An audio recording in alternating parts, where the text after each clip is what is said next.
every corner. Honestly, this one feels like it has that feeling where it's like just too big because they don't put enough, I feel like, really significant stuff around. It has that kind of like,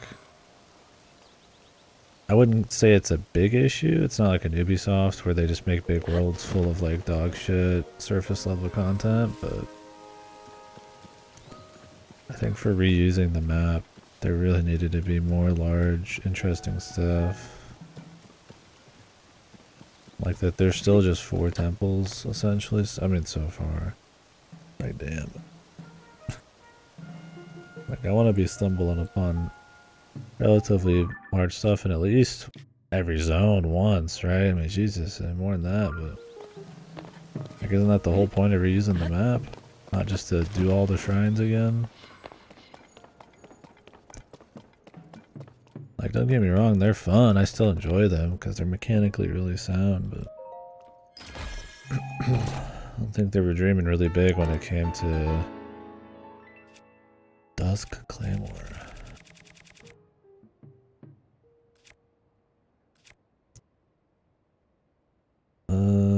Whose sword is this? I don't even remember. Oh, this is his sword. I was like, it looks kind of like, it doesn't look like a Link thing. Gotcha. Oh, cool. Hey!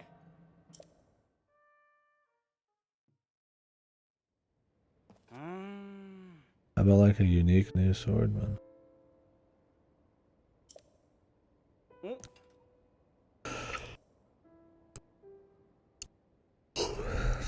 That's really cool or something. I mean, yeah, it's like I like TP. I like TP Ganon. In terms of just like fighting, he's really cool, but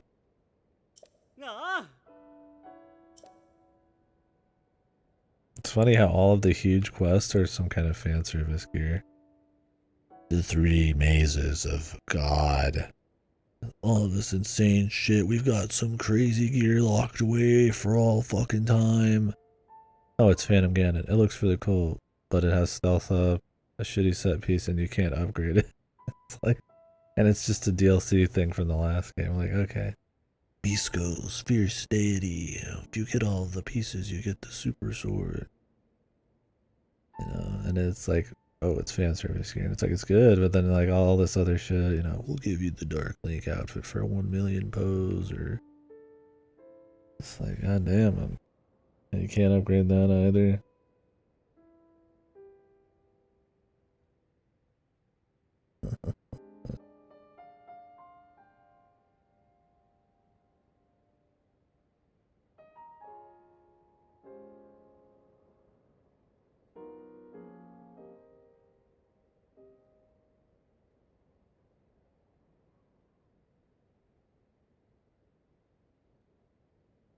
My parents' dog really liked tennis balls, so they got him a tennis ball that's like the size of a fucking soccer ball. And he's losing his mind.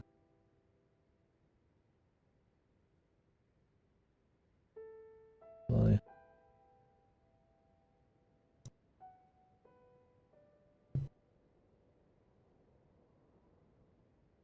Yeah, I just attached the SS sword. Yeah, yeah, exactly, the goddess statue.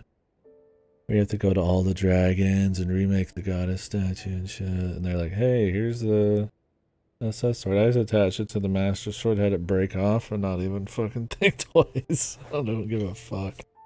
That's Skyward Sword. Yeah, I mean, at least there's like some funniness, I guess, but yeah. I don't know. I just think it's funny. All of the sets in this that have a lot of ceremony to them, a lot of gravity, are just like fan service sets. And don't get me wrong, I really like those designs. I like the armor, but like it feels like they don't have any confidence in their own shit, or they're like way too reliant on like fan service stuff. Like everything in the underground is like fan service shit.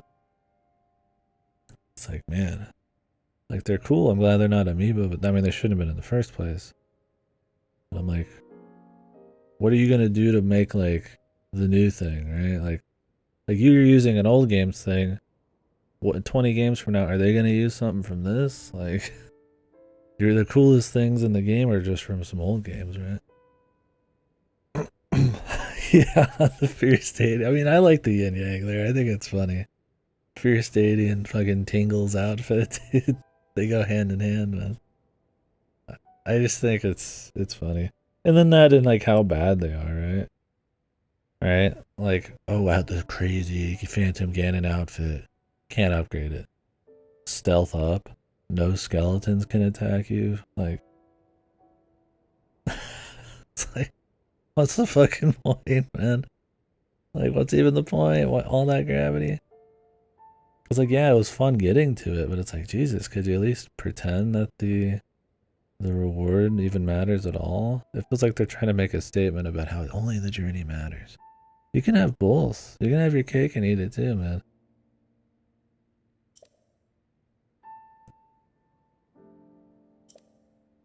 What?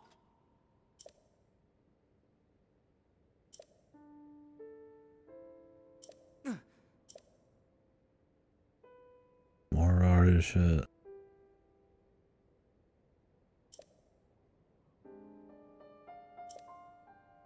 Dude, they're just telling us what we've seen like 5 times at this point. Yeah, yeah.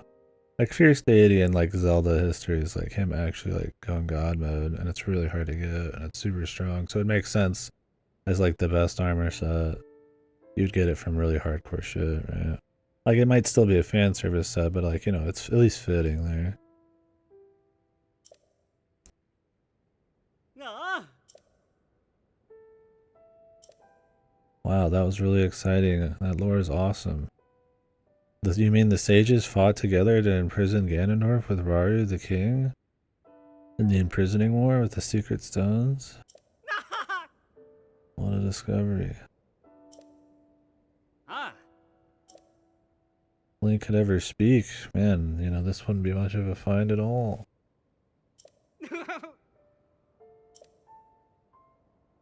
No. Really, dude? A large charge and a battery? I mean, the diamond's fine, I guess. Epic, dude. I mean, I got the sword, I guess. Jesus Lord, dude.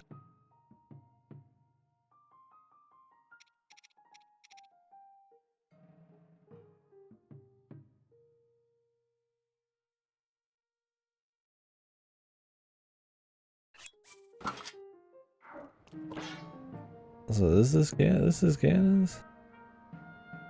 It doesn't look like it. Why do they say it was like handed down to the Kingdom of Hyrule? Did he like steal it from Zelda or something? I don't remember.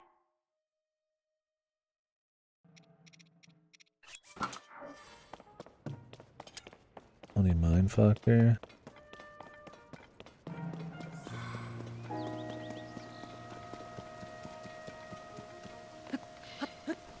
There's the description here, just wonky. Because I mean, his sword wasn't like anything special. It looked cool, but it wasn't like a famous sword in Twilight Princess, right? He's never had like a famous sword, I don't think, right? I mean, he dual wields in Wind Waker. In the first game, in Ocarina of Time, the first game, I don't remember he had in the first game, he was just like a mage, wasn't he? Like, the Trident, that was his thing back then. Ocarina of Time, he just used magic. I don't even think he had a sword until, he had a little dagger, I think, before pre-time skip. I think he only has the dual wield tridents when he goes Ganon mode. See, I don't remember there being any ceremony of the Twilight Princess one. I think that's the first time you like do a duel with him straight up. In Wind Waker, you kind of do. It's more of like a crazy arrow shooting, dual wield dodging bullshit. Right.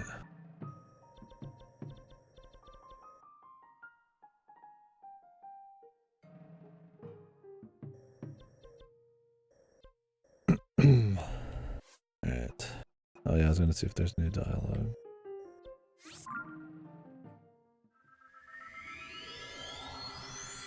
Yeah, I mean that's the thing. There's just so many problems with the gear, and that's not even talking about the micromanagement of your gear inventory, how bad some of the sets are in defense and set pieces and passive effects, how that could be reworked into the exploration rewards just a little better, make you feel stronger, make you play different, feel like, you know, you're working your character up at no cost to the exploration. If anything, it would just make it stronger. It's like, it's just wild. That's crazy, but they just changed nothing.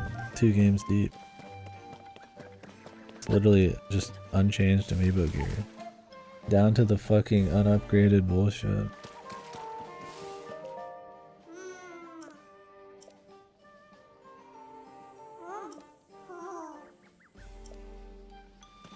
Is there just one left? Like hidden away? Oh, like full quitting? Yeah, I can try it.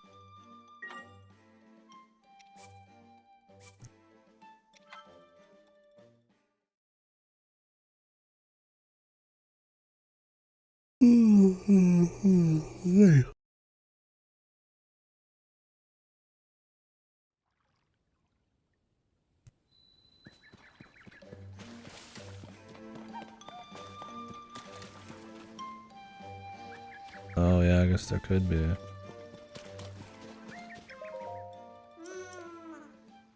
I'm not really chucked on top of him.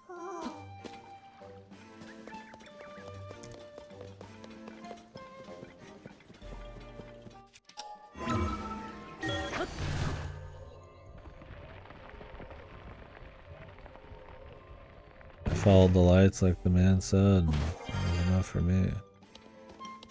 What the fuck is this room?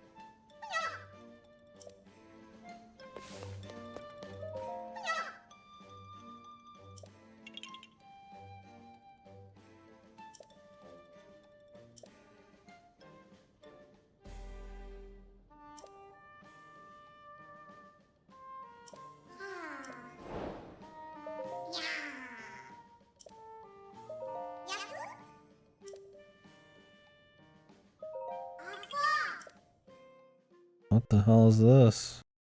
How do you know this guy's even here if you don't just randomly go up? Guy's got his cool secret room, dude.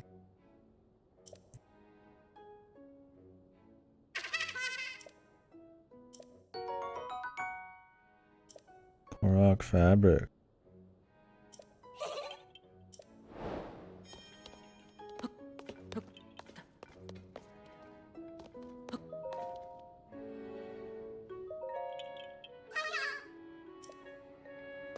Okay, it says each element has replaced Jessa.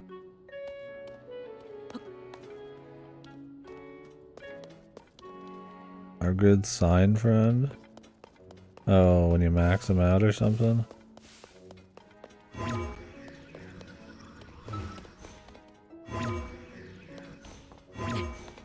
Well, there's like a giant fog thing above the forest, and you can't see the Deku tree above the fog, so I just figured it was pretty much just one of the few off-limits kind of zones. I mean, I can't even go up right now.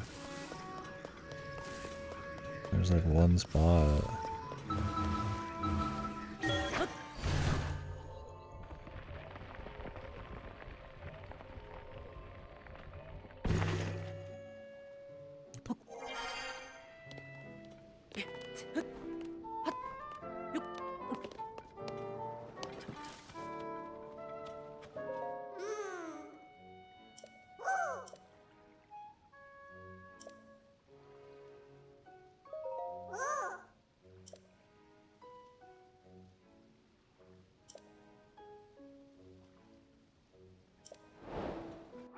Forest dwellers shit.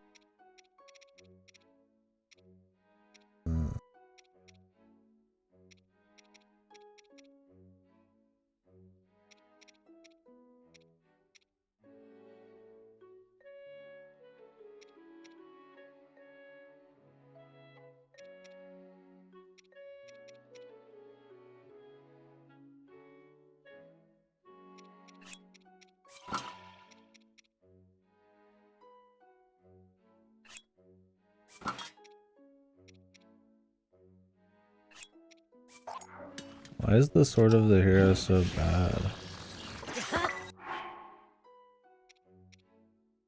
Like 17, dude.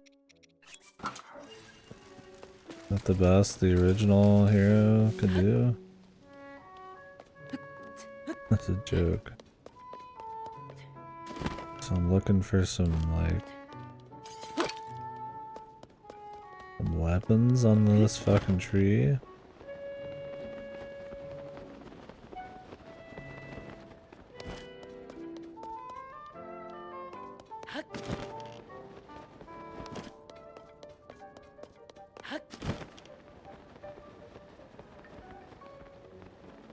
But it's higher than its mouth. Hey, hope you don't mind me fucking running on you like a mad lad.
Oh, great.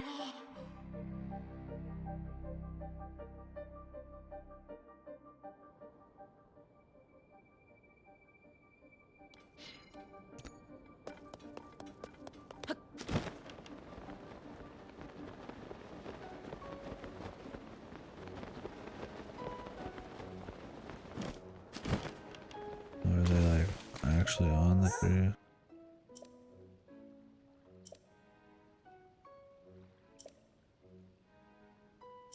Yeah, higher than here and the Deku tree's face. Gotcha.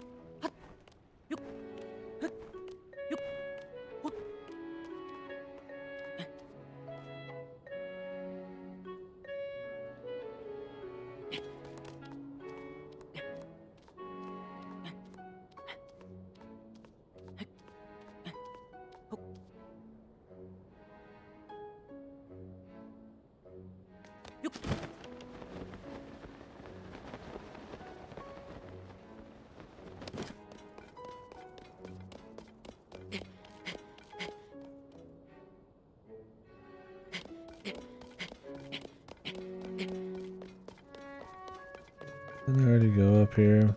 I can't really tell the difference between these.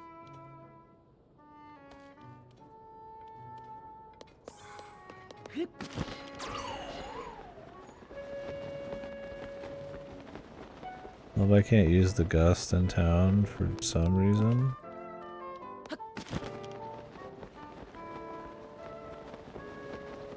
But like close by? Oh, this right here, dude.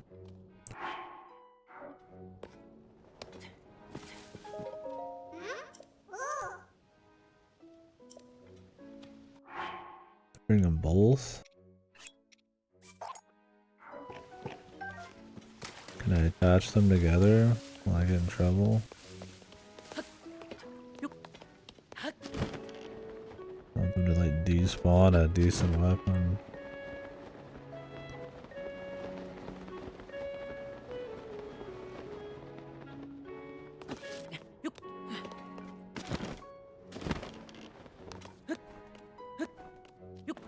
Don't eat me, brother.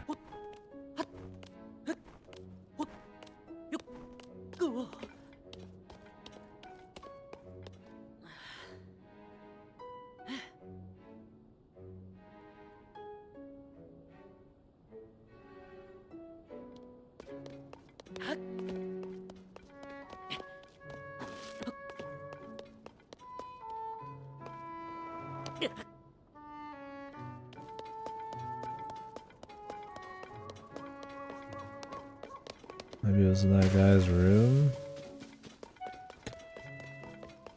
This guy says they need help. What help did they need, man?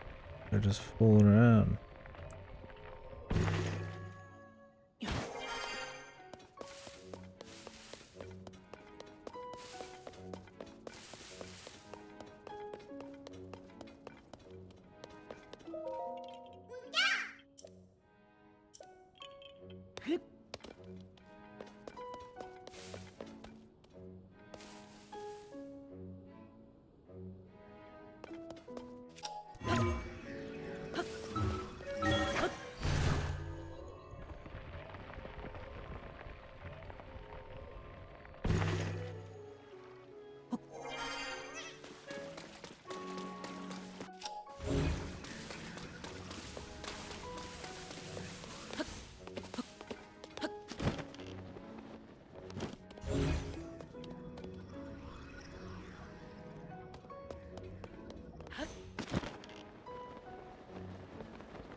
Like a trick. Is it like not really that high or it's not like hiding on the guy at all? Why does he just keep falling, dude? Fuck off.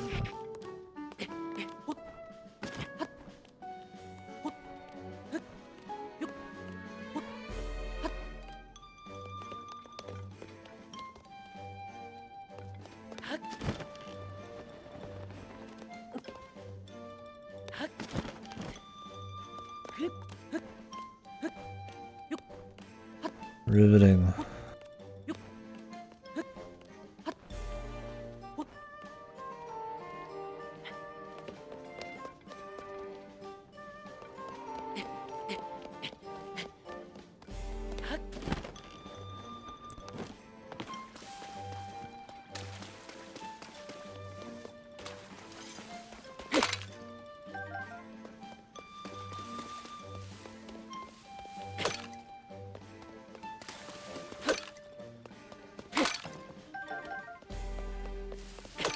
Who said that?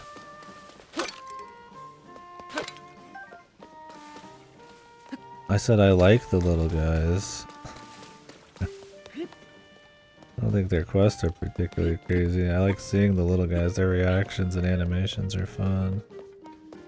I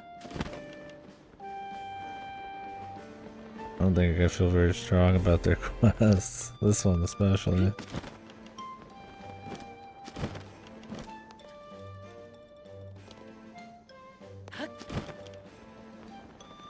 They just have goofy noises and reactions.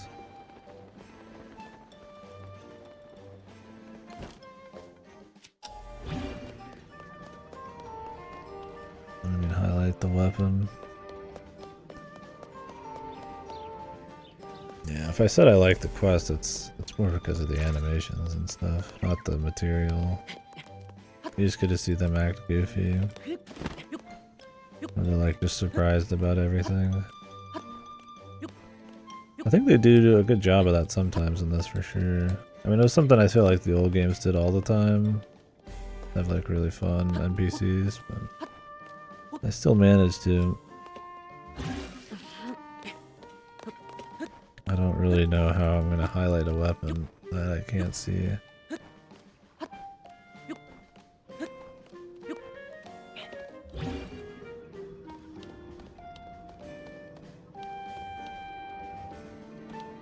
I still have to like be able to get a vantage point on it.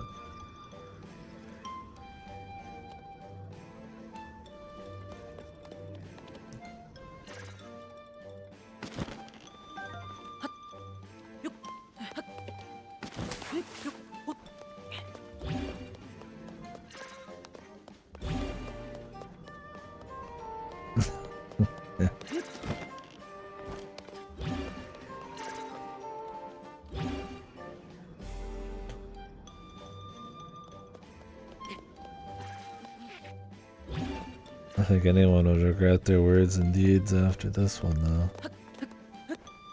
Regardless. Climbing on the fucking Deku Tree for half of my life. It's not like he's got any particular, like, fancy, like, area on him. I don't think this really does anything. It's probably got a limited range, right? Does it just work forever?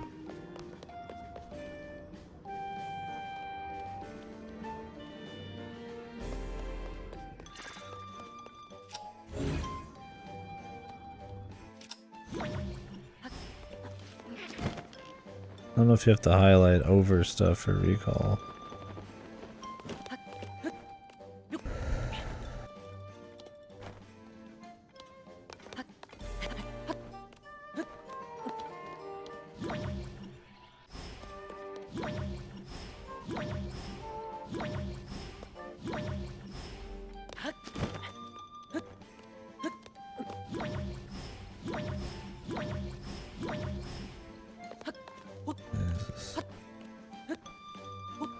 We're gonna definitely just totally forget to do the stable quests. I feel like I don't know if I wanna. It depends on how easy all those are.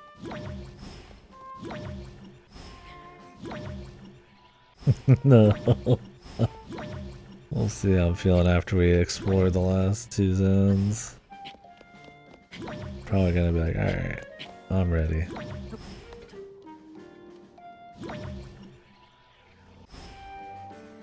The pony point, 50% off. He was so excited for the 50% discount. How about the ability to summon my horse anywhere?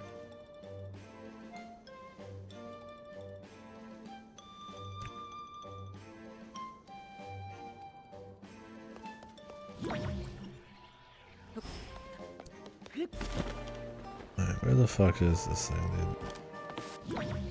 This is ridiculous, man. If I could just buy a forest spear, I would, man.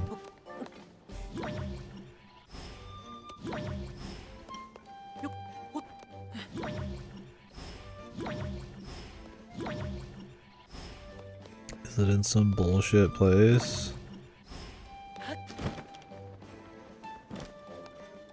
He said it was above his mouth.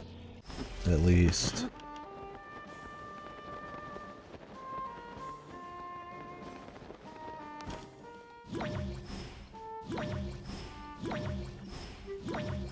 I mean, the sword was right above him.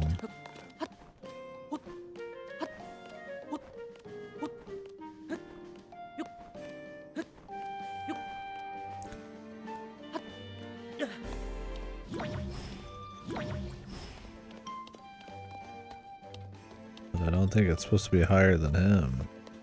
He would have said it. I don't know why they make the quest seem like it's like you're supposed to be climbing on his branches, if they're just both gonna be just like in here.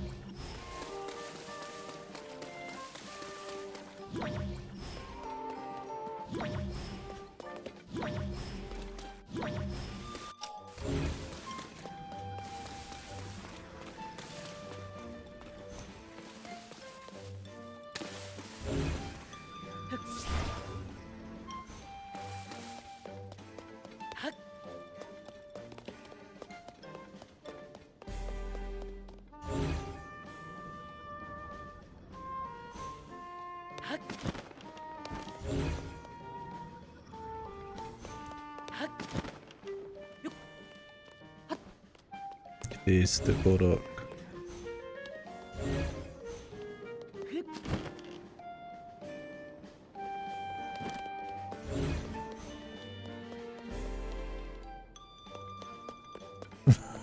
I'd agree they are funny until this guy. I like the little guys, man. I think they're funny. Look at him, he makes little noises. It's a shame this quest is fucking cheeks, man.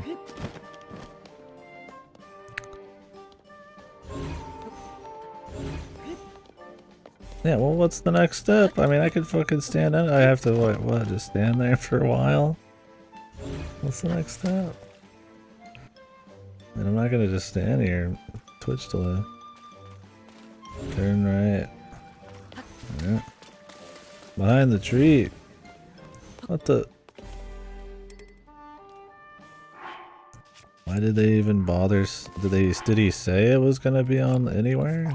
Or did I just assume it would be?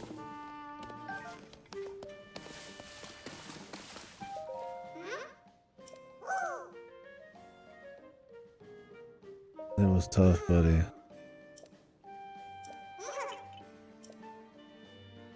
Round 2.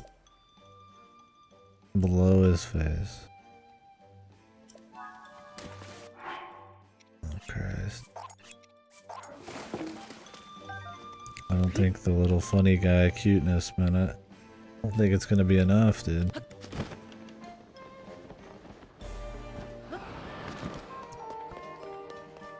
Below his mouth. Is it in that room now? That's in its mouth.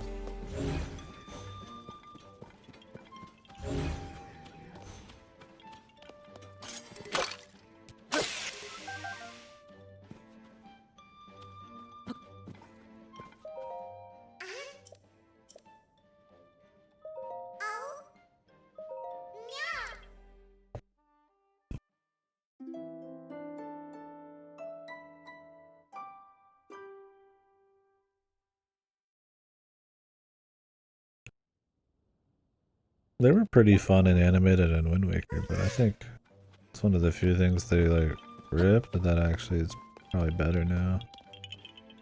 So I mean, I guess you'd hope so, because they're like a fucking massive part of this game's fucking content.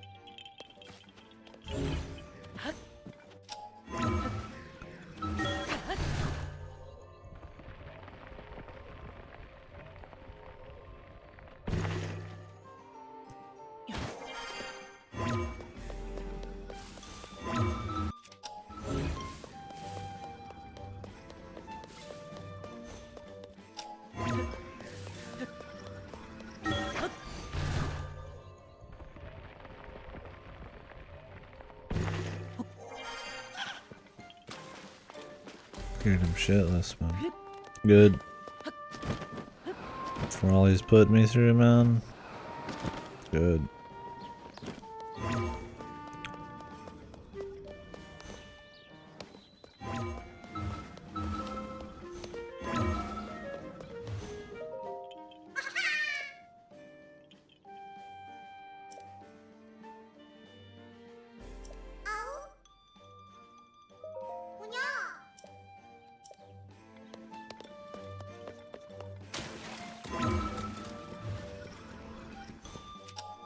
Could it just be fucking literally anywhere? You think it would be like, considering the first one, something just kind of stupid easy.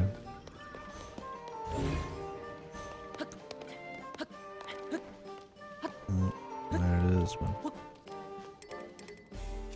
great. I gotta drop a shield for this.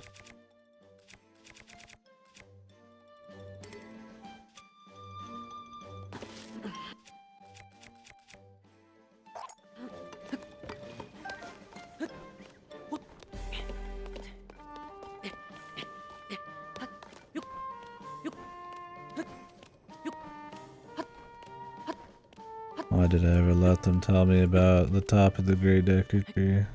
Yeah. Maybe he'll give me a Korok seed, dude. 3 fireflies. No, I mean my first reward is he let me keep it. He's just gonna let me keep this shit. This dog shit. Isn't it like really bad?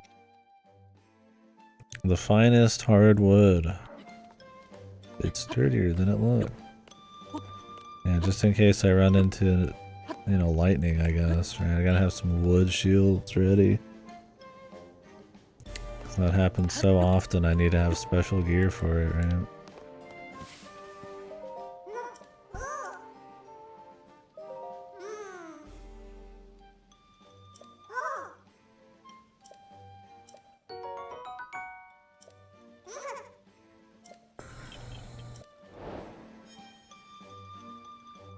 Thanks, bro. For the 15 blaster, dude.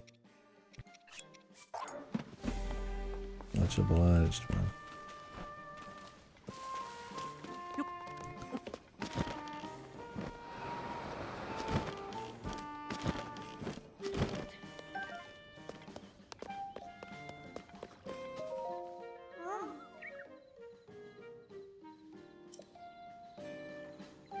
Okay.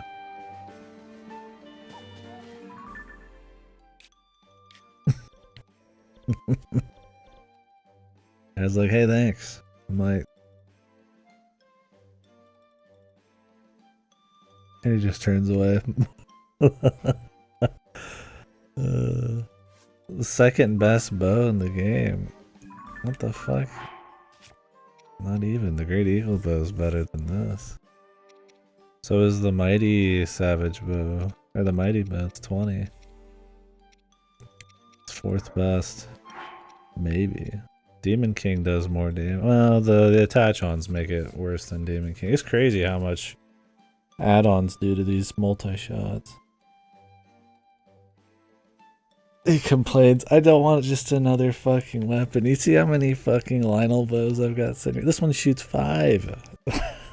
I'm gonna only use this in the final boss and probably not need anything else. Fuck the Koraks, dude. I regret everything. They used to be fun.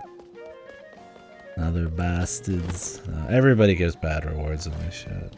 Everybody is. Not a Korok specific.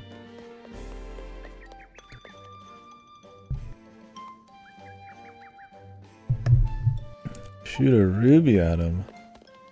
Huh. Oh, kill the poor bastards, man. Does it have to be a fucking ruby? Be fireproof?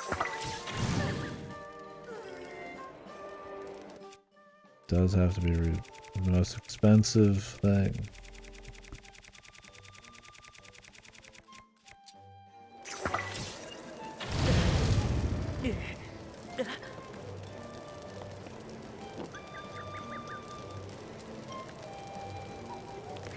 I don't want to burn. Thank you. I hope I need that money. There's no reason. Quite the explosion though. Wouldn't the shard have worked just as well from Din?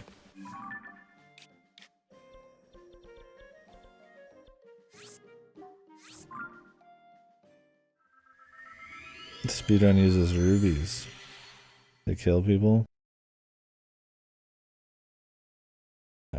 I'm too cheap, especially now that I've actually needed all this money to buy goofy shit. Yeah, I mean, I almost killed myself. Jesus Christ. Triple shot rupees, I just lost. I mean, with all this health, almost all of them.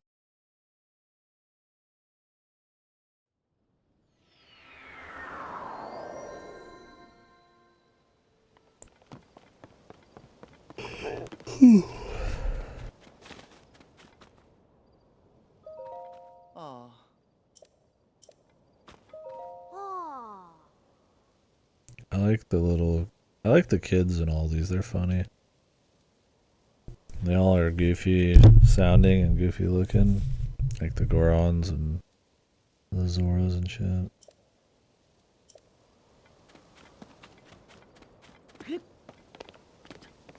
The Goron kids are the funniest though. Just big-headed, goofy ass doofuses, man. I still love there's no Goron people here except the kids, man. They sent their kids to battle. And they're just gonna stay there mining and eating rock meat. They're like, yeah, send our sons up there to be the rep for the castle. Like, I don't think there's any big Gorons, is there? Unless he's in, like, the office. I mean, they sent all their people.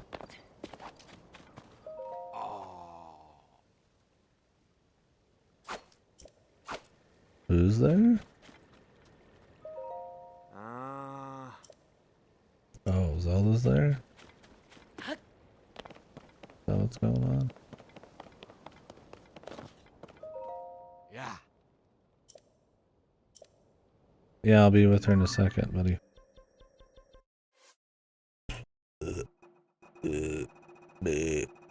Nothing.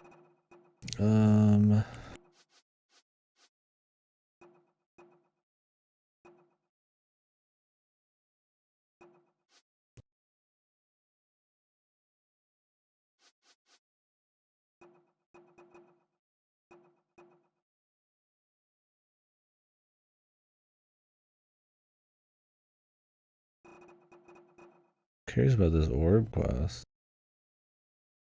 That's a lot of orb.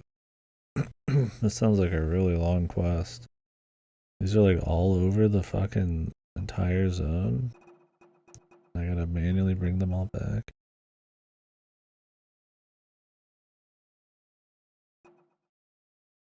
Are they just in town? Oh, really? That's so bizarre. They're just in town? No, I'll be doing it. But they're just in town? These ancient artifacts are just hanging out in somebody's shitter? I figured it had to be like around, you know?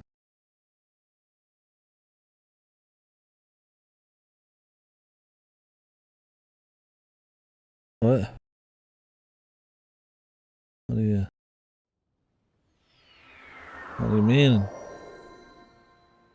Of course I'm gonna fucking, I'm doing it right fucking now. Jesus Christ, what do you think? I teleported here just for fun now?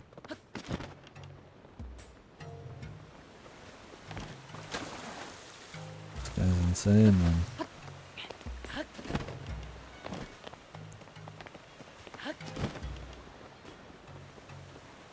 My track record. What the fuck? Slandering my good name.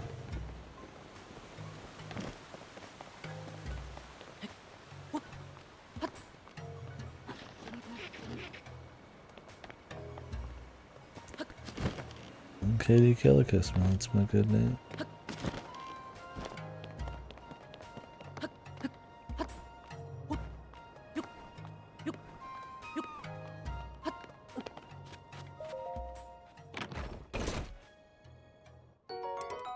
Nice.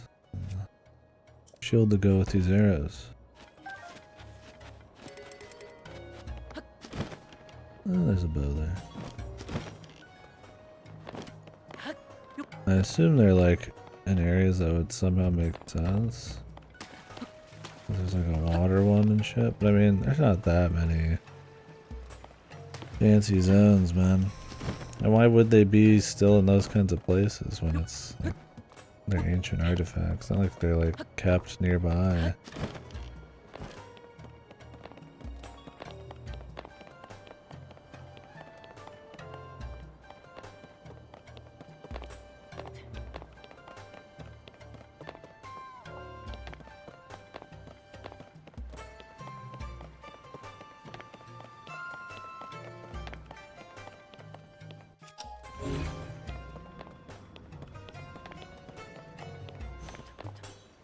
Oh, I did see this earlier.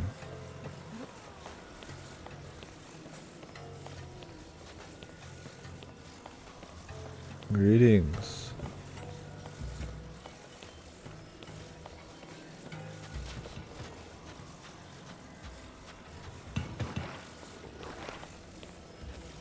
It's crazy, all these artifacts are just here, man.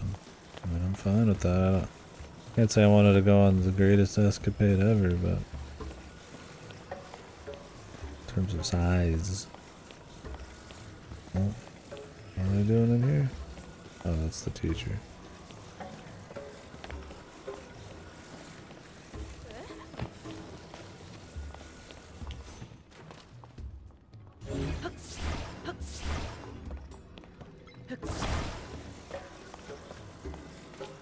The great and wild escapade.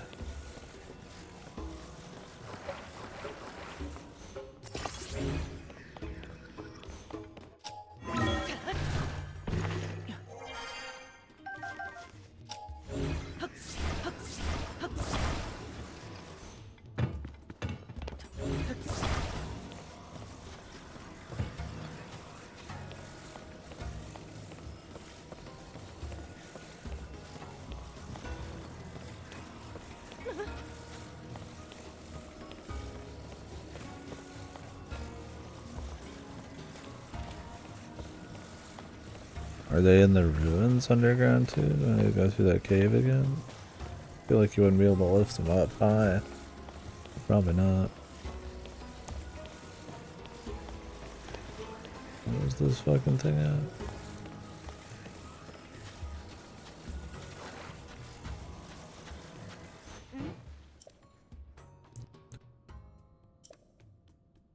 Ah. Nice. Ah. Mm?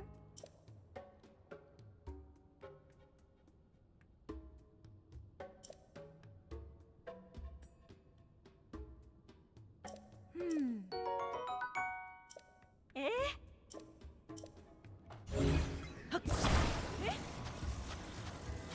There's one outside of Gerudo Town.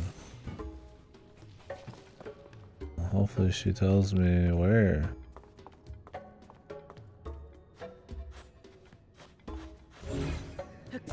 Maybe it's just like right outside.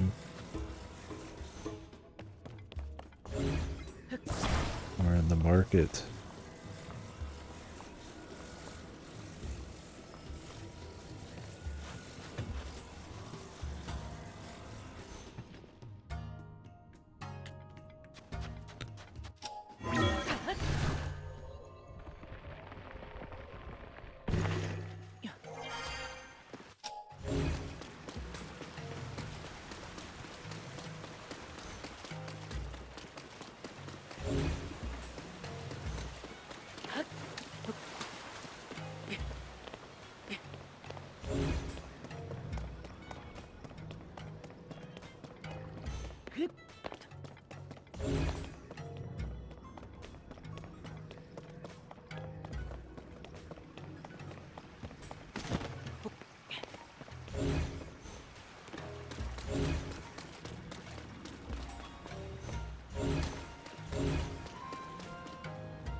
What the?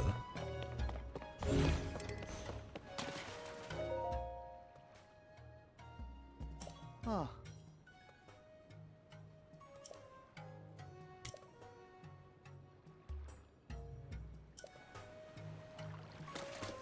What the?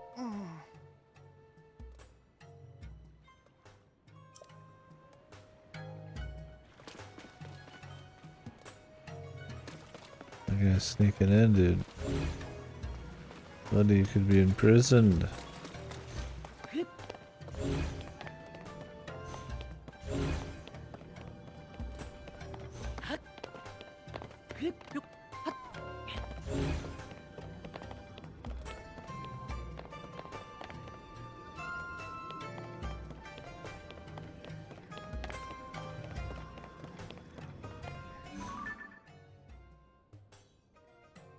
Oh, but goblins. You shouldn't have.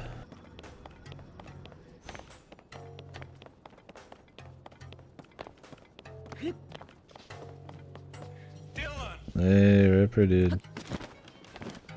What up, brother, man? bitch. Thank you, dude.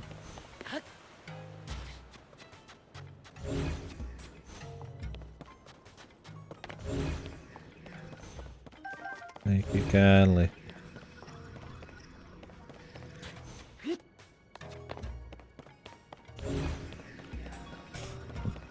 Made it back in one piece. Nice. Big stream today. Hopefully you had a good trip.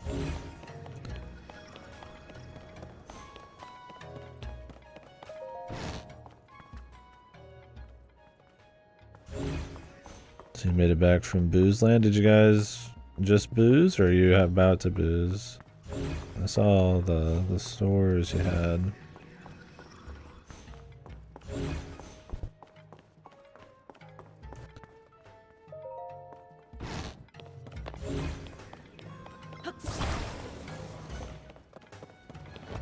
Alright, so you're about to booze.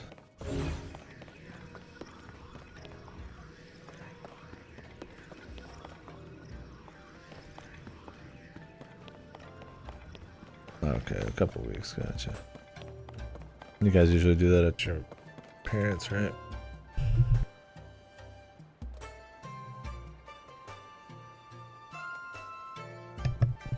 The final Rise updates tomorrow. Let's do it eventually.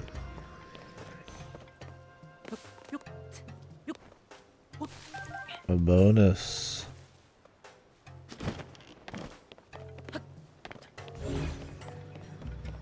Ooh, big bonus, man.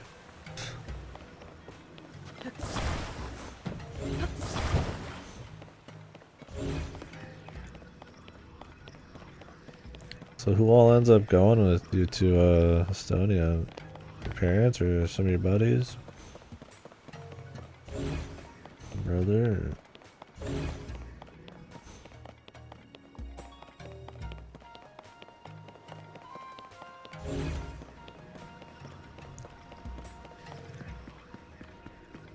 Oh, okay.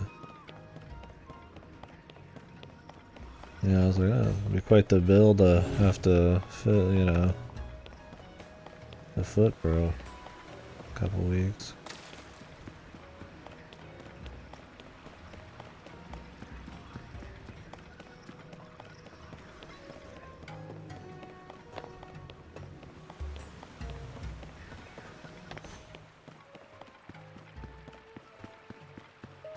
Oh.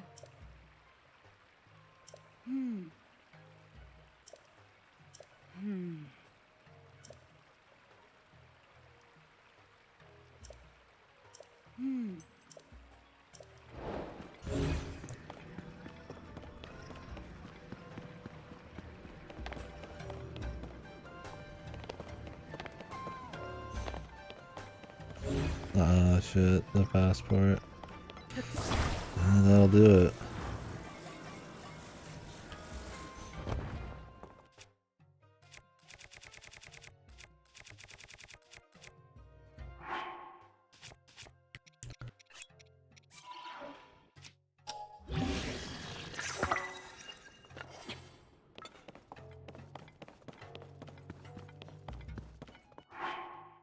Desk shield.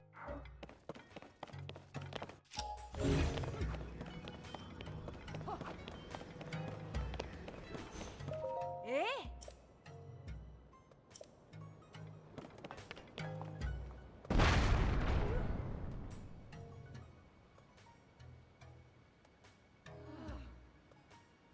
Ah. Wah. Yo. Ah.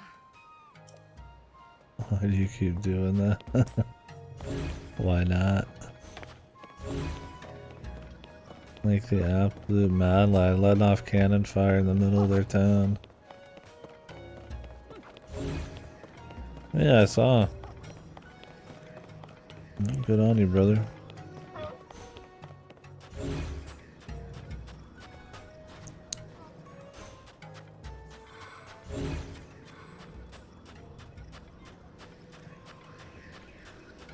Getting pretty good then, huh?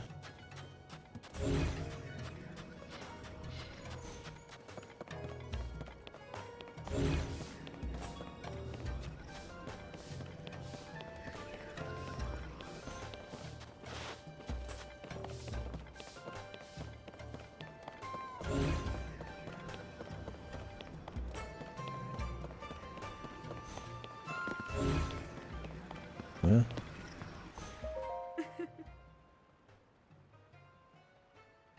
You've got a thing for a girl who towers over you. You couldn't possibly talk about me. Yes, I do.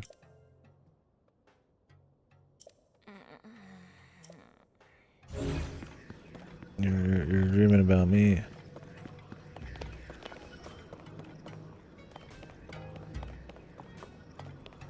Oh yeah, position plays just.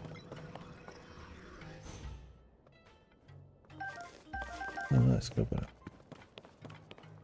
Like figuring out where to stand and all that shit, or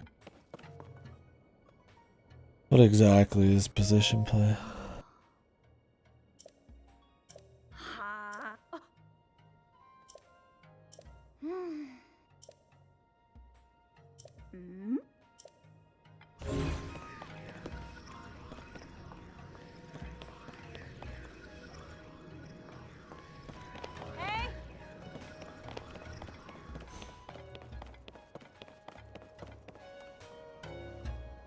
Ah, okay.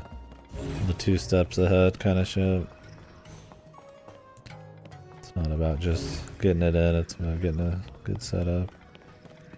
Yeah, I imagine that's one of those things is if you're actively thinking about it all the time, you start getting a lot better. Or if you never think about it, probably never happens, huh? You kind of have to be thinking ahead, I'd imagine. None of these balls are around, man. Where the balls at?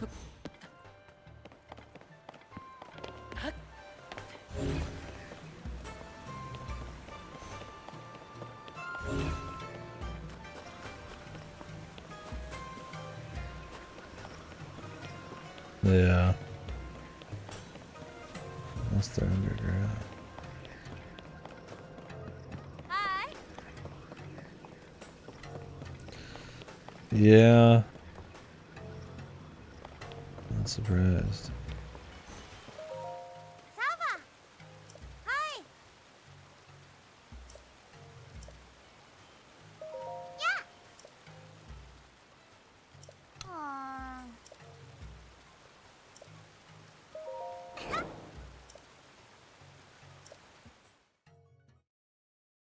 Yeah.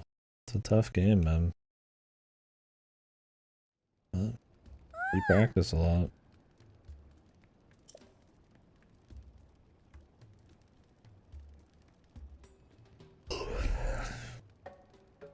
Do you mostly just play with your brother, or do you and some buddies go fuck around now? Yeah. Aw. Oh. Hehe.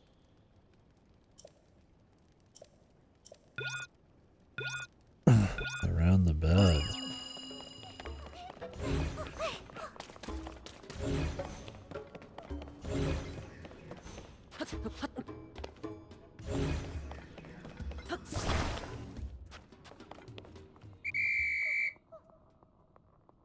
Oh.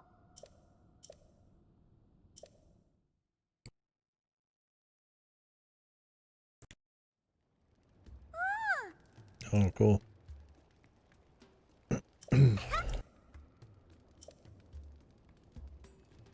Huh? Like lining up his wives, man. Jesus. Jesus Lord. Sava. Ah. That's cool that you can talk to them about their romance shit back out here in the middle of nowhere. I do think that despite the main story being really bad, and sometimes the characters not being as fun for the amount of them, they do a pretty good job at like having the dialogue like mold to like the weather and to like what you've done and stuff.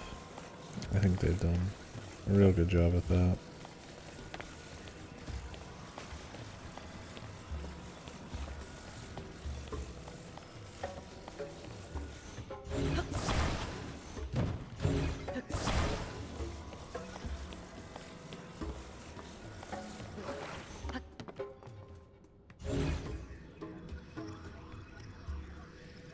There wouldn't be one in there.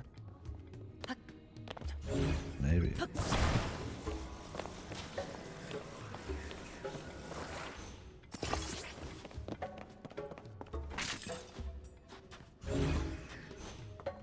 We can check in a bit.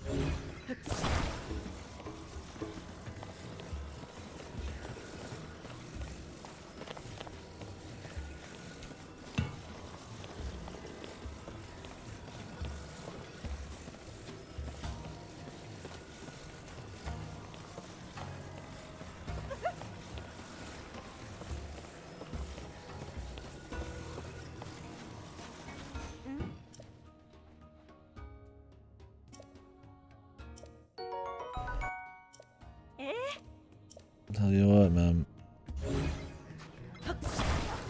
Always seeing your guys' midsummer, the cooking and shit. I could go for a big old fucking dish of just meat. Did you guys get the meat along with that, or is that something you buy later? I don't remember if it was in the pic. Maybe we had some more. And one's apparently outside.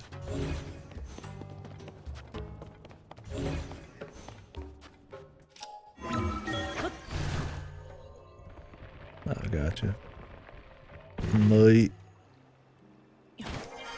Yeah, my breakfast and lunch weren't terribly amazing. But I'm a little bit of cost. I could go for just a nice old thing of meat. Maybe tomorrow with my brother I'll go, well, no, we got the Jeff shit tomorrow.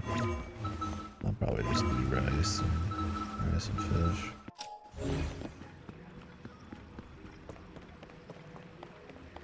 Oh, nice. Yeah, I haven't been to a food truck in a long time.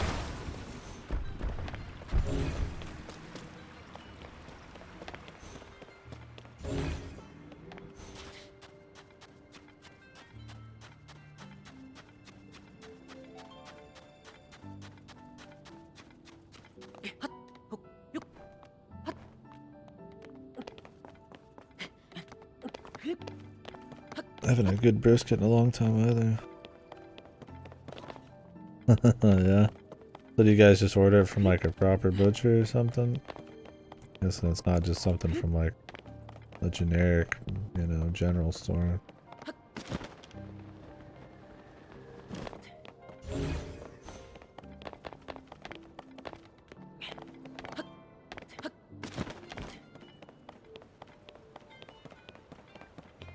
Oh shit. Yeah, that's cool.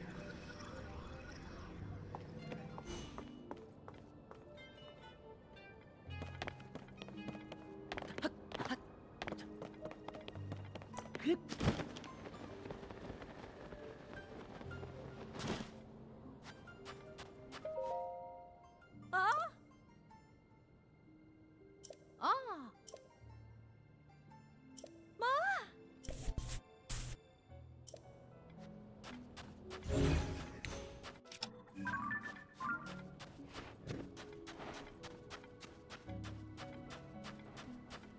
I just said I was outside of town, but what's that mean? Could be anywhere.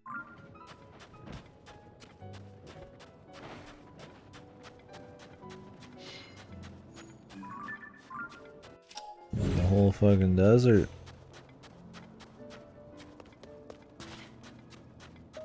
Saba saba. Ah.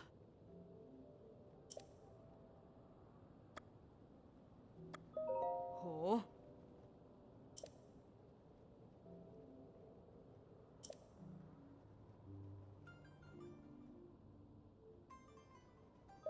Oh. Hmm.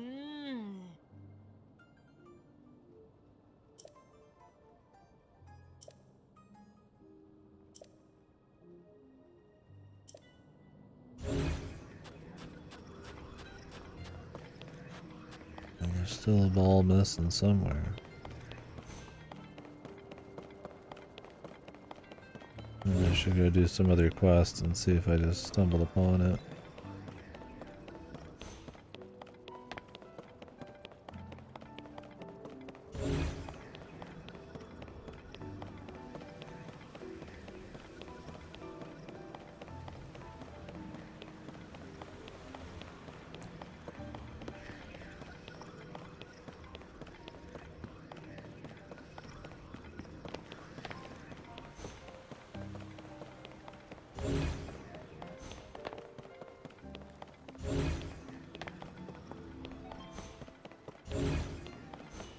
I found most of them down below. Don't see any of them up top. Hey.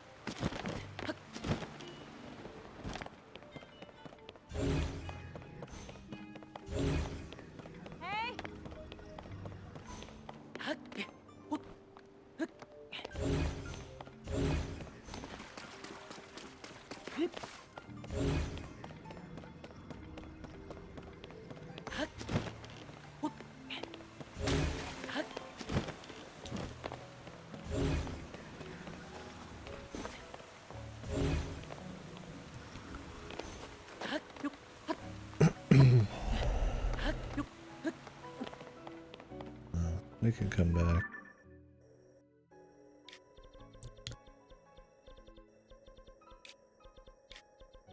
Let's see what this goofy Zelda shit is. Whew. There could be one up on top of that palm tree.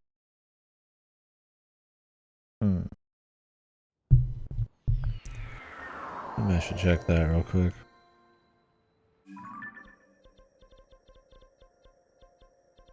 Before I forget.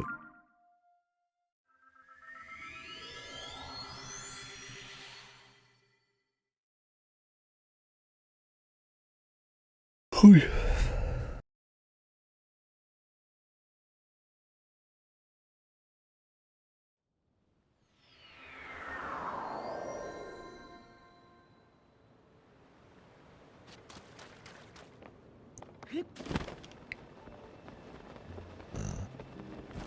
Rock. Bastard.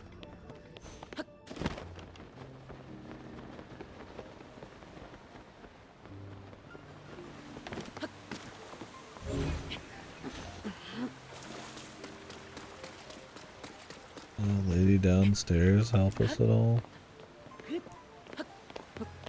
Maybe the last one is I'll help you with after you get the rest.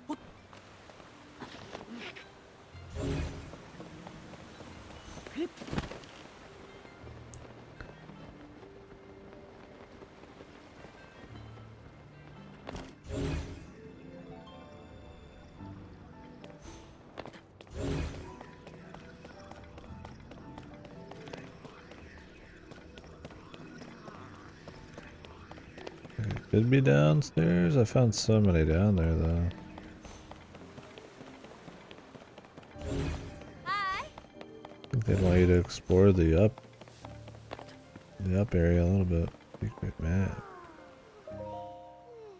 Ah.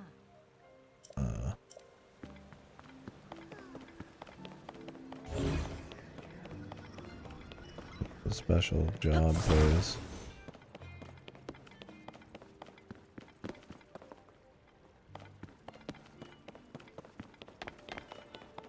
What's that, man?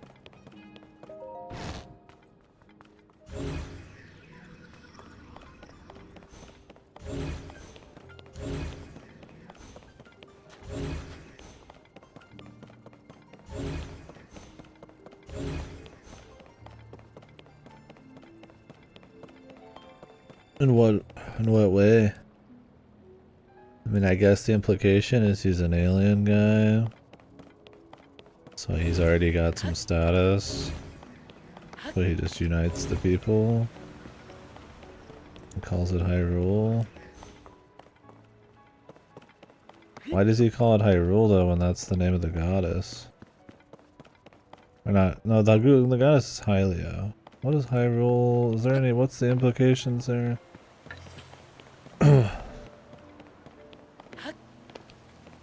Also, how does he found it? In the lore. Yeah, as an elf.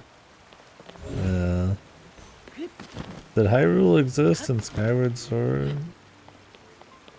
What's the lore supposed to be there? Is he like pre-Skyward Sword?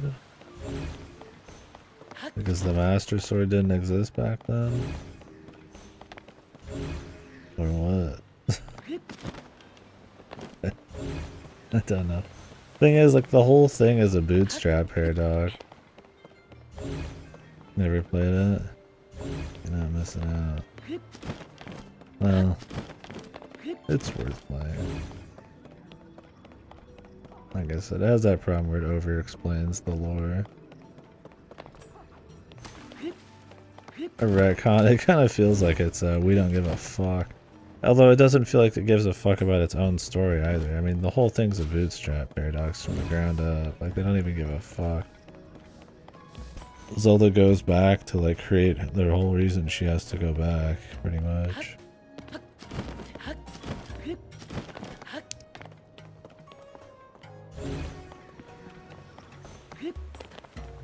The story's just a fucking mess. And if you ever do care about like the consistency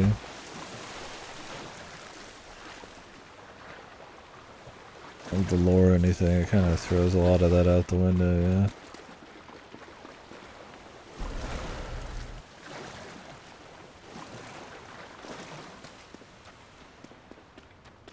It's super far past it. The old games don't matter, but what about Demise, bro? Yeah, they probably regret Skyward Sword. Then Onim also says he wanted this to be like a better Skyward Sword.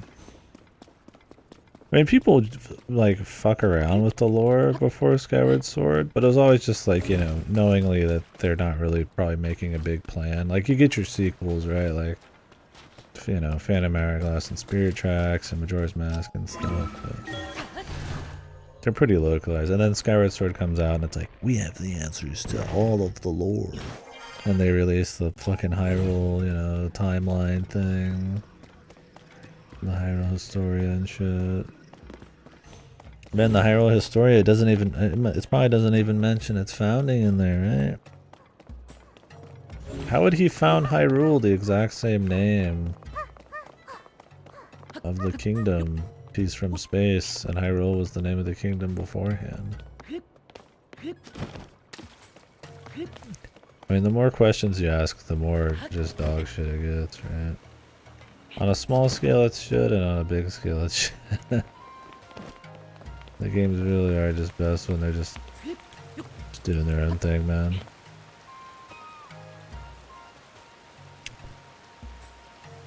How did they get pointy? Oh, is that like one of the few traits that carry over? Huh.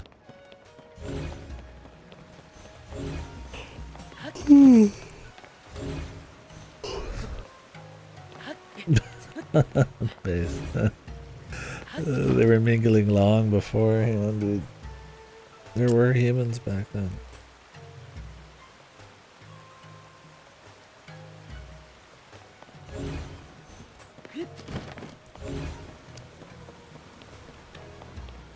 I really don't know where this shit is. Fucking needle in the haystack shit, man.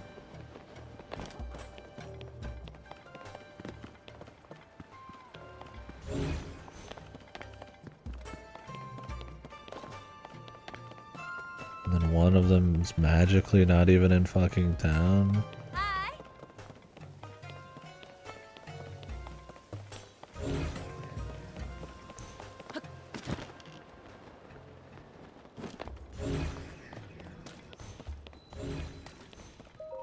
Huh? Huh?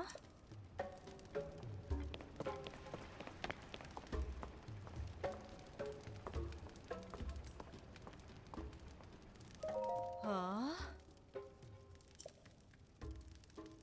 Huh? Huh? Huh?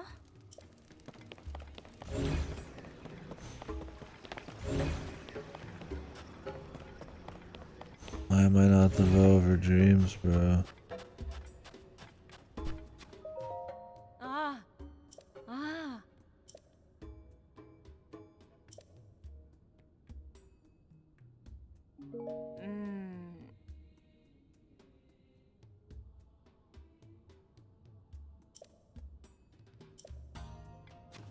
The prophecies.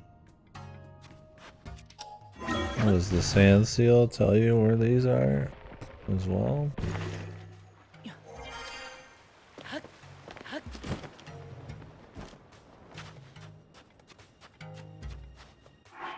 Uh.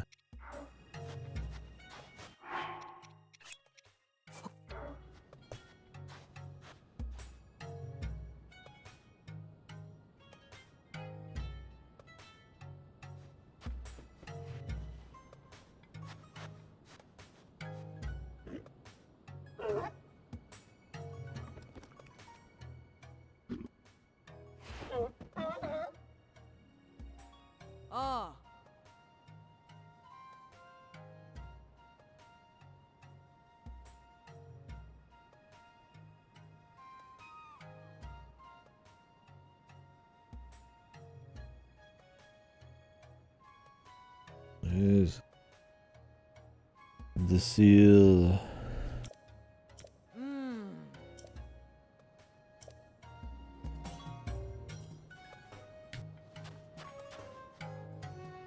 Approval.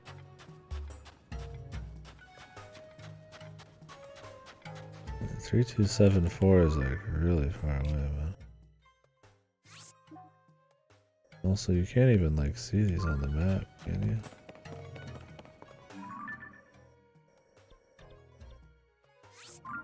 Yeah, you have to like go there physically.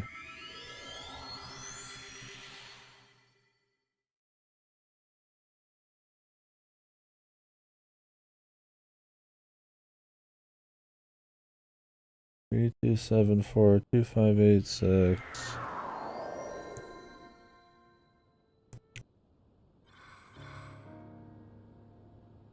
002. There's one around here somewhere.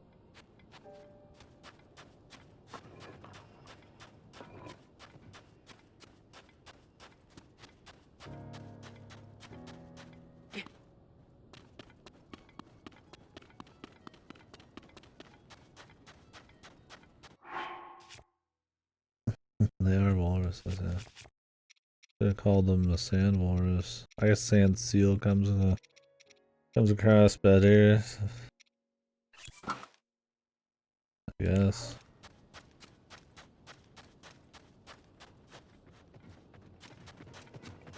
Oh wait, it's 7-4.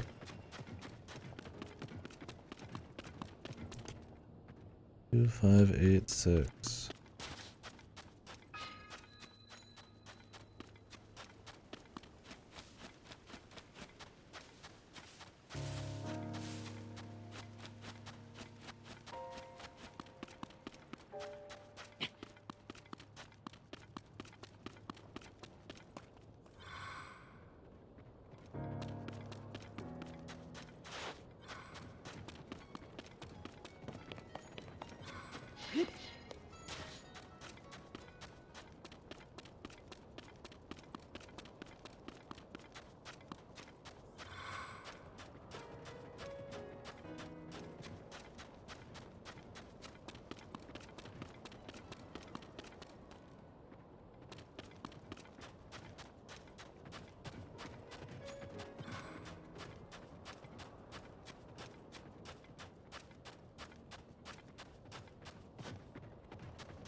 Way too far out. 2586.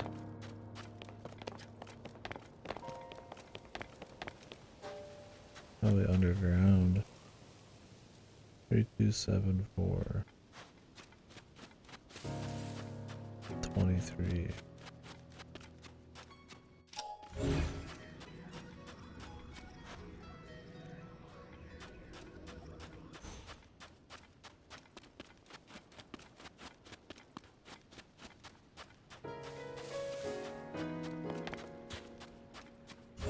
Oh yeah.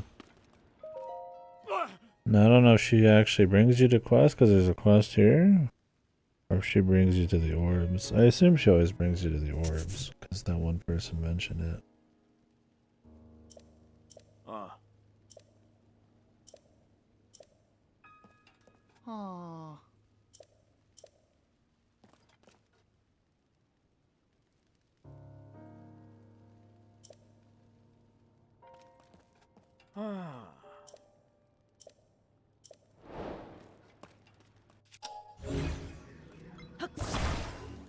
I've seen where he is.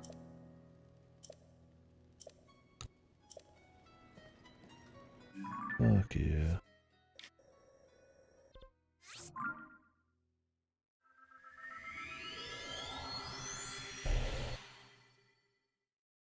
You know, maybe they're just seals in this world, alright? They all speak English, and they somehow arrived at seal for some reason. What are the odds, right?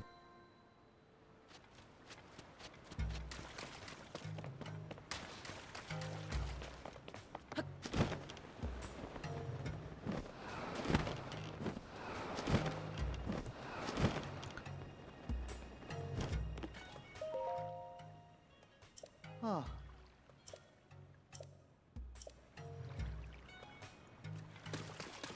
that's not the guy. Is he really out there in the dunes somewhere?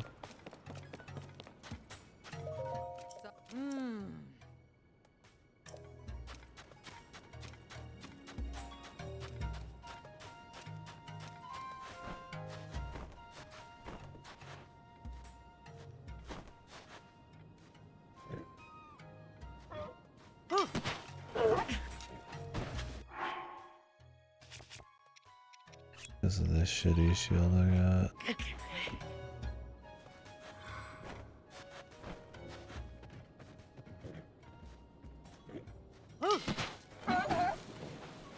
Hey! What?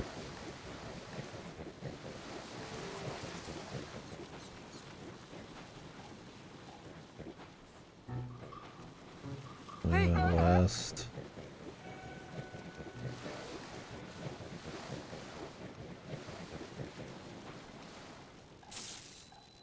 Ah.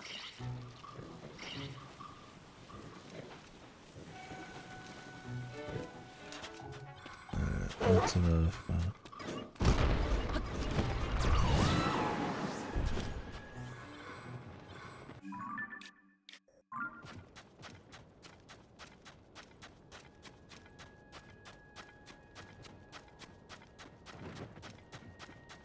Just walking around out here. Ah.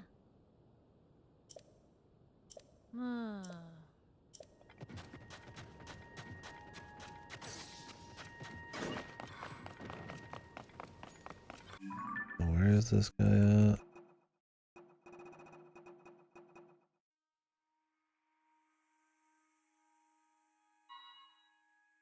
In a conspicuous location or a tall structure.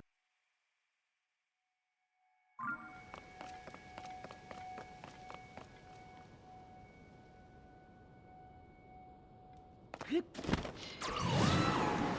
there's a giant monster thing. Maybe he did fall in a sinkhole.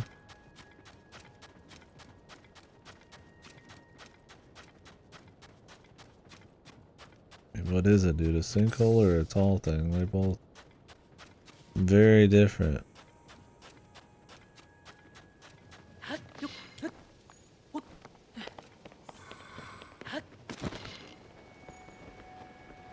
guess it is right here.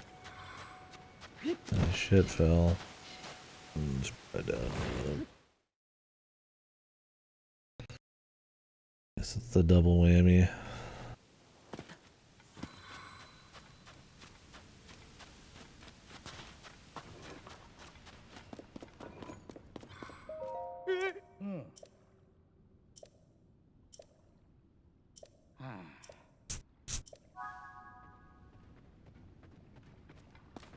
Do I have to get him an exit?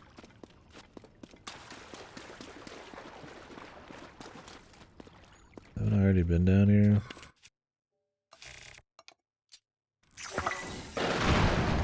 Or maybe I was in a different one.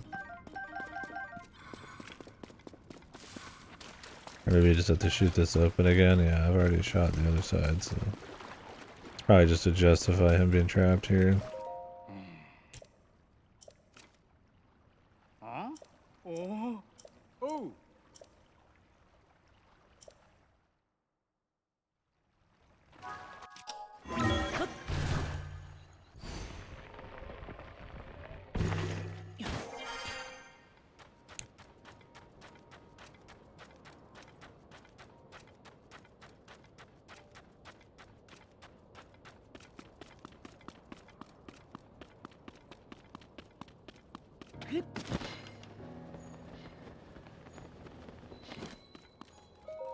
Ew.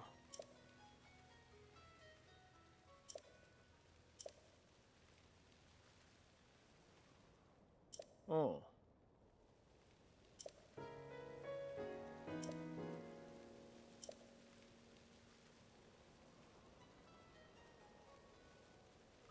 Oh.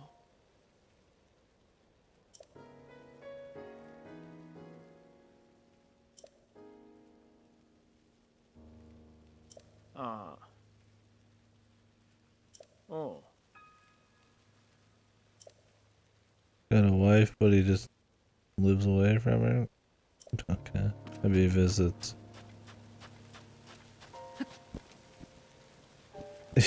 Yeah, the guy who can fly. Maybe we should ask the guy who can fly. If he can scout that out. He's like, eh, we're good. Oh shit, this guy probably could hear them, man. He's like, eh, I just want to retire with my wife. Those fat bastards. They're probably been shitting up the place. They smell like ass. Drooling over every fucking grid around here. Maybe he just wants them to die. If he wants to retire this oasis, he doesn't want any scum moving in, right? That's a nice white picket fence, white picket nest. Oh. Wow. Great. Oh.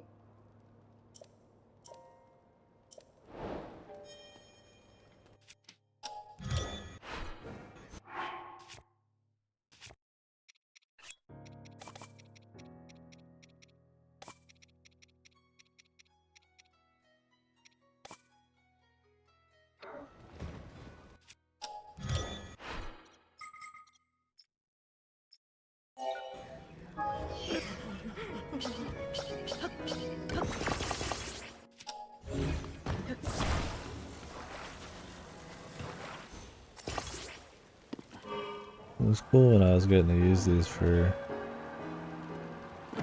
a couple minutes at one point.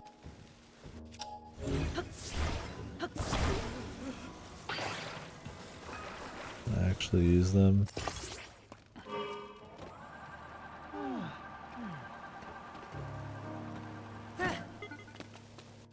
Just for that 5 seconds that I gotta use it when I gotta go out into the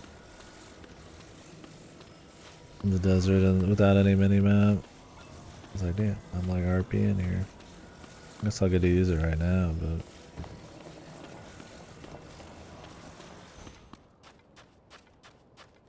but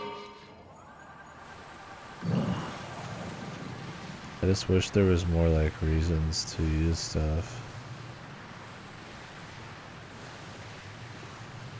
And you can't even use this sled in a lot of places, man.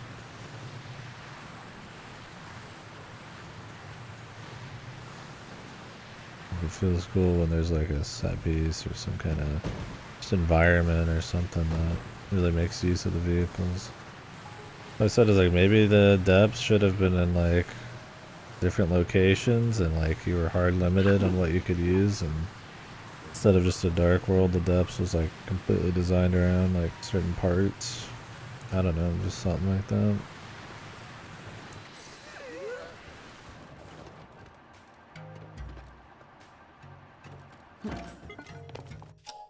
I like the depths in terms of just being like a nice faster pace kind of break. But it does not replace an entire map. Yeah, it's not on the same level as an entire new map, for sure.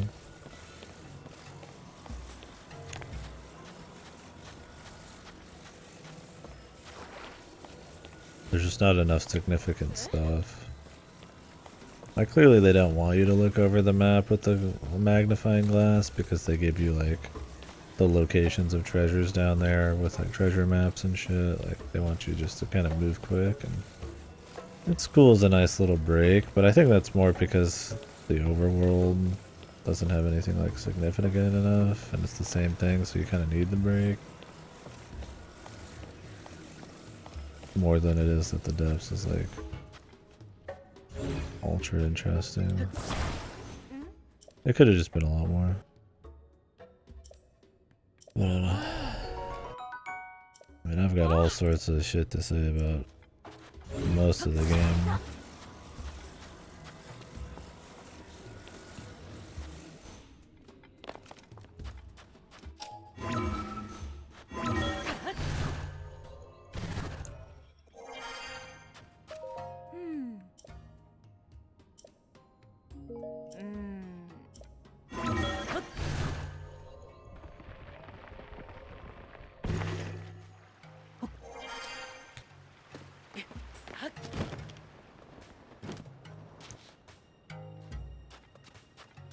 Fair deal.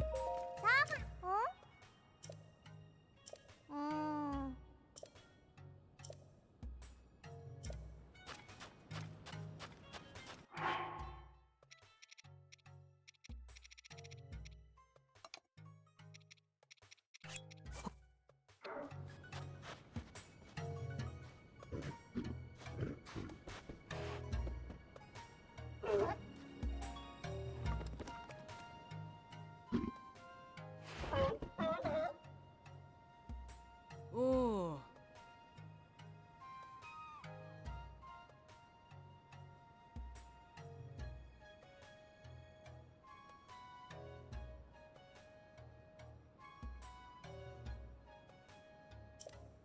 Hmm.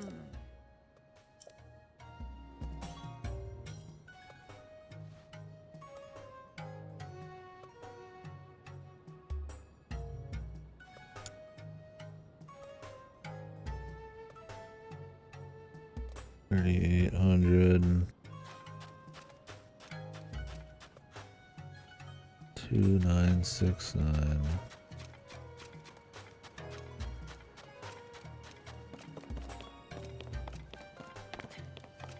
Hut, yuk, yuk, yuk. 58.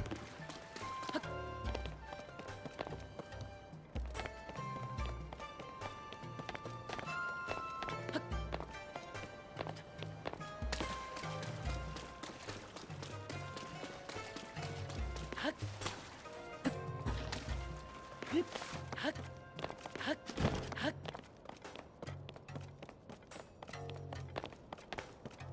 Hut.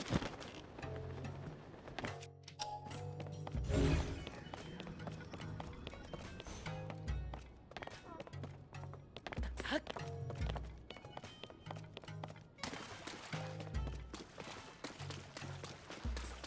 Hut. Yuk. Hut.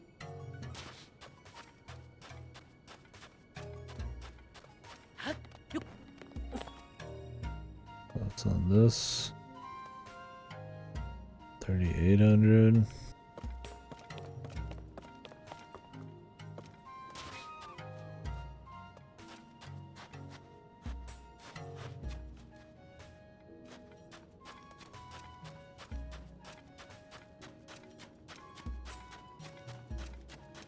Way farther over here. Hut. Yuk. Hut. Yuk.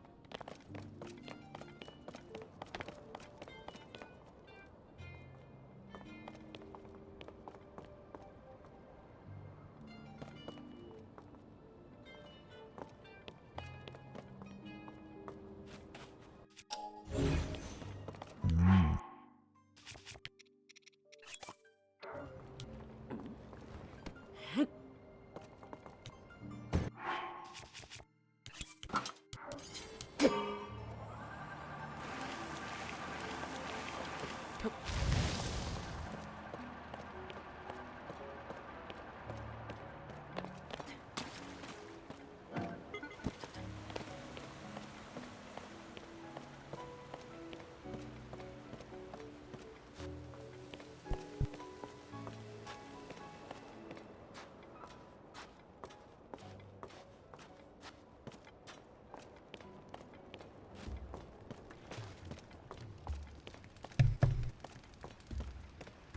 Now this one has to be worth it, right?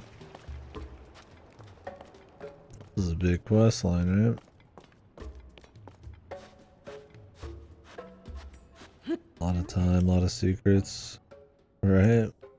Ah. Like totally gonna get a Gerda wife or something, dude.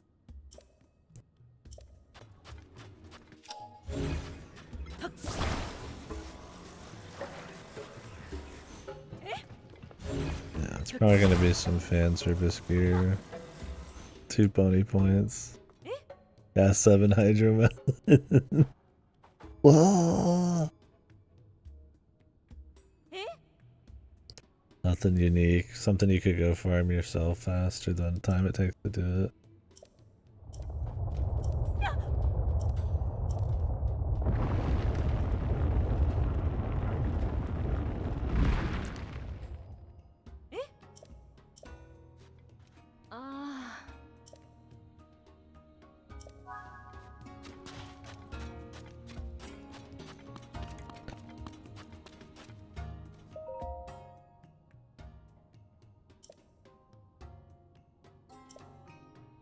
Northgruda ruins.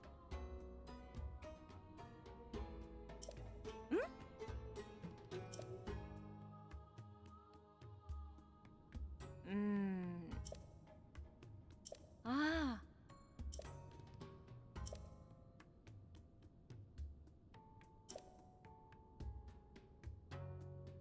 Eh?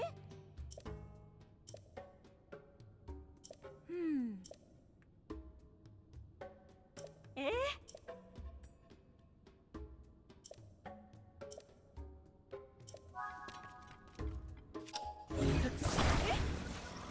Okay.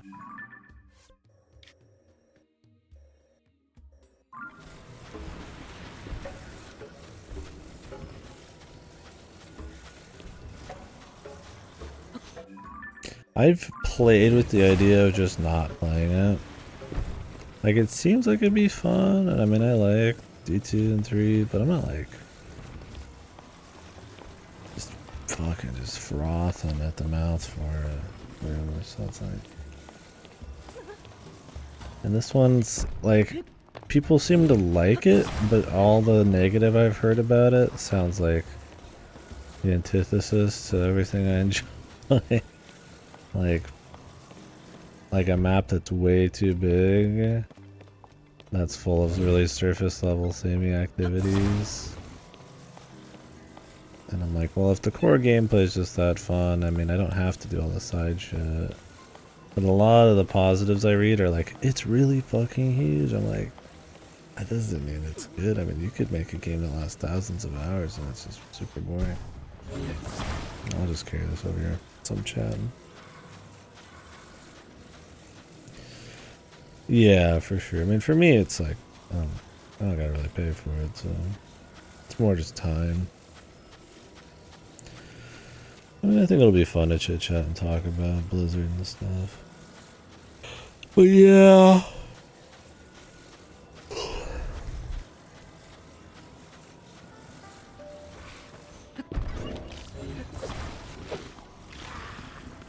I can see being on the fence money-wise. I mean, it's $70.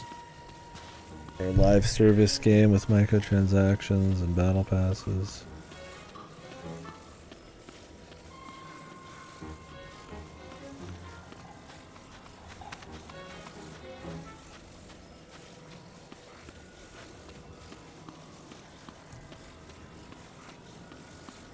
Yeah. I mean, the atmosphere and stuff seems good. The gameplay seems fine. When I heard the build order and the build variety and the level scaling's kind of fucked. Where you never feel like you're really getting much stronger. I don't know, I'd have to see. Like I said, I mean, I haven't played it, so I mean, I can only trust just random bullshit I've heard.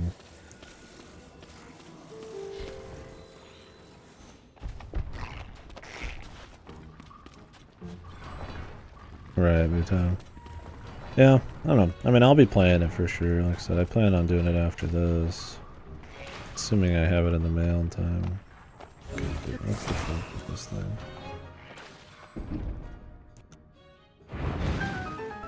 I mean, it's a live service game. They're gonna be constantly updating it. And putting out, like, new monetization shit. Now, it seems like a live service game that actually has, like, a lot of content. But if you're on the fence, it's not like they're gonna just drop support or something. Yeah, that's the vibe I'm getting with them.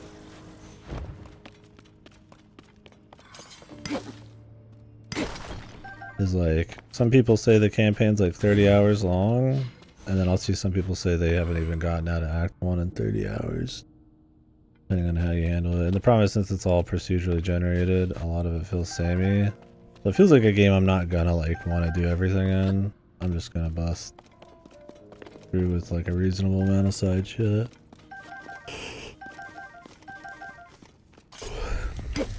Because I don't need my Diablo experience to be infinitely long or something.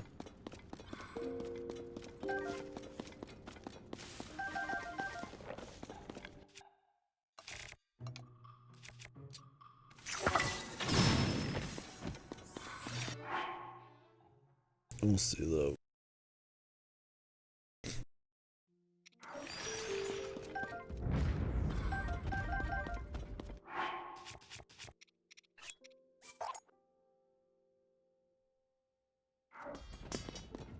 Right.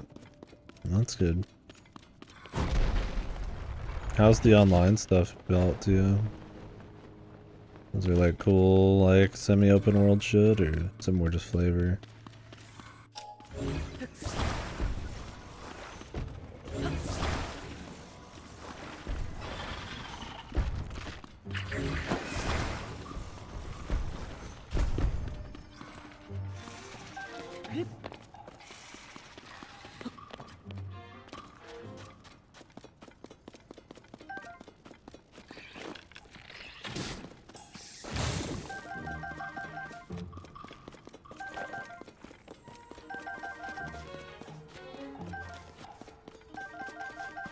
Alright, so it's not like a super big part of the experience.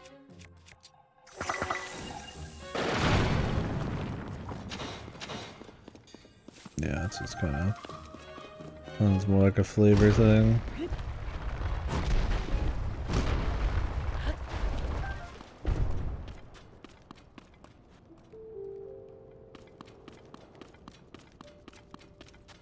Oh, really? Oh, you're saying the open world is a detriment? What, too much traveling and shit? Like low density of actual content per minute or something because of that? Or that there's no mobs because everybody's killing them? Is that what it is?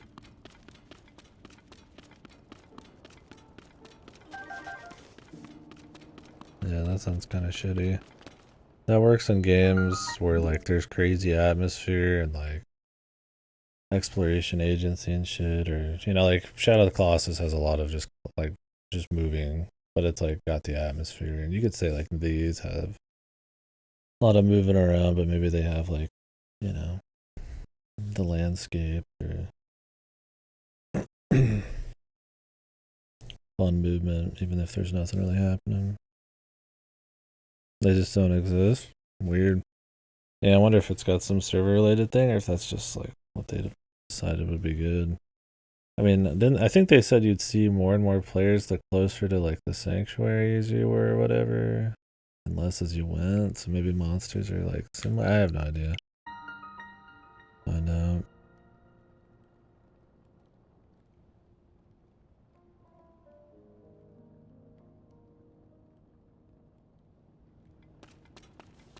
Sounds special though.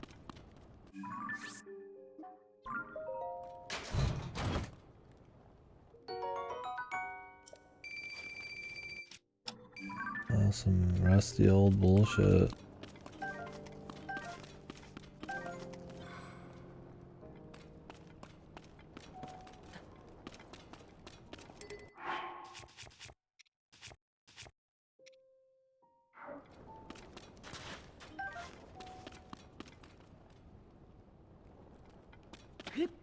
Right.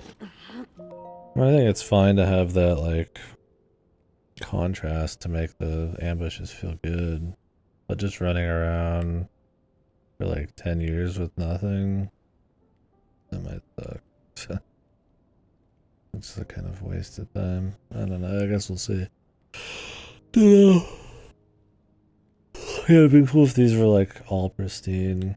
It's just more bullshit. I mean, I guess there was money and some other stuff, but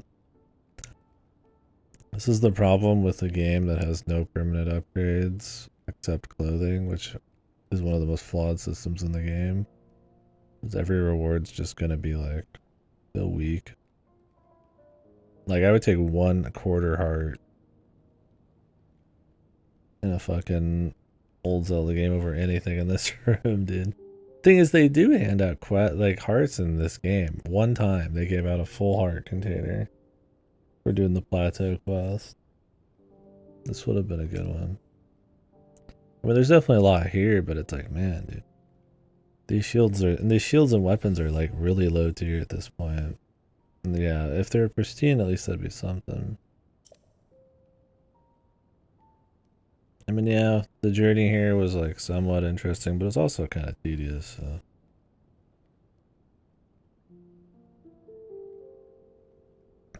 Oh, really? Like the weapons are good? Are they just good stats, or is it because you can combine shit to them? I really haven't used them much. They're just the numbers I figure are good.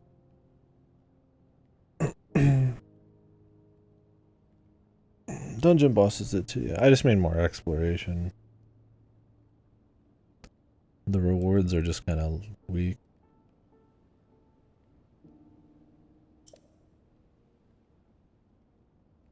What do you mean I hate fusing? Every one of my weapons is fused and super strong.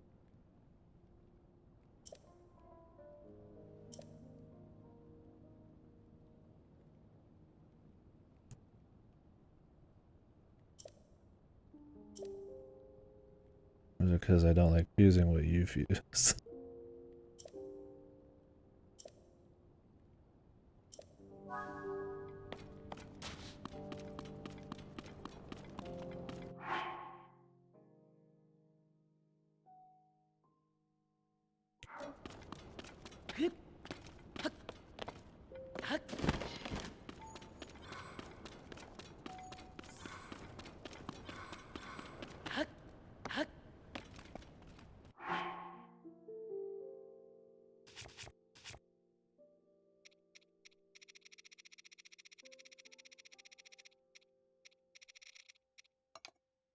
Well, I could throw one on.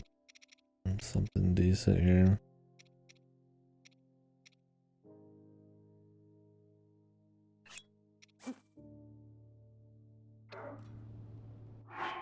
I got some silver bokoblin horns, the classic.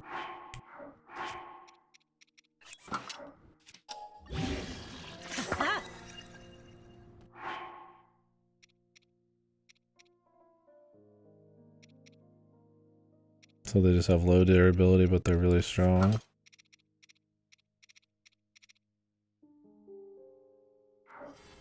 Yeah, that'd be good for like bosses and shit. God knows I got enough weapons.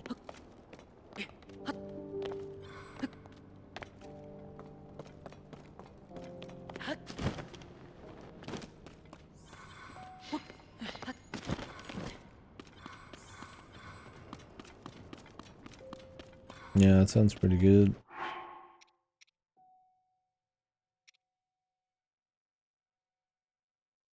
Could do one with this too. Yeah, it'd be nice if they're pristine. The problem with Gerda stuff is, I mean, I've seen like 10 Gerda pieces. I haven't explored the whole area. I mean, I've literally just gone to the temple.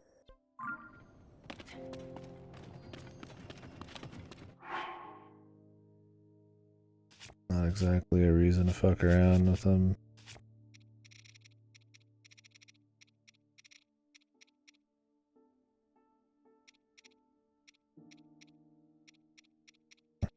Yeah.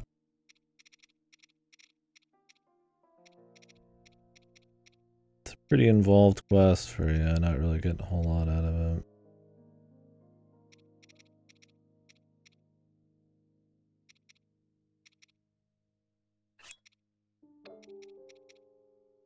Jesus.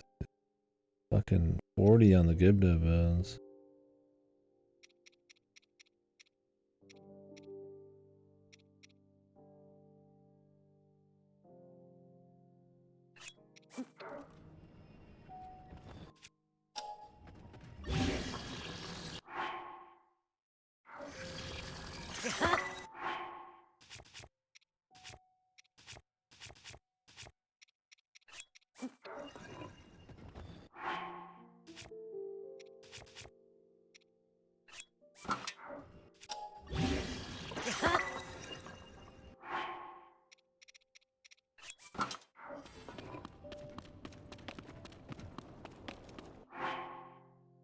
Yeah. Which will be crazy. That's what I'm saving him for. Yeah, usually I do a lot of fusing with these Zonite stuff with like robot horns and shit. Because you get pretty high attack power, and they last for a long time. There's so many robots in this game, and I end up just doing a lot of that.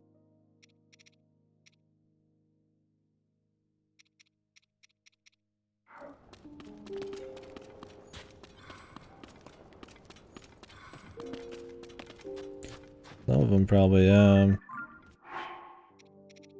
durability is just generally high.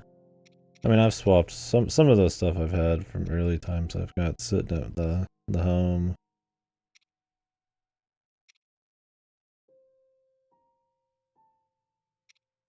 Yeah, if you just wanted to rush a boss, the Gerdo shit would be good. You could get a Gerdo one with like durability up or something. That'd be pretty wild.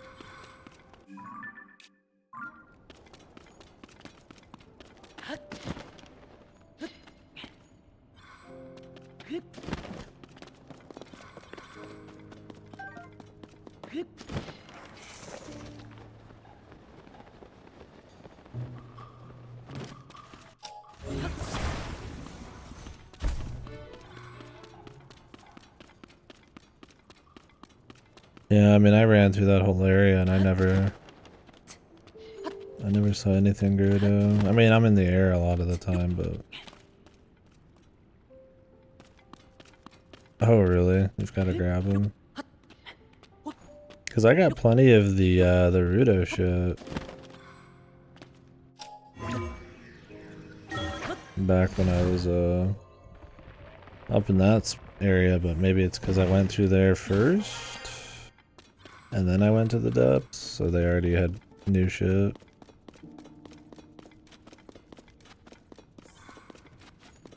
Oh, you have to break a rusted version? Sounds goofy.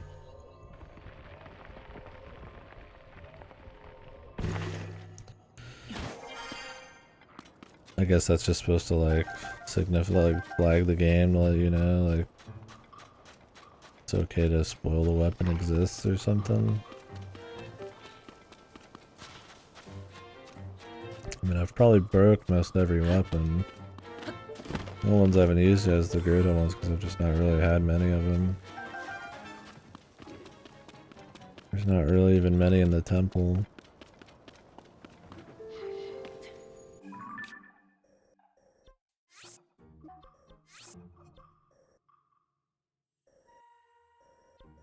Is there no Booble Frog in here? Or did I already get it and just not even notice? Oh, it's all Gerdo Sanctuary. Okay.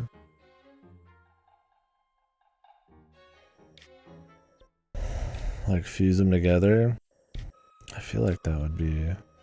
I wouldn't say impossible, but there's lots of landmass and stuff that doesn't work, right? Maybe they could find a way. It's probably not impossible at all. But you'd have to have the mechanics and stuff. I mean, it would break the game, being able to have bombs anywhere and shit like that.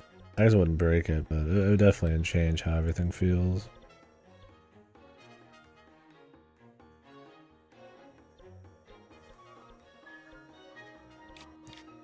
I'm sure it's more than possible. Whether it's an experience you'd want to experience, I don't know, but maybe. I guess it could be fun if you've played the games before.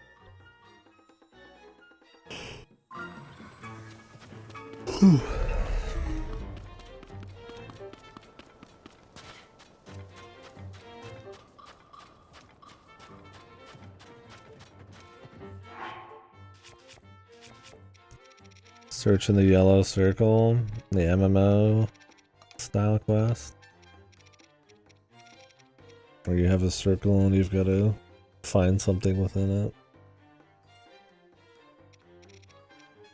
That's cool when a game's actually like got an interesting enough world and viewpoint for you to actually enjoy like searching for shit. But more interesting was just like a natural thing, you know, like you're just looking for secrets. Like a phenotype, yeah. Not a fucking needle in a haystack. Generic quest.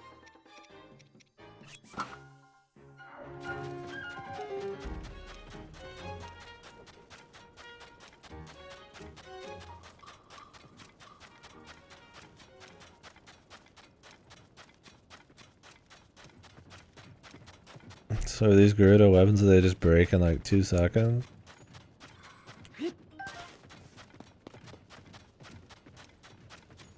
Yeah, I agree, Mootown.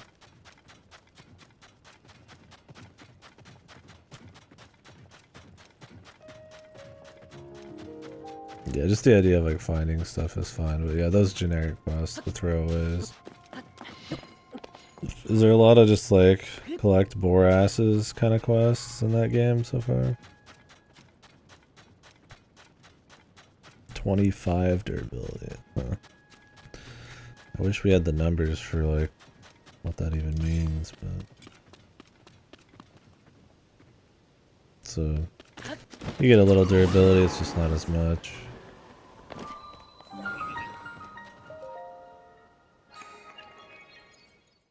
Oh yeah. Oh, 25 hits, I see. Yeah, probably Mootown. I might end up doing a lot of what you're doing, just main story. Man, why am I so tired? Whew. It's because I stayed up so late yesterday. Bridging the sands. What the fuck? Looks like it's gonna take a while.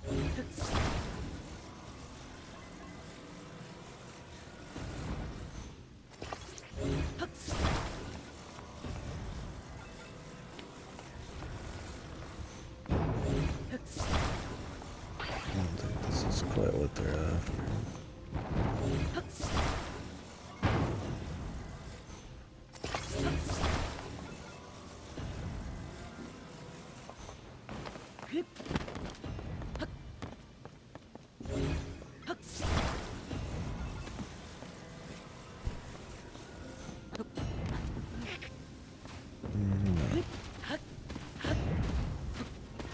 Nice jump.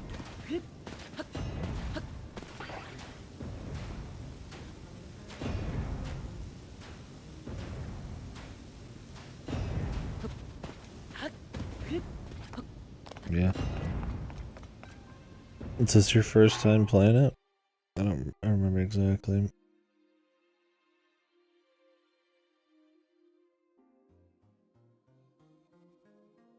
Yeah, I don't know.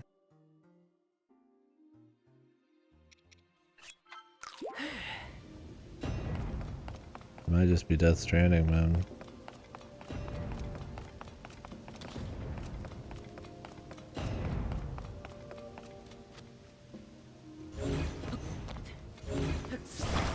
It's got some cool ideas and stuff, but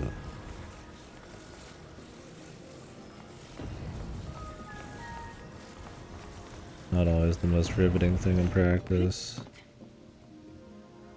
I don't know. Are you playing the director's cut or the original? Both pretty different experiences. You get some goofy ass shit in the director's cut that makes things like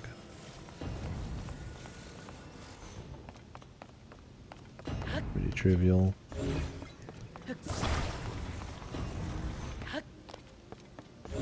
Okay, yeah, gotcha.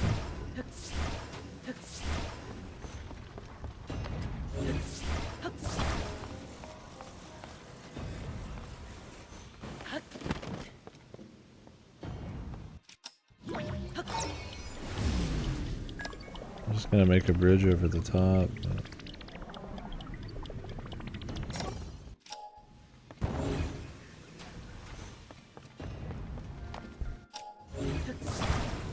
one of these enough. I really don't like fucking around.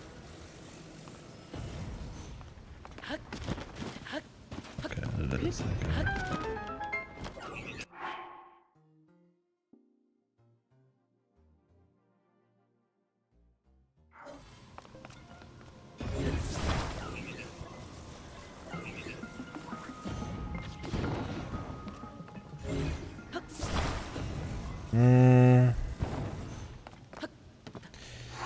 I mean, on one hand, the director's stuff is really fun, and it's kind of like interesting, but on the other hand, it completely trivializes all movement in the journey.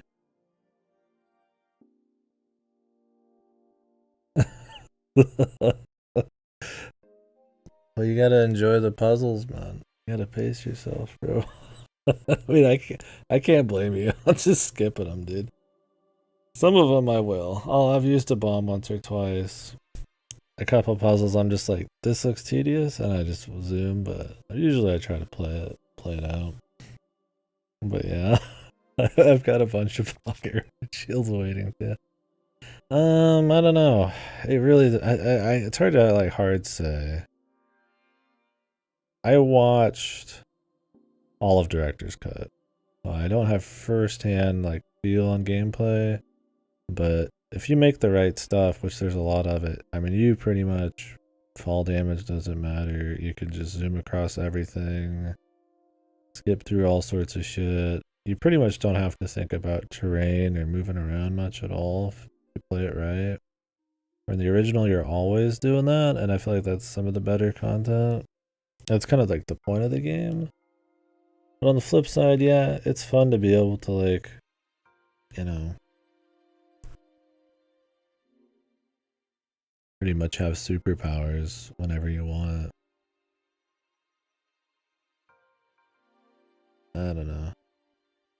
I mean, Director's Cut if you can pace yourself, because at least you have the option, right? I think there was something in the Director's Cut. I can't remember. Oh, fuck, what was it? There was something, because I thought about that. I was like, well, at least in the Director's Cut you can choose, but I think there's some stuff in the Director's Cut that just intrinsically changes how the game works, and it's not like optional. Fuck, what was it though? You think that would be something I'd remember? That's the problem with having watched the Director's Cut. I don't know. Probably the Director's Cut, but maybe just keep in mind that the game wasn't ever designed for the ability to like fucking Hulk jump everywhere and stuff like that.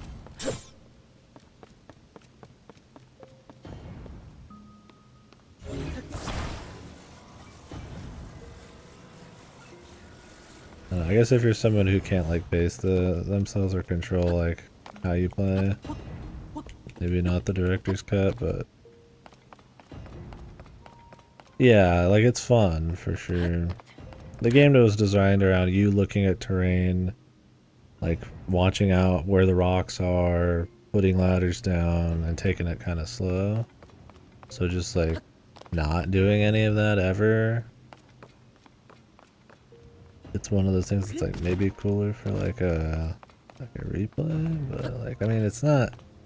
It's still cool though. Yeah, it's like I don't know. It's one of those things. I would definitely say probably Director's Cut and then go from there. I'm trying to remember that thing though that is like changed.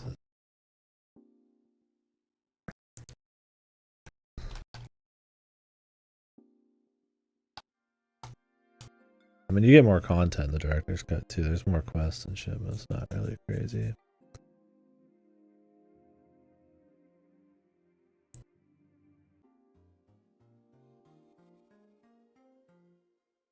Yeah, it's more of a veg out game.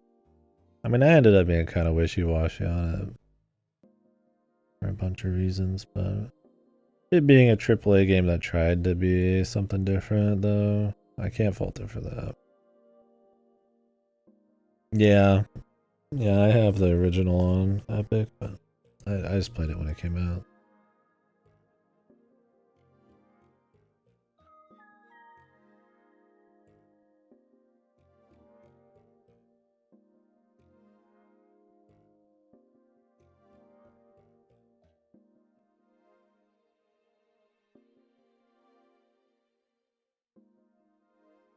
I hate all these fucking like lists.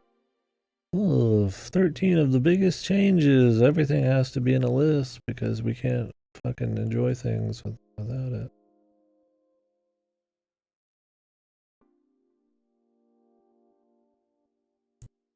Like just tell me everything.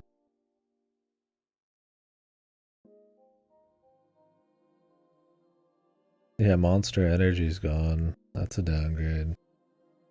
DualSense, graphics options. Yeah, that's the best, right? Where you have to fucking hit a new website every time, a new page, new combat, new equipment items.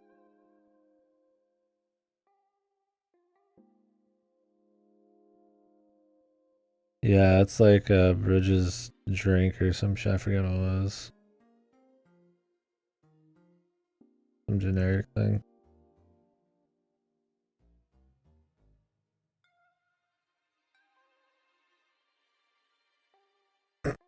I mean, the new combat and stuff, well, it's like you're not really doing crazy combat. Like, maybe it's alright.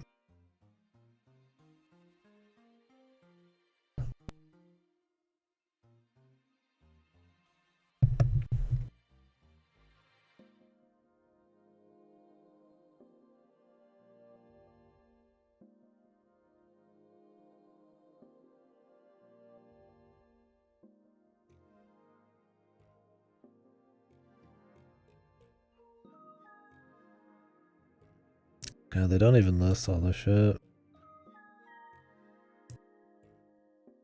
I never have enough rocket shields. I might use one right now. You can never have enough. I have to bring something over here though. 20,000 miles.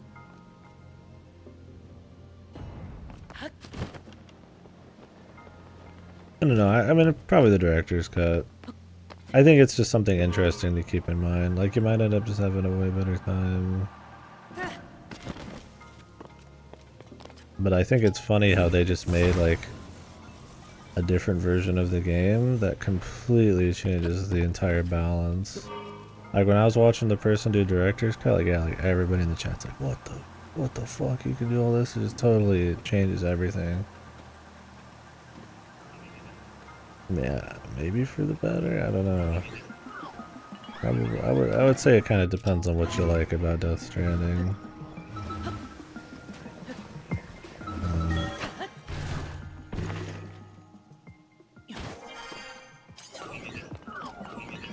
Definitely seems a little odd, like they almost didn't even like what they put out.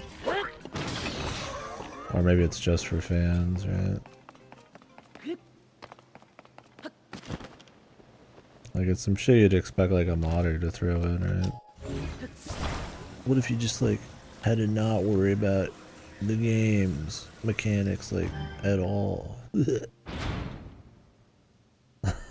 It's like that kind of shit. I guess I couldn't come to a hard decision on that, but definitely a little odd. Where's this ball at? Is it already like going or something? Or...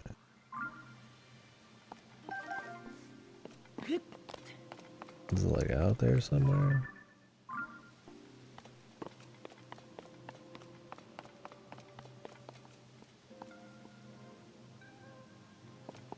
Am I blind?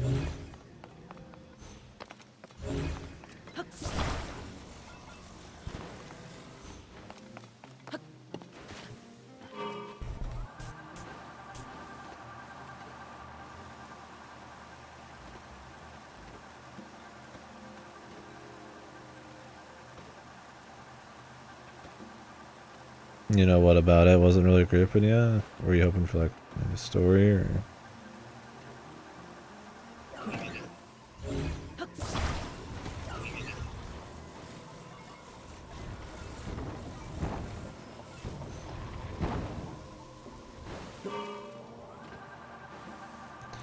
Just a chest. I don't care about that.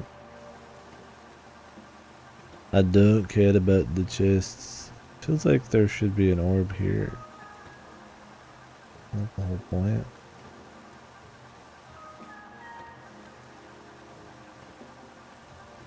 Oh, okay. Yeah.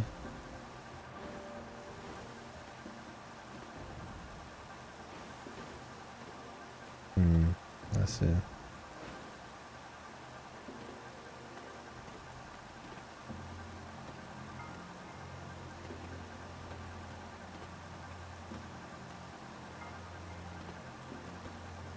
How's the game? It's pretty good. I still think it's a solid game and on paper objectively better than the first one, but most of the streams me bitching about stuff. I think for a game that reuses as much content as they do, I think while in some areas they do really good, I think overall they could have done a lot better. I like it, for sure. I think it's good. I definitely prefer it over almost all the other open world slop that comes out these days, but games suck. I don't know about that. I think there's a lot of things like kind of similar to what I mentioned last time that really should have been reworked. I think since this game's a bit more focused on content instead of this very pure cohesive adventure feel, since they're reusing a map and everything, that the kind of content that they fill it with, which is more micro content, I think it's a little, I wouldn't say stale, but expected. They follow a lot of the same formula to the first game to like a fault. And the kinds of new stuff they add have like a certain formula and repetition to them. I really would have liked some more large surprises and stuff like that. Anything large is either kind of like weak compared to the old games, like dungeons and stuff, or they have so much goofy like story shit or like hand holding that it kind of tarnishes them a bit. Yeah, overall, real good though. I mean, I'm getting close to the end. Yeah, I won't fill my hearts because I'm pretty sure 3 of those are reserved for bonus hearts. Where the fuck is this shit I'm looking for? Oh, I put a fucking thing down. I'm talking about Death Stranding and I was just like autopiloting that switch. I didn't even think about it. I don't even know what I opened. Is it just like the gate up there? I don't even fucking have any idea. But yeah. Oh no, it was the gate on the bottom. What was that for? Oh, we'll see. Let's just go up here. Did I open the one up here yet?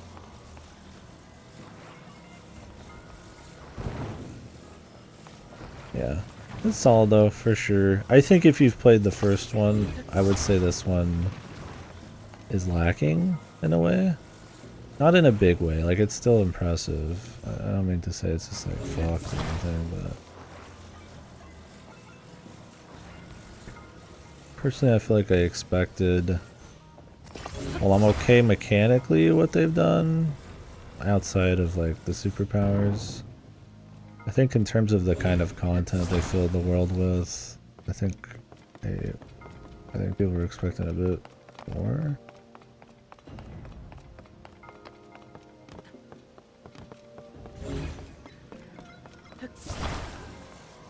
It's not like what's here is bad, and I mean I'm doing a very like heavy playthrough, so.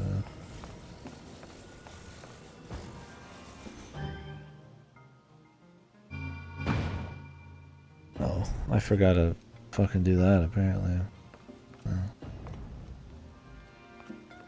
Yeah, see that's what I mean is like I feel like Breath of the Wild had a very just pure focus on exploration because of a new world. Very like cohesive, strong like focus and identity on adventure. From the tutorial and on, like you just go and everything's new and you know the mechanics are all fresh. This one it's like, well, because you're in the same world, because you're jumping around, you know, auto build something you get later, the world's not designed around vehicles but it has vehicle stuff. It's reusing a lot of things. There's still adventure, there's still agency and freedom, but it's not as purely focused. And Breath of the Wild had problems, but it kind of like rose above them because of how like strong that stuff was. And the mechanics here are polished and they're good, but like I feel like the game doesn't have that like clear line of like focus. And my thing is like, games that are purely focused on just like filling the world with content are like, that's most open world games these days. Capturing that unique feeling of adventure is something more unique, which was kind of what was special with Breath of the Wild. And for them to kind of lose that a little bit by reusing the map and the other maps kind of being more focused on just getting through them quickly or just small chunks of content is like, well, then what's left? It's kind of just what they fill the world with, which is fine in essence, right? It's not exactly wrong, but I feel like what they fill the world with can get a little formulaic at times and it's not major enough. Like when you hear, oh, they're reusing the world, you're like, oh, they're going to put a lot of really cool shit in there, right? Big, cool stuff I'm going to find everywhere. You know, I'm going to go around a corner and it could be like a temple, you know? And instead, you're going to go around the corner and you're going to find a shrine and some Koroks and a cave. And the caves are new and the shrines will be new, what's inside of them. And the Koroks will be the same thing. And it's like, well, that's, you know, you did that for 200 hours already. They're good individually, they're good, and I have fun with it. But it's like, that's, I feel like still having issues with like the equipment, the rewards, like stuff like that. It's just like, I mean, the general quality of the big content too. Like, I would say almost all the dungeons in this game, despite liking them enough, I mean, I don't hate them, are still worse than most dungeons in like any Zelda. At least the 3D ones. Like, there's some that are worse, sure, but like we just did the best one, and it was cool, but it was still like really short for a game that's like 200 fucking hours long. If you're doing most of the side content, and like it rarely has, you know, it had a little bit of connectivity between the rooms, but it's still very much just this kind of formula between dungeons where you just do these like 4 or 5 separate chunks. Like it's essentially like, you know, the shrines you're already doing, and I think they've just lost the ability to have that atmosphere and dungeon quality, and for them to not even have a lot of them is like, yeah, dude, that's kind of like what's the whole point in my, at least what I thought of remaking the map. Anyway, sorry, I'm just rambling.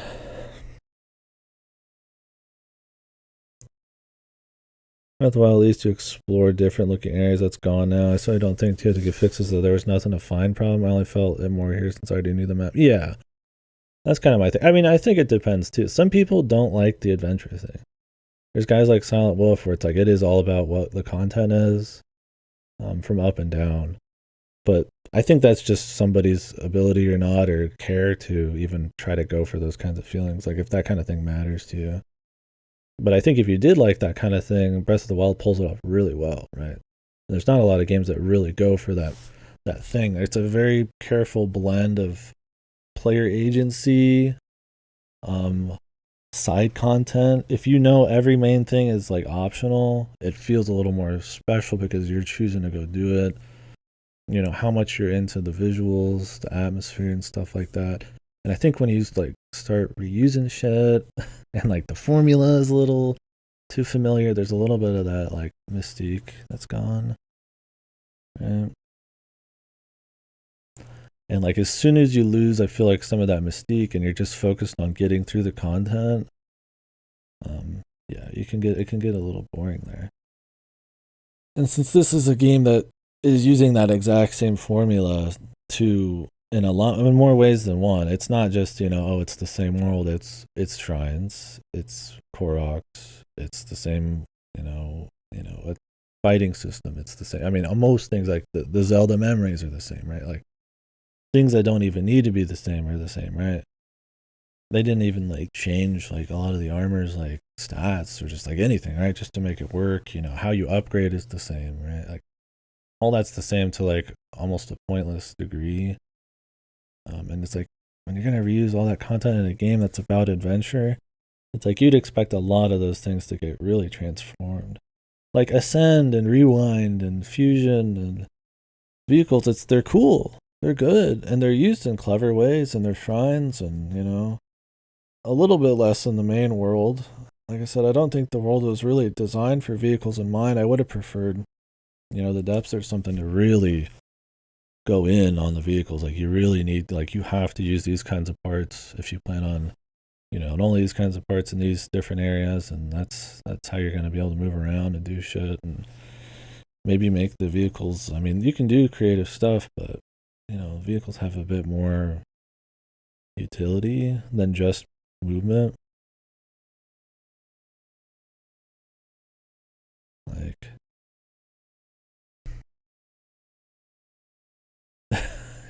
Yeah. I mean, you're always using vehicle. I mean, like, you know, the top left is like an ocean area, and you're not allowed to use fucking like, you know, gliders or something, right? You know, like it's just banned. Like it's like just. I mean, I'm not saying that's the best solve, but like just something, right? Like just, you know, if it's a side area, it's like, you know, I think it's cool that it's like a flipped map, but like that's just more novelty for like letting like cross referencing like the map to like know where exactly everything is. And that's honestly, I like that.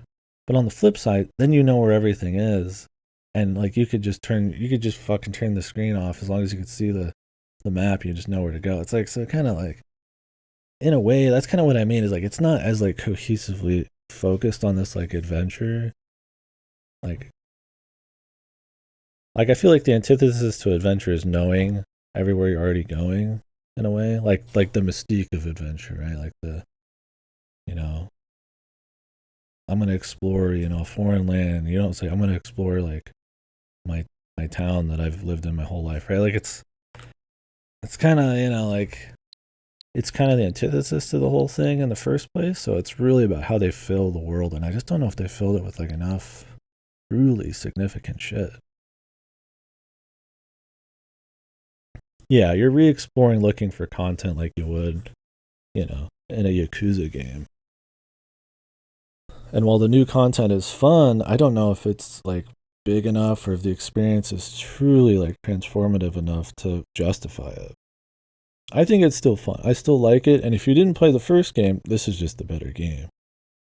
The mechanics are much more refined and varied, but like, yeah, I feel like as someone who came off of a very, you know, exhaustive full playthrough of the first game, you know, very familiar, or very, you know, I mean, maybe I forgot some stuff, but yeah, very familiar, I guess, with the first one. You know, this one, it's like, I don't know if it provides like that strong of an experience, right? Even just in the main story, I'm like, I don't know how much is left, we'll see, but I'm like, you know, if it's just 4.5 temples and a couple other random little things, like, and they're short, I'm like, dude, I was just talking about Majora's Mask, I'm like, the build up, variety, and like length of like the lead ups to like a Majora's Mask dungeon, and then the dungeon themselves is like way more crazy and interesting. And like I know that's what that game's focused on, but I'm like, god damn, you're reusing the whole map in this thing. It's like you think you could get something like maybe not on par with that, but like that's kind of trying to do some of that in more areas, in more ways. Like I just feel like there could be so much more interesting stuff, right? Like when you're doing the pirate thing, they're not wearing like any pirate outfits. You're not getting in the boat. It's not out in the ocean.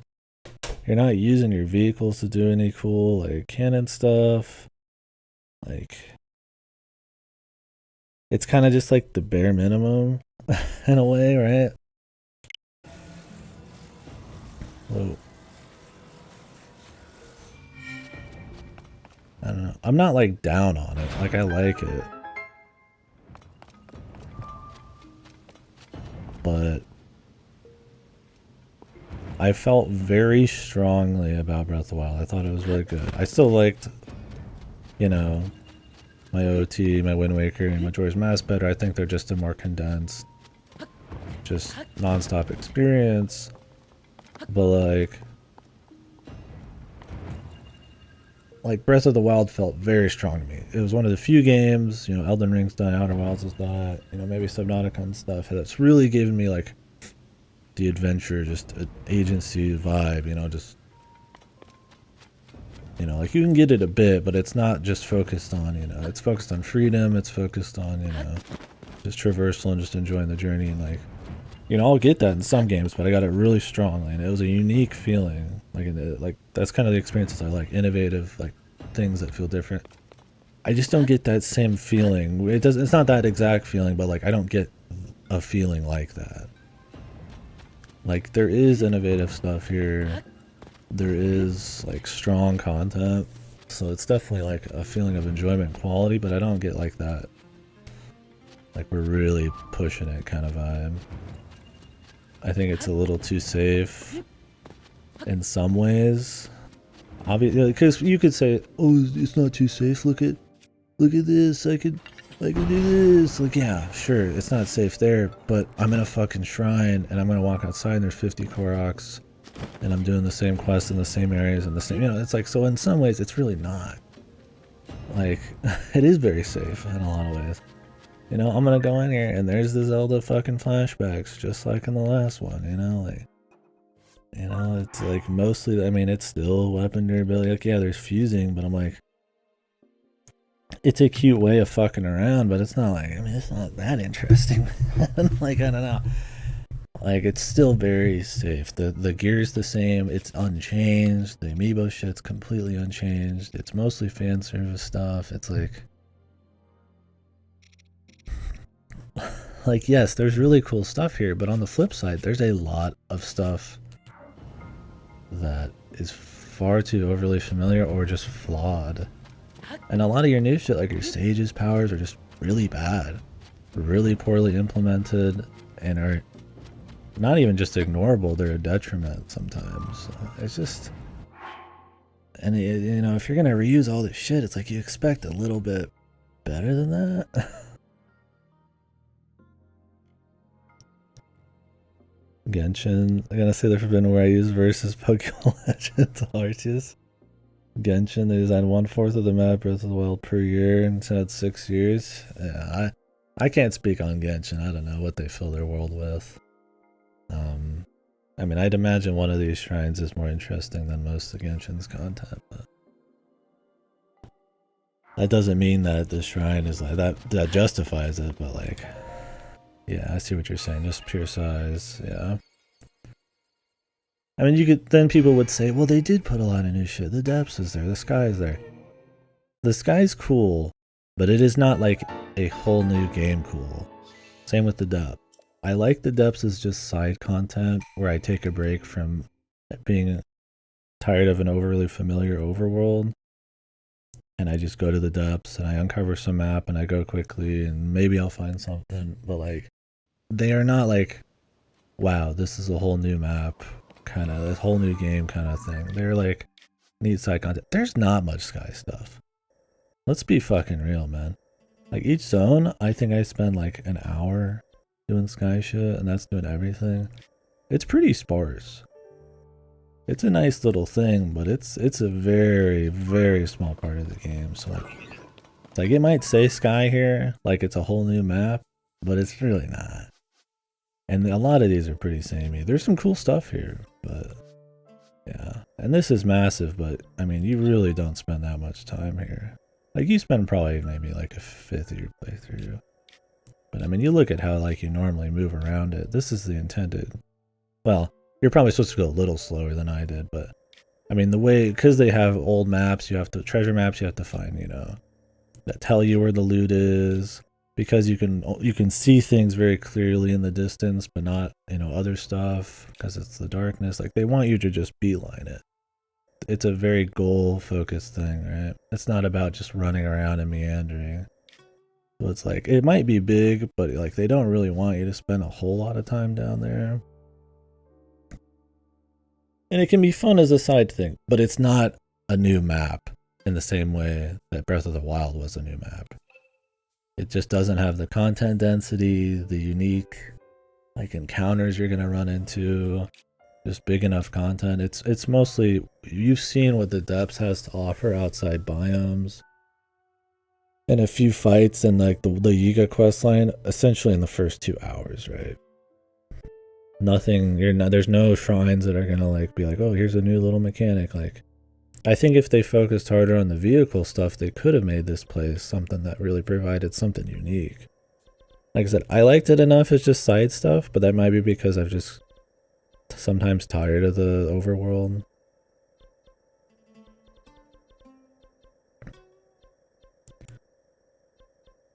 Yeah, that's why I try to do the lead-ups now instead of just jumping straight to the end. That's another thing, is you have to kind of self-pace yourself a lot more. in the original game, you don't really like break it and like have to self-pace yourself too much on shit, right? Like this game is like got a lot of freedom, but like usually at the detriment to entertainment. Or in the first game, the freedom, every time you did something really cool, it always felt like it was awesome, you know, it was fun. Because there was a bit more limitations.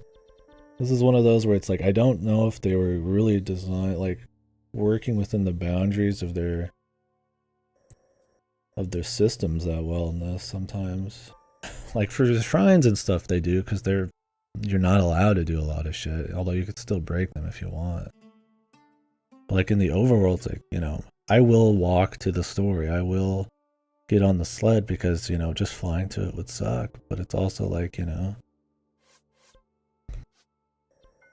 if it's not going to be anything interesting in a zone, like in Akala, I just ran around looking for caves. There's just literally nothing here. Why the fuck would I want to do that on foot? Like I don't know. It's like it's just odd stuff there, man. I don't know.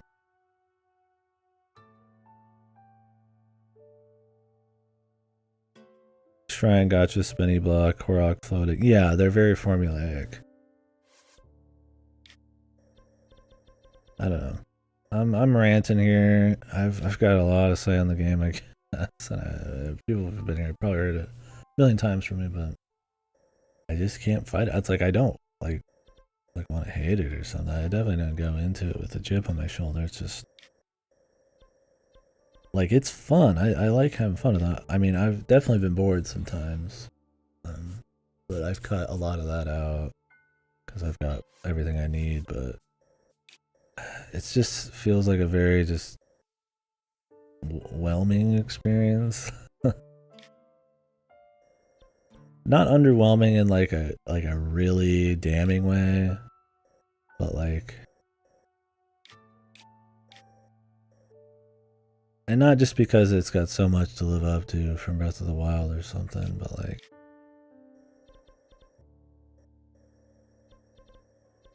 I just think the amount of time, yeah, 6 years, full price, $70, reusing the map. I think you just have a little bit higher bar you'd expect from how they're going to clean up the systems and what they're going to fill the world with. Doing it all again is fun enough because it is just a fun game and the systems are fun and the new things they've added provide just enough spice, but I'm like,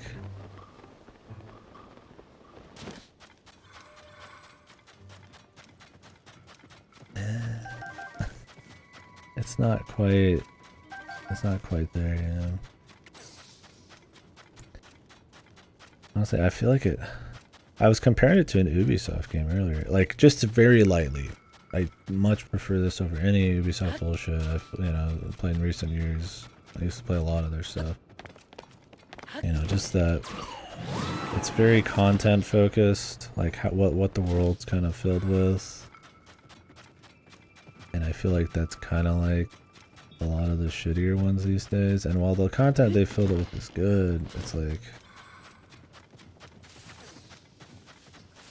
it does have that like quantity over quality sometimes vibe to it. Like the shrines are all clean, but like that's the thing, is like, is that the whole game? It's just shrines? Like, I mean, it can't just be it, right? So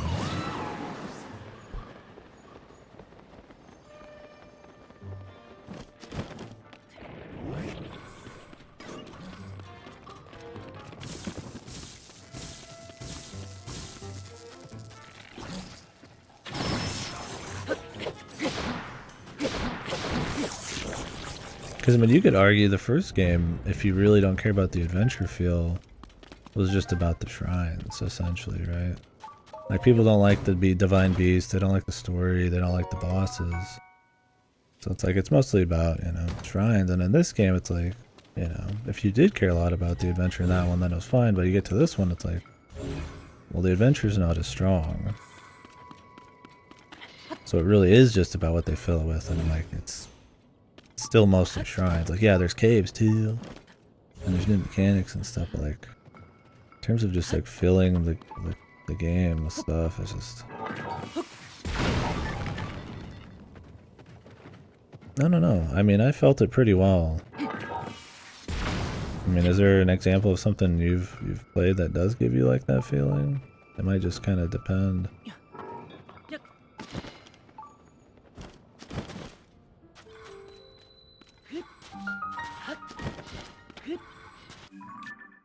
I mean, that's fair. Like I said, that's fair. I mean, there's plenty of people who don't. I mean, I think there's a certain kind of like, yeah, immersion or maybe even just desire to even want it.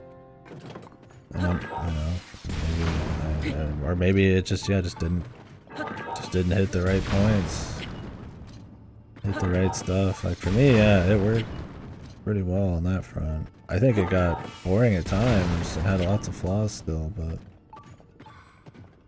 I think it did give me that, personally, that thing for me.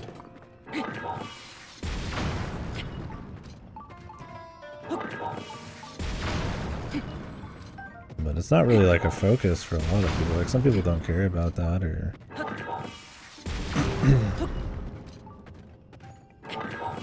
don't know.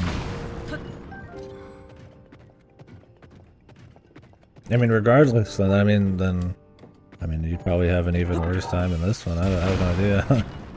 Or maybe you only care about like the shrines or something. In that capacity, then this one would be better. And I know, like I said, Silent Wolf, he didn't like the first one because he didn't get into that like kind of the emergent gameplay and all that. He didn't get into the experimentation, you know, the adventure feel as much. It's a lot more about the content. I think this one succeeds better in just a pure content sense. I just don't think it succeeds well enough or is transformative enough or takes a big enough step forward to make up for getting rid of the adventure feel and being all on the same map. That makes sense. It's like, yeah, the you know, the dungeons are better, absolutely, but they're not like still that great, like at all. You know, like the mechanics are better and all that, sure. The shrines are better, but it still is like just the same shrine feel all the time.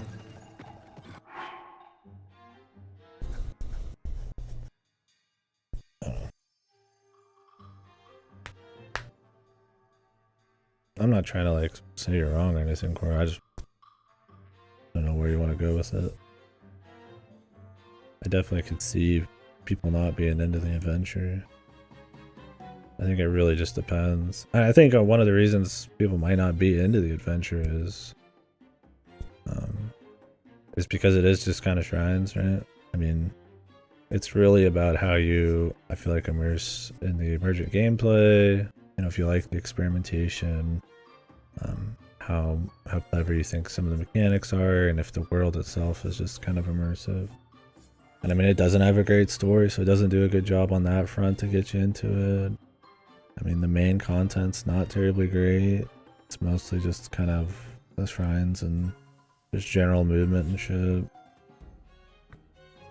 But I mean, if those things don't get you, then yeah. That's what I mean, is to feel that adventure feels a very, I feel like, delicate tightrope of agency and having something worth seeing in your world. And I think they just, I think they, for the most part, just bungle the adventure feel to me. You are on adventure, but like that feeling of just like the freedom, adventure, just surprised to see things like that. I mean, Elden Ring gave me that feeling. I mean, it has problems for sure as well, but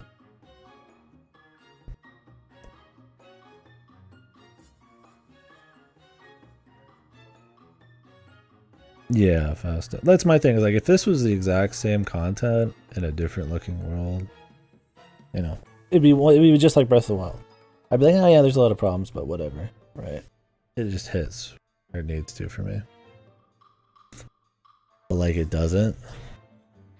Like it definitely, I mean, it hits well enough. I mean, I like it, but like, yeah, it doesn't have that like I'm okay with the faults thing. It's a lot more I'm definitely feeling a lot more hard on it. It's a lot more damning than with Breath of the Wild. I don't feel like any reason to go explore for shrines, or the only reason to go to different areas. The powers are basically only used for puzzles and shrines, and never really any use otherwise. Divine beasts were fun, but they were so simple. Yeah, which is fair. I mean, having purpose and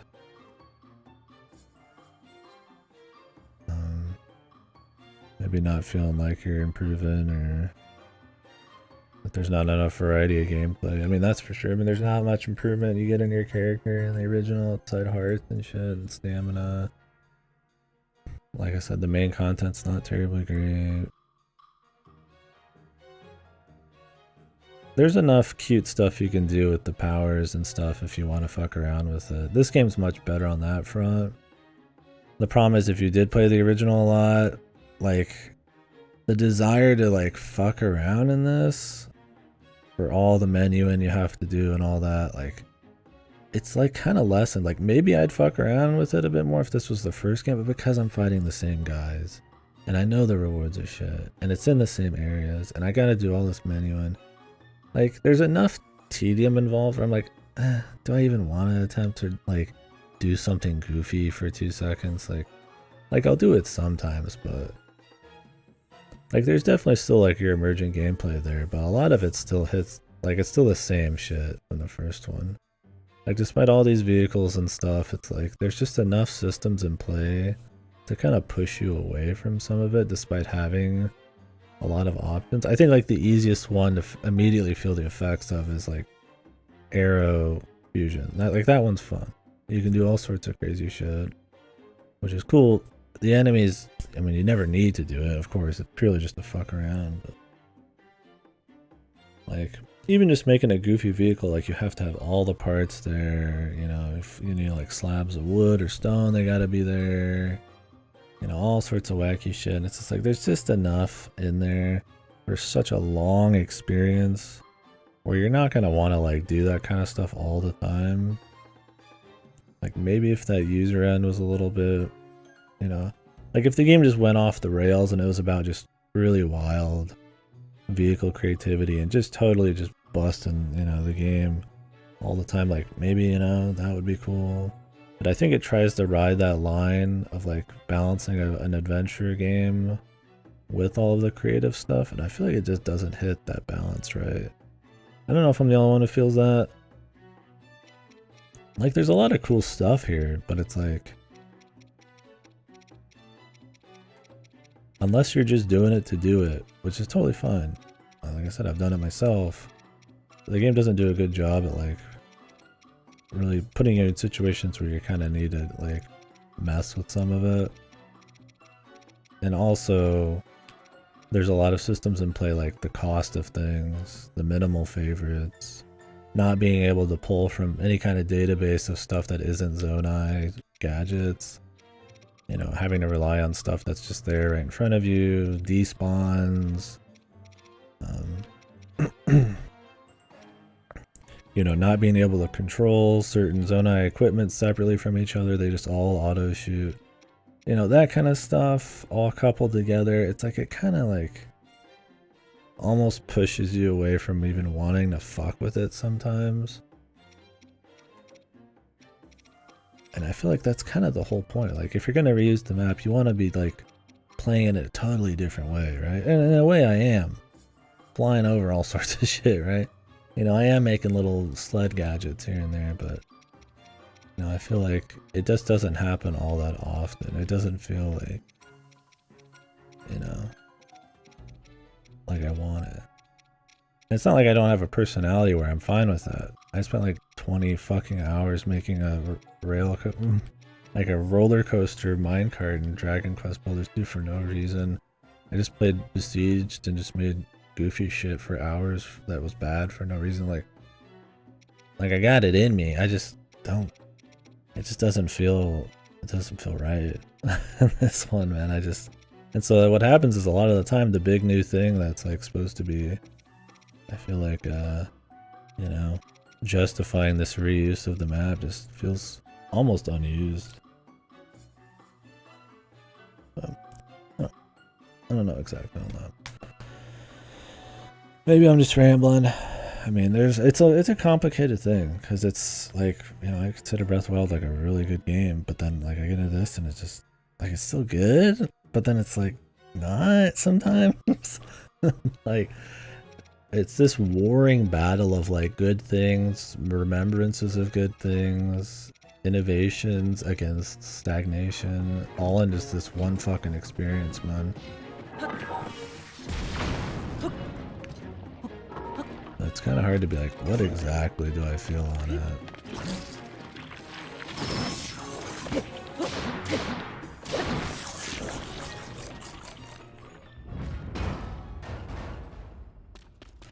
How do conventional Zelda dungeon work in this context where you have such a wide range of possible capabilities?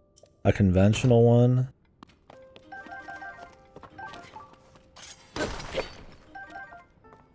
Well, you wouldn't be able to pull that exactly off.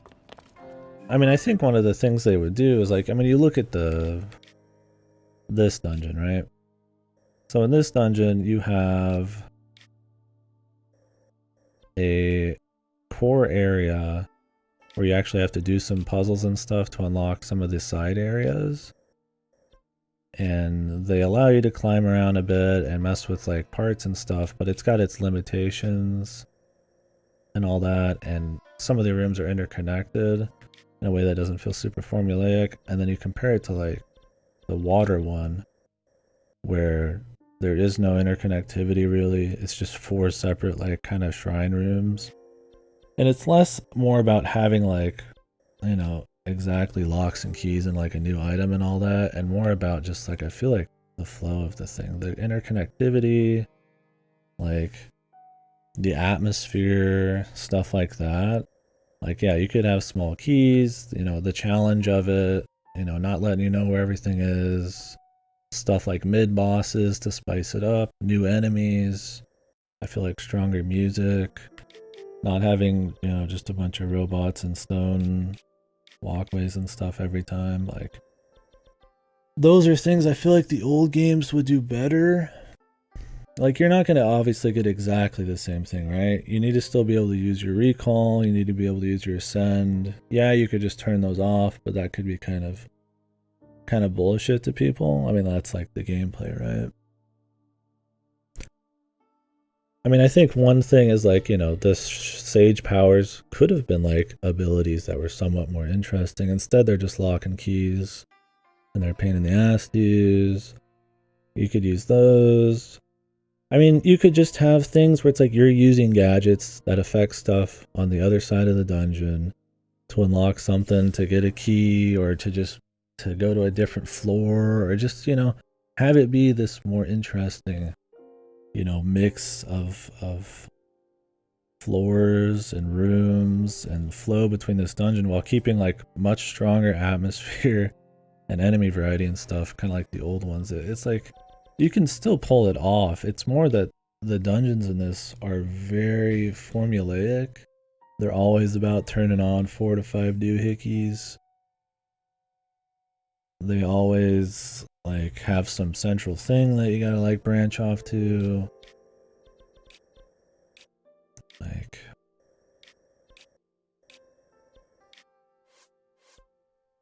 Like in terms of traditional dungeons, it's like I feel like it's not just exactly that they would need to copy the old ones. It's more that these ones feel like, some of them, like I think the sand one's fine, like just a bit more soulless at times. They don't really have that atmosphere. They don't have an interesting flow with like surprises around in every room. A lot of rooms will look exactly the same. A lot of it's just atmosphere, flow, and like art and enemies and stuff. Like they don't try to do anything that's just kind of like different from the rest of the experience. Like it's always just like we're pretty much going to be doing a light shrine or 2 or 3 in the dungeon. You know, like what is really going to be more special about these, right? If it's not going to be atmosphere and it's not going to be, you know, anything like that, you know, like the, you know, the flow of the fucking dungeon and stuff, then it's like what is it, man? Like they need to be some kind of larger, like fresh, interesting experiences, especially if there's only like 4 or 5 of them. It's also like they're really short too. Like in an older dungeon they would be much longer. Like you spend like 20 fucking minutes in these dungeons sometimes. And in like a game that's got like 100 to 200 hours of content, it's like, damn, man. I also feel like another thing that they could do in this, and maybe it's not like the old games, but maybe having them be a bit more focused on just free discovery. Having them always be kind of like led into, and like it'd be kind of cool to have these kinds of dungeons just around. You just kind of find them. Like they really try to focus like a narrative on them and stuff. And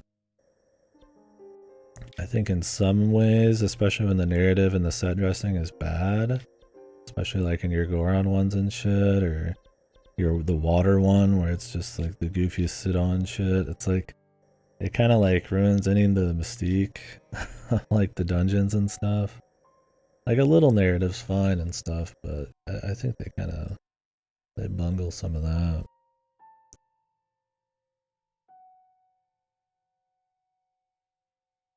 Some heavily themed and unique environments would seem welcome. I mean, I think that would be good for sure, and that's something you could borrow from old Zelda games. I think length is definitely something. I think surprises like mid-bosses, stuff like that, unique enemies is something you could borrow. Obviously, like new mechanics is always nice. I get that they don't want to always have new mechanics because you need to be able to explore everything at once, right? If you introduce like the hookshot here, well then they can't make a hookshot challenge in some other place unless you want it to be like a Metroidvania.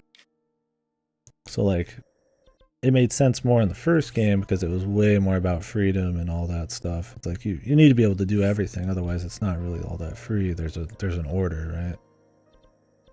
So it's like I get you can't introduce too many mechanics, but like because they have all the Zonai stuff, essentially they can introduce mechanics later on. You just utilize a different thing in a different way. So it's like they do have stuff. Like you could use lights. Maybe they should have leaned more into that kind of stuff. Like you do use lights in the Gerudo place a bit. Like, you know, bosses could, you know, I guess the boss used lights a little bit. Maybe that's why it's one of the better ones. Like they try to kind of have mechanics be used, like the Sages ones, like the Mud Octorok uses like the water and all that shit, but I think the mechanics are too goofy and too often uses like locks and keys in this.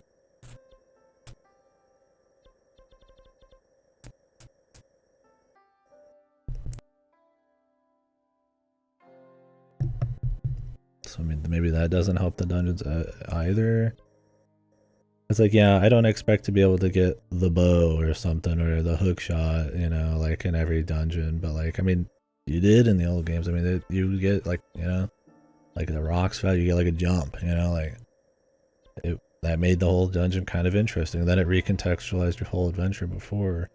You know, if you're not going to get those kinds of things in these dungeons, it's like, well, then I hope like, you know, the set pieces and just the, you know, the events that are happening and the puzzles and the flow between the rooms is more interesting.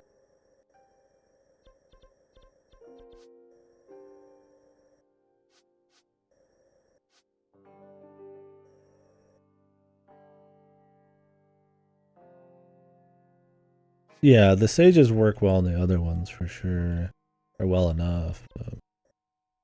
So in that way, they're kind of like traditional dungeons there. Oops, I don't know why I decided to fucking warp over here. I was gonna look at the dungeon and talk about it, but I was like in the middle of nowhere. Now I gotta go all the way back. I mean, I think it's an interesting question. Like, what would you change? I think for me, it's less like I just need them to be like the old ones. Because I personally, you know, while I think these are better than Breath of the Wilds, there is stuff about Breath of the Wilds that I think is much more clever and works with the mechanics in a more like kind of cute way. Like that they're dungeons, that the entire dungeon is constantly moving by your choice. and it's all about scaling them and like moving around them and stuff, was kind of clever because it worked with the mechanics of this game where it's about climbing and shit. And so they kind of made like dungeons work in their own little way. The problem is they all look the same. They're really short. The puzzles aren't too hard. The bosses all really suck and look the same. You know, there's barely any theming on them, so like that sucks. But like they at least try to do something cute. Like, what is cute about this one? It's literally a fucking circle with 4 shrines surrounding it, right? Like, it's like, damn, man, you know? Like, it doesn't have to be this big brain thing. Like, it could just be an interesting, like, more dense area with, like, more options to go left or right instead of just fucking straight through all these. You know, there can be, like, a little backtracking. There could be a mid-boss. There could be some better atmosphere. Those are things that the old ones did. Like, yes, new mechanics, you know, new weapon or something, that kind of stuff helps for sure. And they attempt to do that a little bit in this. I just feel like they're just kind of unexciting sometimes. And I feel like despite these using the new mechanics, it's sometimes to the detriment of the level design. Like, if you really want to use all your new mechanics in this dungeon in Fire Temple, you just break the dungeon. You don't even do anything. You just climb through the whole fucking thing. You don't even bother with the rest of it. You have to stop yourself.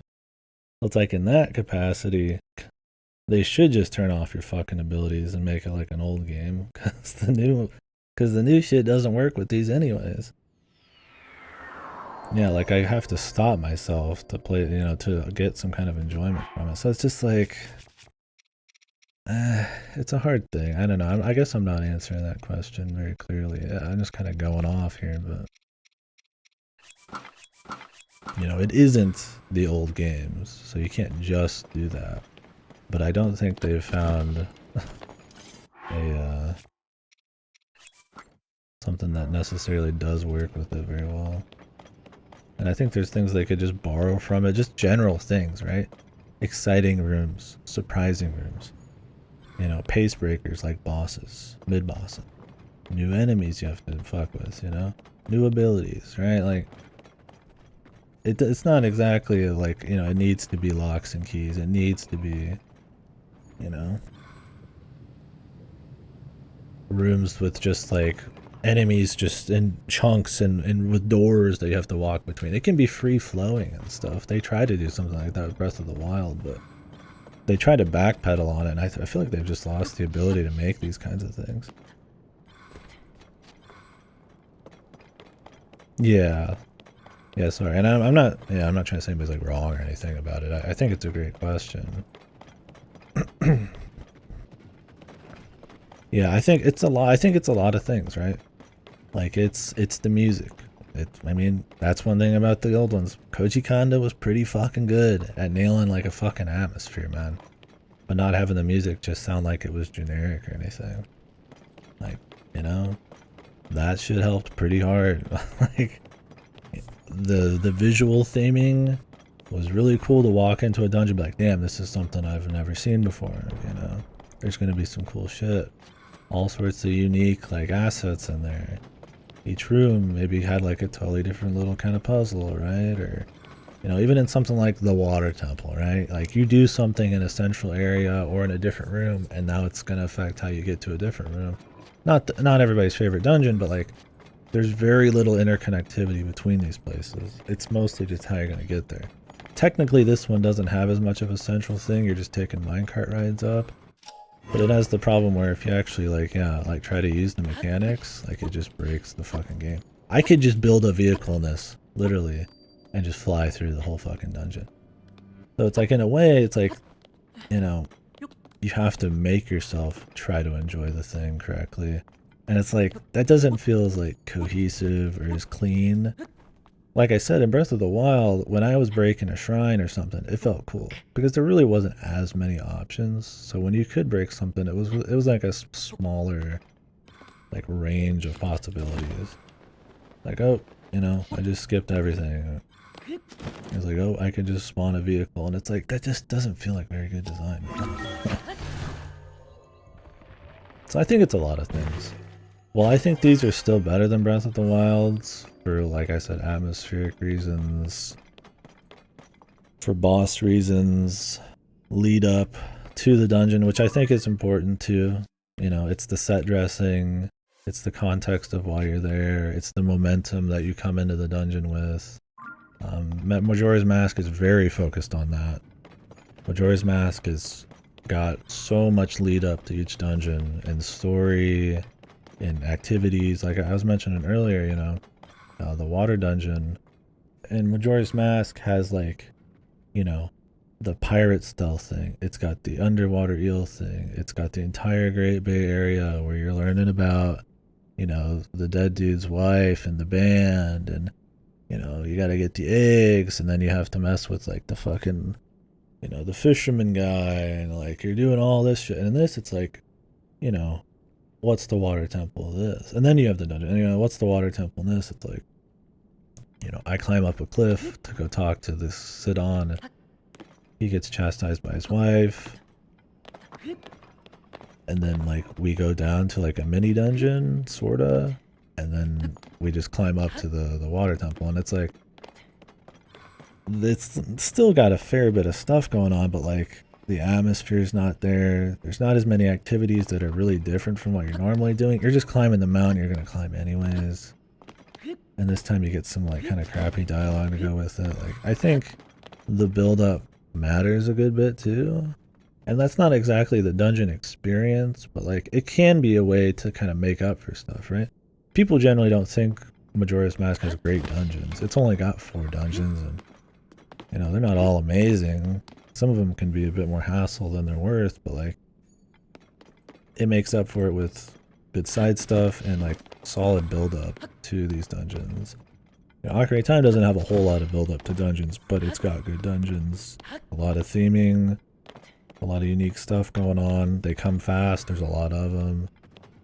Like, I don't think this nails either of those things. It doesn't make up for it with the build-up, and the dungeons themselves are not very strong, so it's like, I feel like something could just give, right? Like, if this was just musically awesome and visually just very varied between rooms, like each of these rooms looks exactly the same, dude. Well, not exactly, of course, but very similar. Like, I couldn't fucking tell you the difference between one of these rooms a day from now, probably. Or I could still probably picture, I mean, not exactly fair, because I played Ocarina a bunch of times, but, like, I could generally, you know, in my mind picture most rooms in, like, the Fire Temple or Dodongo's Cavern or something. Yeah, why is there no music here now?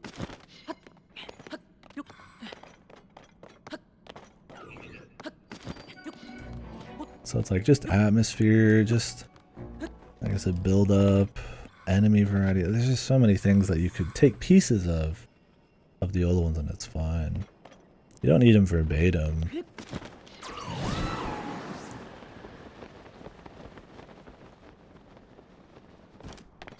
I mean, a lot of Zelda dungeons have played with, like, mixing up the formula anyways. I mean, Skyward Sword's best dungeon, the pirate ship time thing, is very untraditional in some ways, right? Because you're, like, moving around on, like, a little boat and shit. Or how much of that was the pre-dungeon?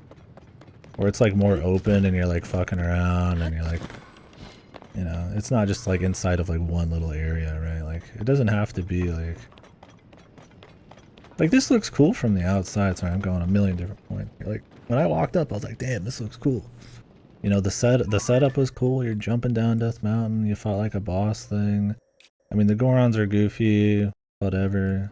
It's fine to have some comedy, right? But you get here like, oh, this is going to be cool. And you get in there and it's like, it's cool. It's not, like, bad. I don't think any of them are just bad except the water one, but it's like the overworld, man.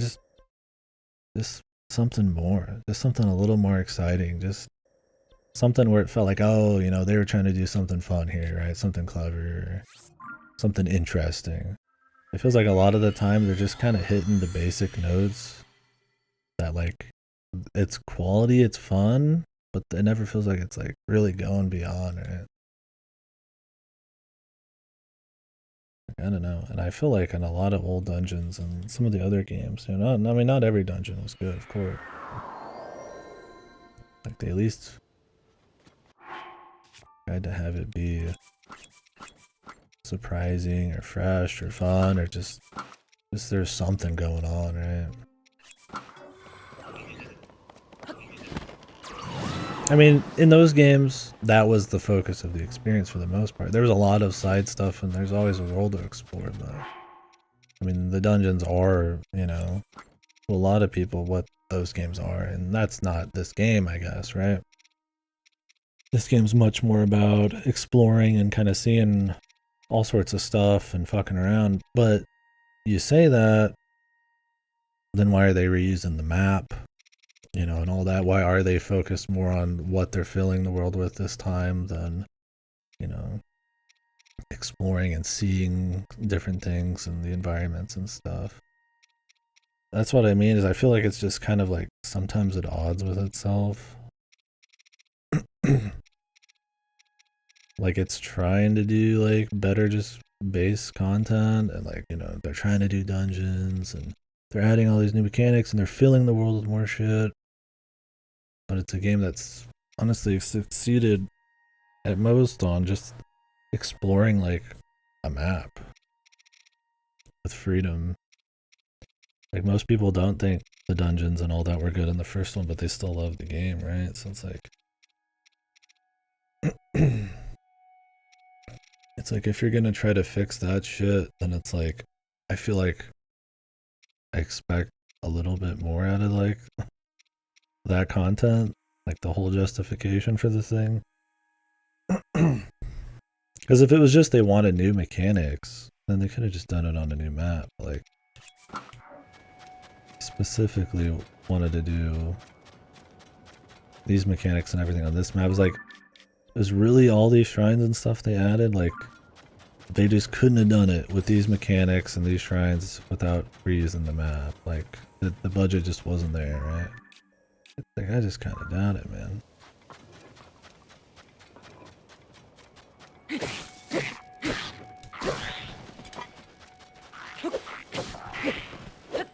Like if the map was filled with like way more temples and way more like big stuff, like I did go down there and it was a whole pirate thing, and I was riding around my little boat, and you know, most of those zones that didn't have like main dungeons in the first game did have some kind of cool thing like that, or just side content just had stuff going on. There's just unique, interesting stuff happening in more of the side content. Could you say, yeah, it was all worth it, it was justified? Because they just really put some significant, cool, interesting stuff, and the world, while being the same, feels like it's changed and there's just a new phase, right? But like, I just don't think it hits those points. I don't think it does have that significant of stuff, right?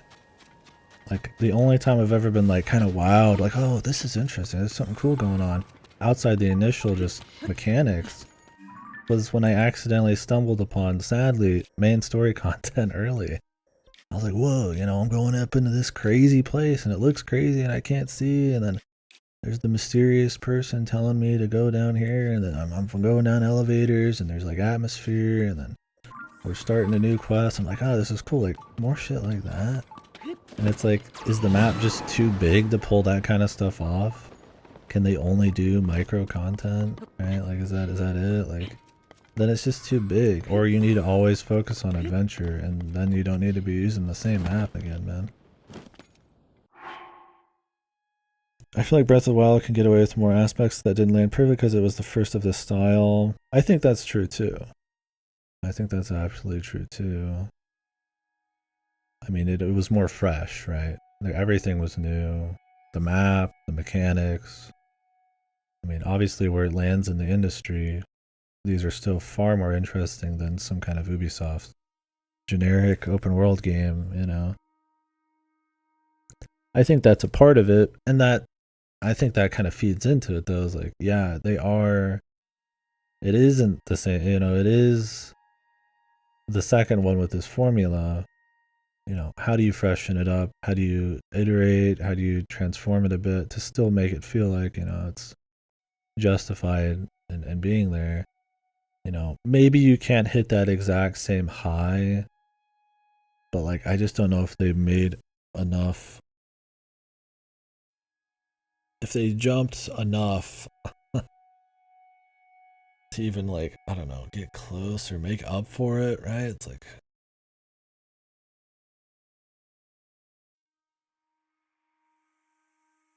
the bar is definitely higher, and I'm definitely like harder about it because so much is being reused. But like that's what I mean. It's like if you're gonna, and the thing is like the games are way like Majora's Mask can get away with having like generally the same combat and stuff, probably because they're like 10-20 hour fucking game too, right? Like these are games that you've spent like 200 hours with a pop, right? The systems are going to be a little more tiring or a little bit more familiar and or in need of more refreshing like something, right? Like Mega Man can get away with it because it's like 5 hours long, right? Like you're not really like overly tired of any of it. You know, if you're getting tired of like the mechanics and the shrines in Breath of the Wild and just that game, like a lot of people do, having another game that's not really changing the most of the formula up in any big way, and then reusing the map, one of the most important things, and then not really even pushing the boundaries for the main content or any of the side content. It's like, yeah, it's like the bar was set high, but like there's still like repetition and like tedium and formula and yeah, expectations, like you said, like you know, justification. I mean, like I said, if they just if it's just a different map with all the same shit, I don't even like, you know. Like I said, I probably gloss over the same issues I glossed over with the first one. I think it just has just enough of a blend of things it reuses or does wrong that's like it generally rises above its problems, but like not in the way Breath of the Wild did. Like I've always said Breath of the Wild was like a very flawed game that like still ended up really good despite it because of what they did that was really good. I don't know if this rises above in quite the same way.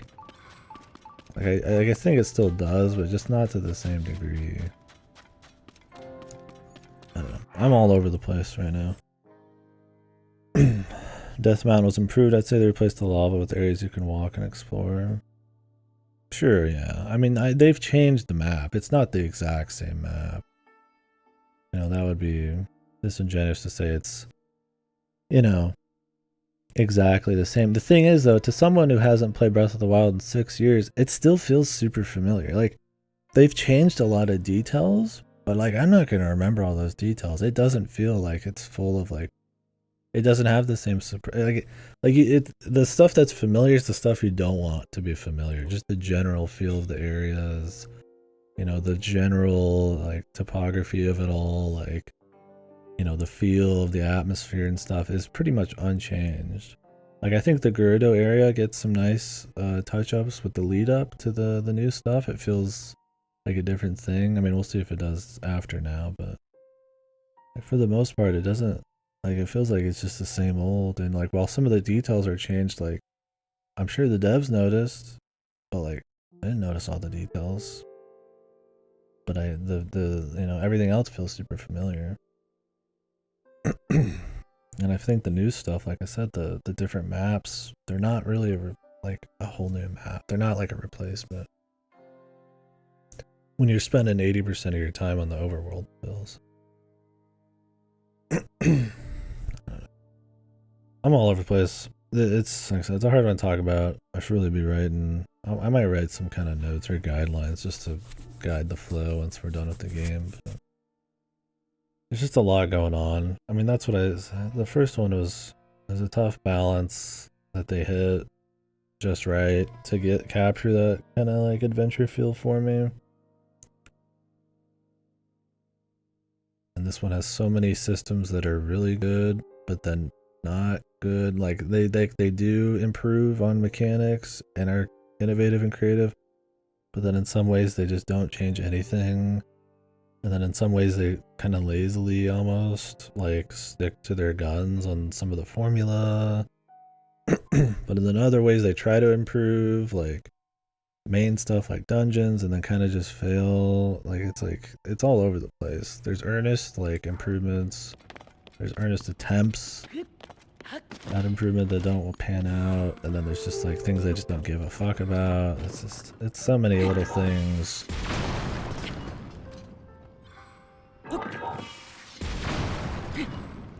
And I feel like that makes it kind of hard to almost argue or discuss about, because somebody could just be like, well, they do this, you know, you're wrong here about this, but it's like I said, it's like, yeah, fucking with all of the mechanics are really fun, but I'm still just doing a shrine, right? Like it's still the same shit there, and I'm still on the same map. Like there's like these warring like good versus bad things.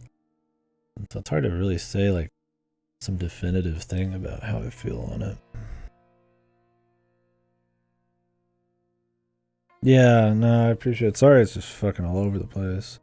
I think it's really interesting to talk about, but it's definitely one of the harder games to chit chat about and feel like got like a hard like thing on it. It's just it's all over the place. I mean, part of it's just because it's so big. Part of it's because it's Zelda. There's legacy there. Part of it's that it's coming off the heels of something that was a really big deal. Yeah, it's like you said, it's balancing expectations versus the quality versus the innovations. I've been coy about even like saying anything definitive this whole playthrough, even up to now. It's like, damn, when I'm pretty close to the end, it's just because there's times I'm playing this, I'm like, I'm fucking bored out of my mind, dude. Or I'm like, this is just really disappointing at some points. But then there's other times I'm just like, I'm just fun. It's just fun, and that's most of the time, right? It's just like, what the fuck do exactly I feel about it? I definitely don't find it as strong of a quality as Breath of the Wild, but I think it's objectively better than Breath of the Wild. So it's like, you know, yeah. And I could tell that you were, and I appreciate you guys doing that, because I definitely didn't want to be like influenced on it. I think we're at the point now where it's like there's probably not a whole lot left, and what is left is probably gonna be like maybe more of the interesting stuff. I mean, I've got 2 more zones to do, which I'll probably finish by tomorrow. Well, we got the Jeff Keighley shit tomorrow, but I'll try to. Obviously, I'm slowing down right now, but yeah, I don't mind breaking into it a bit more now, especially since I'm like not making really great clear points. If people want to like ask stuff or like guide the discussion, if you think it'll bring something stronger about, by all means. I'm not too worried about being influenced at this point. I think I've put enough hours in that I've got a pretty generally good feeling about how I feel on most of it.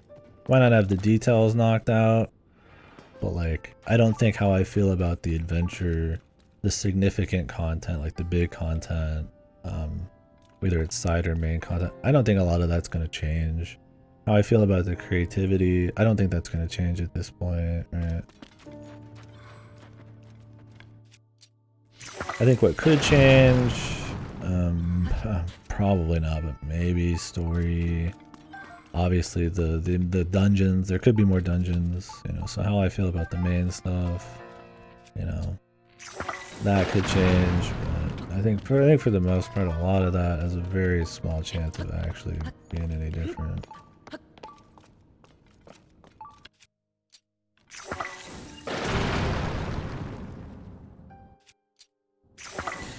Yeah, I mean, how did you said you had some hot takes, right, Fasto? I mean, is anything I'm saying kind of ringing true to you as well, or what?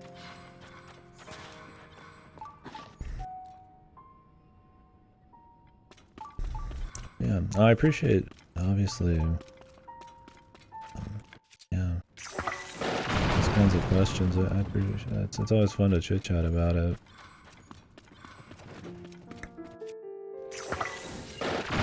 Just a very interesting one, and I mean, it's almost entertaining just trying to figure out what the fuck I think about it.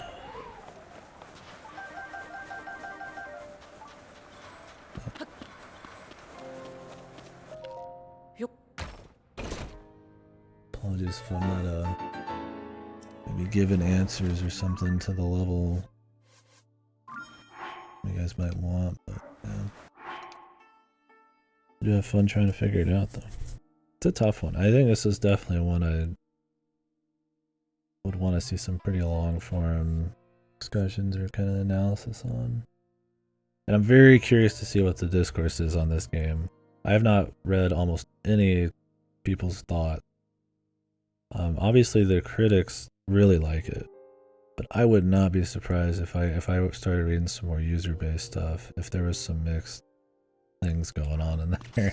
I mean, obviously there's your people who's just like, oh, fuck Nintendo, fuck blah blah, you know, there's just nothing going on ever, just, you know, the combat is just one button smashing. It's like, you know, you just kind of missed the whole point, but like, I'd be curious about people who really like the first one, if there's just that thing missing. And that sounds so fucking wishy-washy, right? That's why I don't like using that kind of language, I guess. That thing, like, what does that mean, right? I'll sit here and say, like analyzing or critiquing or talking about games, and I can't use wording like that. It's like the most vague, obtuse bullshit. And I'll realize that, and then I'll try to like dig into what that means. Then I'm going into 50 different points because there's just so much in the fucking game and to talk about. So I need to write my notes.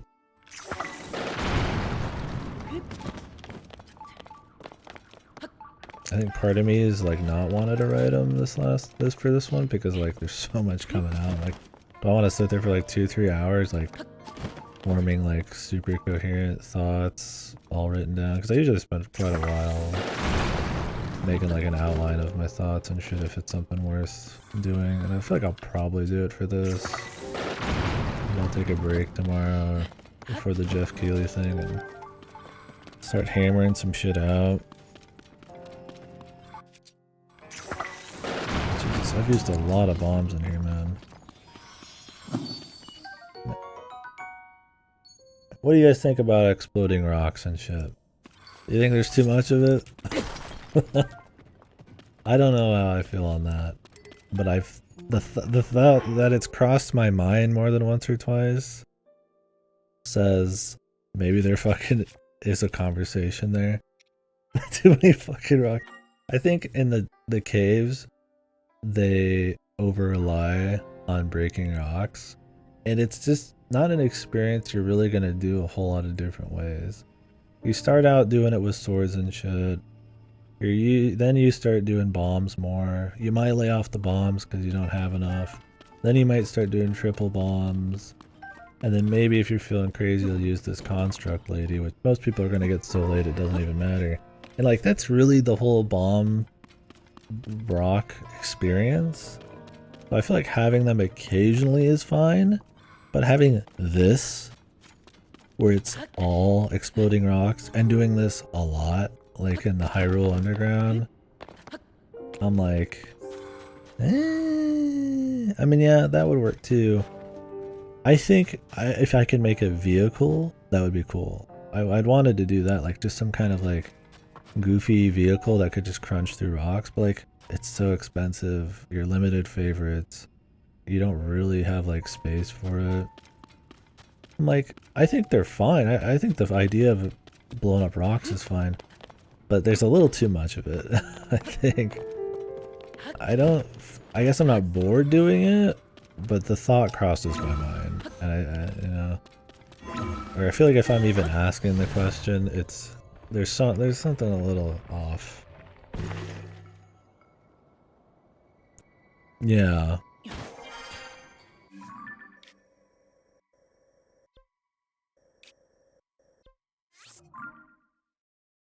Yeah, I don't know. I guess that's to make it look more, you know, reactive or something, right? Like, instead of this one big just... Because when you're down there you're doing the wall break, it's just to, like, clean it out to get the minerals. And this, it's like you're carving a path, and there's secrets behind some of it, and it looks better, I guess. I don't know. I just think there's, like, too much of it. Yeah, for how, like, really little difference there is in doing it every time. Yeah, you don't even need to manage like resources or anything. They always give you what you need. It just doesn't feel very clever. It kind of just feels like, you know, just some mindless busy work you do.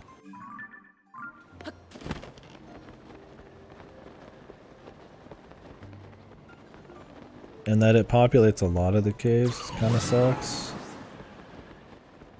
That's kind of what I mean, is like they have strong content. Or strong mechanics, but I feel like sometimes they just don't really push them. Like they're afraid to have people make a vehicle.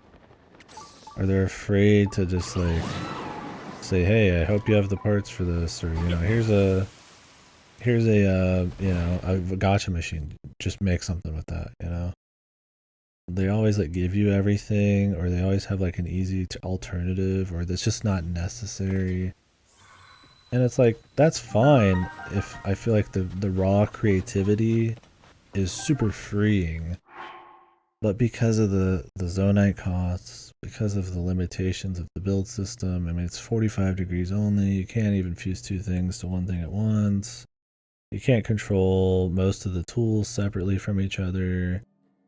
You know, because of all those things, coupled with just like, sometimes the challenge is just not even asking you to do anything or, you know, needing anything. It's just like, I just feel like it almost stifles their creativity, if that makes sense. Stop being clever in the tutorial island. The rocks? Or what? I usually have one of these a day. I'm feeling it, Jesus. I had 2 today. Yeah.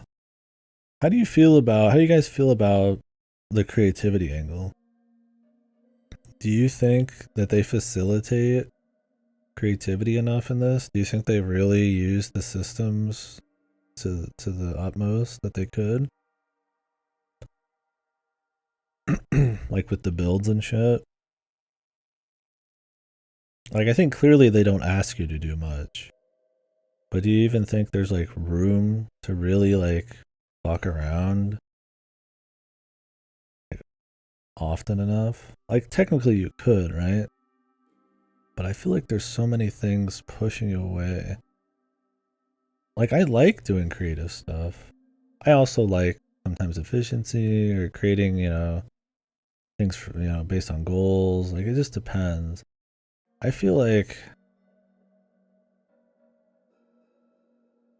I mean, I'm not the kind of person who's going to spend hundreds of hours just making a creative like Minecraft thing or something, but like, you know, I will at a playthrough. You know, like I said with Besiege or with the Minecraft dungeons, I'll spend hours just making something stupid. But like I have like a limit, and like I think this game is more focused on like small scale creativity. Or like efficiency or usage, right? Than raw creativity sometimes because of some of the limitations and favorites and zonite costs. I feel like even just that, using different tools to do different things, they make great use of it in shrines. But I feel like the world's just not super receptive to it. Like I said, there is no just boating part. You know, you don't have the ability to put guns on shit separately. You have a limit on flight, you know, it's just like,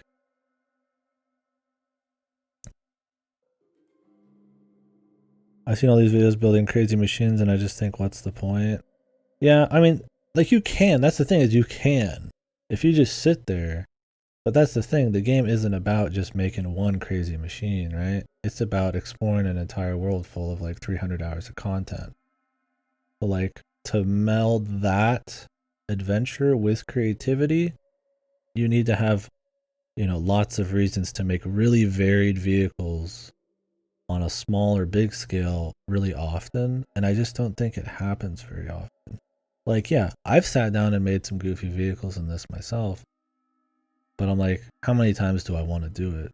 You know, if I just want to make goofy vehicles, I could go play a different game for that shit, right?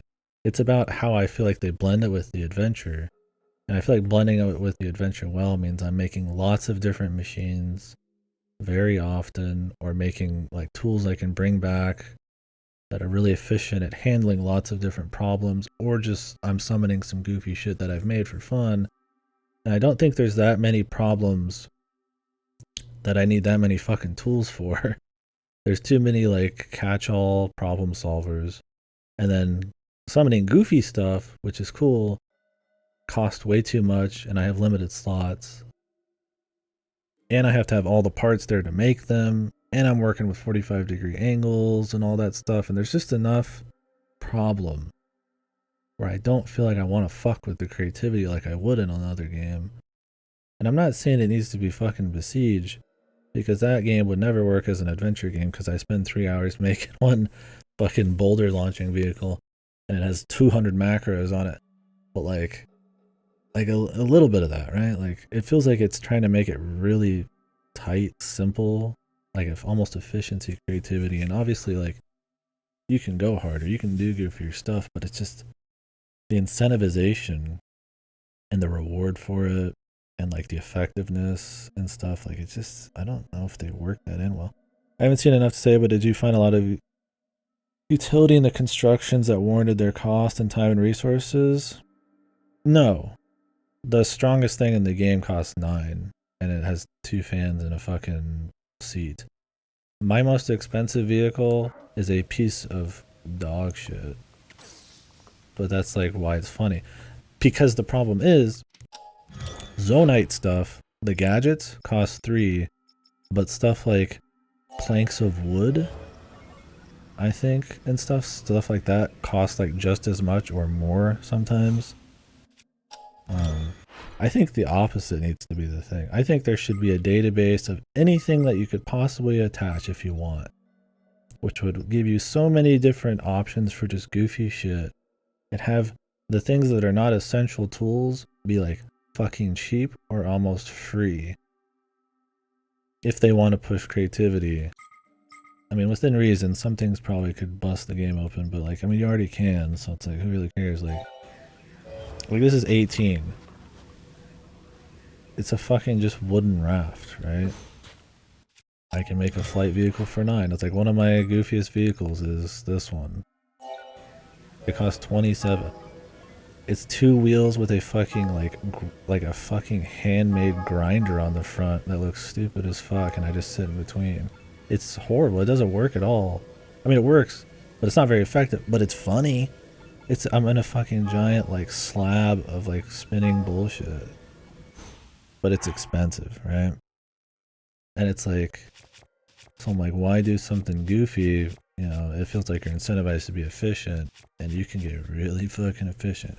When 90% of the game is just traveling, like, you know, you end up with shit like this, right? Like the God vehicle. It's 9 cost, can fit into just about anything, can even lift shit. And it's like, you know, unholy, right? Like people have been joking around like that. It's like a game breaker, and it's like in a way it is, but in another way, if I didn't have that, I would just make a fucking glider that has limited flight time with 2 fans, and then I would just grind Zonite more often and do the same thing, because it's just the best way to move around. And it's like, you're not incentivized very well to like not do things like that, or, you know, like there's not a, like, how would you not use something like that? Well, you'd make like an area that's mostly water, you know, low ceiling areas maybe, you know, little things like that. You just hard limit parts in areas, you know, places like shrines where you have like no ability to auto build from memory, like, you know, you have to work with the parts they give you, stuff like that. And I just feel like those kinds of things where they incentivize or kind of like force more creative on the fly options just don't happen as often. I mean, I did a lot of it early. I would be making like a boat, and I would just grab things and just add it onto it, like paddles and shit. But like, there's just not enough of those moments where they happen. And I'll force myself to go on the ground and make like sled fan vehicles and shit. But like, I use them for 2 seconds, and that's all I need. And, you know, if they had less costs, more material options, I'd probably just do more wacky shit. You know, if the builder was a little stronger, Like it's takes a long time. I mean, you can't, it's really hard to just set objects still. Like you'd have to like spawn other things to set objects still. You know, the 45-degree only thing, how things attach in a janky way to stuff, how you can attach certain things correctly. Like there's just enough tedium there on top of the limited favorites, the mineral costs, the effectiveness of it. Like so many little things add up where I'm like, I feel like it stifles the creativity in a way where it's like, if you're going to reuse the same map, I'd rather just be able to go buck wild after a certain point, right? Like, who cares about climbing? I did that in the first game. Let me walk around in a giant penis rocket, you know, at that point, right?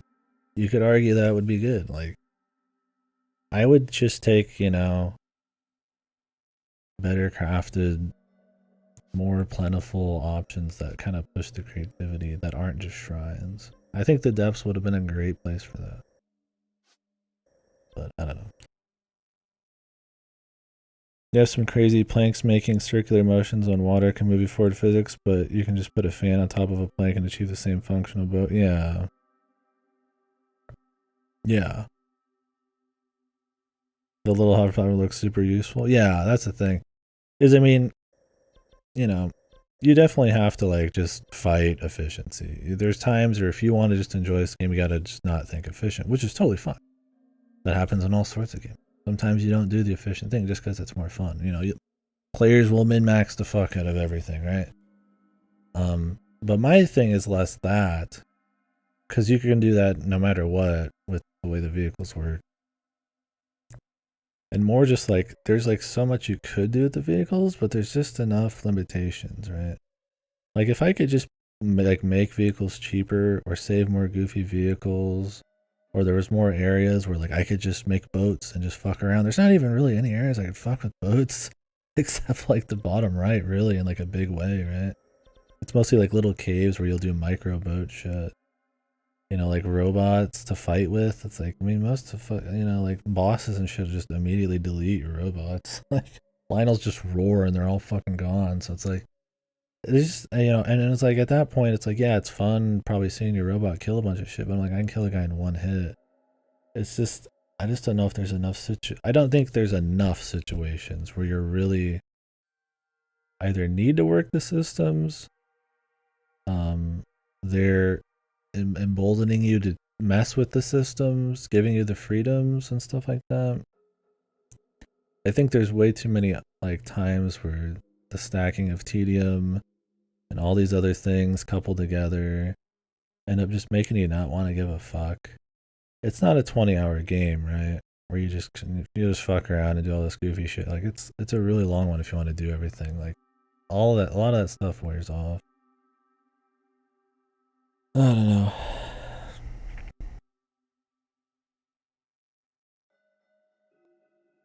Why climb again argument? You can just grab a tower, glide, destroy. Well, that's another thing. Yeah, it's like I'll see people say weird shit about the hover thing, and I'm like, you could just do that no matter what, though. Like, yeah, I mean, you could just glide to everything. I mean, that's my thing. Is like, if you weren't doing it with the hover bike, you would just stop and go more with like a fucking glider and get more zonite, or just jump from the hover, you know, the tower.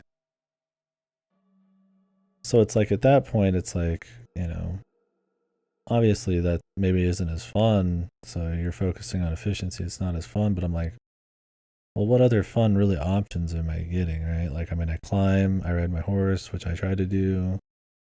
You know, I just make a different like vehicle on the ground to get me to the mountain to climb it. That's what I mean is like, I don't think the system really like, I feel like flows super great with the core focus of the game, which is just moving around the world. Like, yeah, I could just drive. Sure, it works fine there. But how many different ways am I going to make to drive and fly? That's the core of the fucking flow of the game, right? Is traveling to areas. When you get into the shrines, they set you up with everything they want you to do, right? There's no fucking creativity involved. I mean, except in just beating the fucking shrine in different ways. But like, you're not making like a huge creative build or something, right? It's mostly, you know, are you gonna skip the puzzle or not in there, which are fun. Those are cool things, but I don't know. It's just maybe I'm not making any good points there. I think it's an interesting thing. Yeah, robot damage doesn't scale. I wish like just hitting people with vehicles scaled good. Even the guns on the vehicles just don't seem very strong. Yeah, yeah. That's another thing is like the scaling and stuff. Like, I'm kind of over the scaling too. I think it fucks with vehicles. I think it fucks with the robots and shit.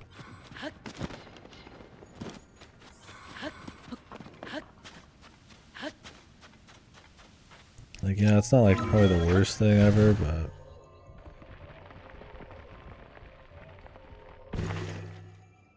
6 hearts left. It's like 3 hearts. Those last 3 are reserved for bonus hearts. I'm pretty sure. If you eat certain food, you get like 3 bonus gold hearts. For some reason, they include that in the 2 rows, so it feels like shit. Because you're always walking around with like sub max. Instead of them just adding it on. Maybe this one's different. Maybe there will be max too. I'm not sure. There might be. But in the first one, if you max your stamina, you can get a full 2 rows. But if you max your stamina, generally, if I remember right,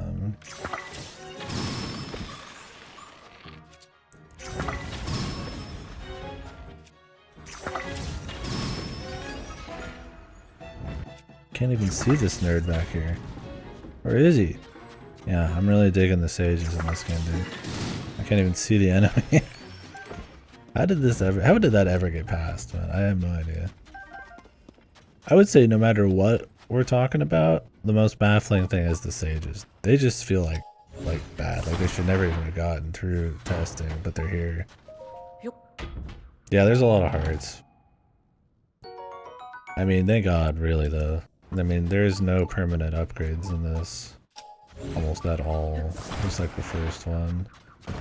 So the hearts and the stamina are some of the only things.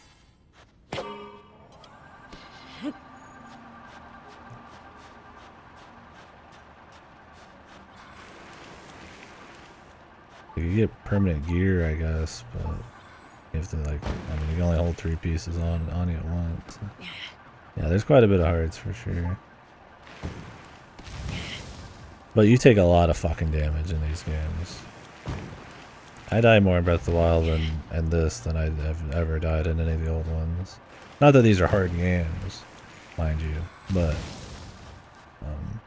yeah. I mean, I could get, without wearing the right armor, I could lose all those hearts in 1 hit against the right guy. I mean, I shot myself on accident earlier and lost all of those except like 2. So they make it work.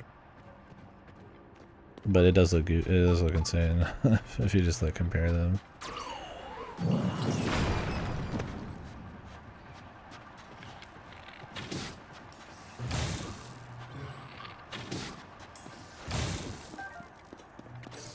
No, I think a lot of it depends on the person too. You know, fan puzzles, a lot of these puzzles, I mean, a lot of the novelty on these probably never wears off for some people. I still enjoy all the physics novelty and stuff. I wouldn't say it's worn off, but it's not like as strong. Some people are gonna feel totally different, you know? Especially with builds. There's a lot of games with building and shit in it, but a lot of people probably haven't played them.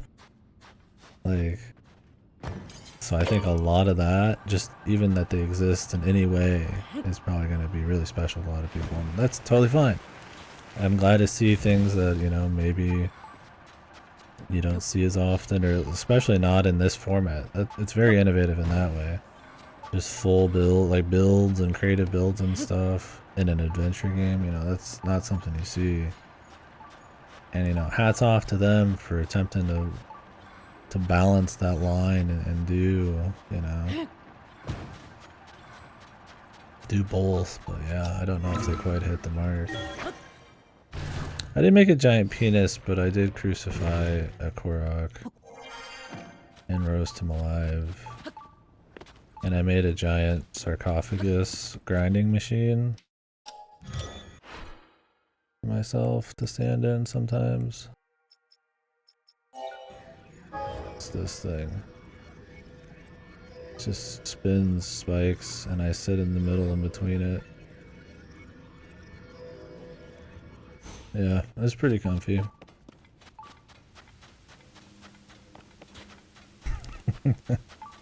Quite comfy. Nah, I haven't done a lot of creative shit in a while. It's costly, you gotta have a lot of like random materials near you. Cause you can't use you could technically use an auto build thing and add stuff onto it. But if you take anything off of that core auto build vehicle, it disappears. So you just technically what they're after is they want every single part for your permanent vehicle to be like there. And like that's just this kind of like a pain in the ass to get together. You'd really have to be dragging shit in some capacities like across the map to get like a truly crazy big build. Because I wanted to do more with that one that you saw. I had way more plans for it. I just didn't have the stuff there. And so I'm like, well, I guess I'm done with it. And I just haven't gone back. So that's kind of what I was getting at earlier, what we were talking about. Yeah, I just feel like there's just enough of those kinds of things, right? Like they don't make it easy enough. Like you see people go super creative. But I think just like when you're just casually going, like, you know, I want to fuck around and just make something goofy right now. There's like 5 or 6 different things that get in the way of you wanting to do that sometimes. Where you just kind of don't. A lot more than I expected at the beginning of the game. I was like, man, I'm gonna always be making some crazy shit. And I find myself like, there's just 1,000 reasons to say no. And only a couple reasons to say yes, man.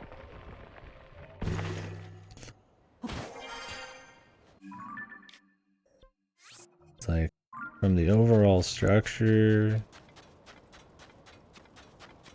to little stuff like cost, to the flow of the map and like what's really required of you. It's just... I respect the attempt. And I think for the most part they succeed. But man, I don't think they hit that perfect balance for sure.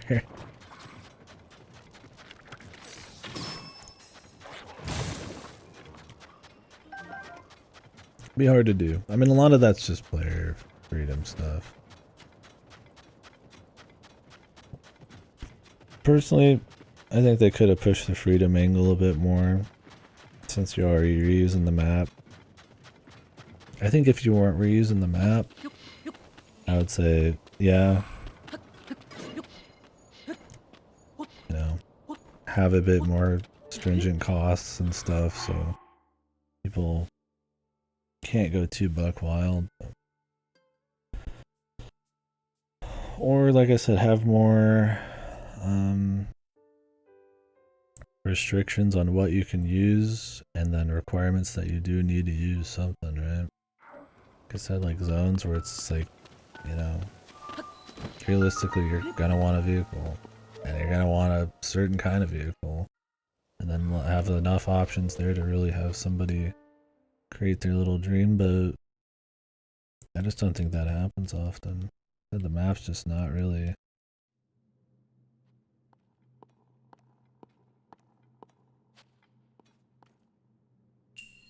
especially made for it. Like, yeah, in the desert here, I could whip out a slide vehicle. But I'm like, the desert's not that big.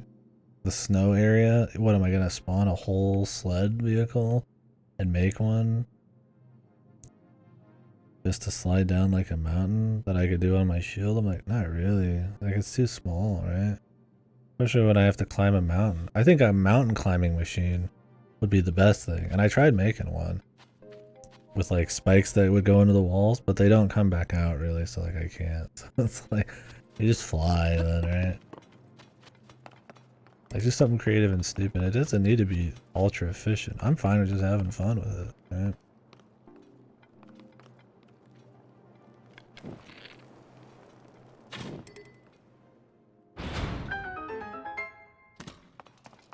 Five years and 1 year of polish.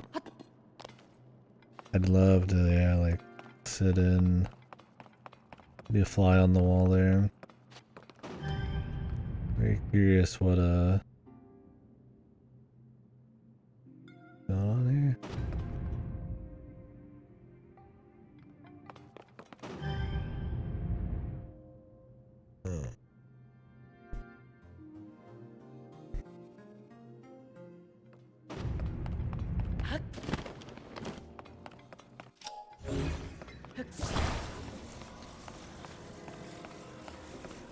I'd be very, very curious to like see what took the most time for them and stuff. Yeah, the stage is complete. I mean, there is a lot of stuff here. Like, there's a lot of shrines. They're very clever. I think the mechanics are pretty polished for what they are. I don't think the intent always quite hits, and I don't think the balance of like, you know, of creativity to, you know,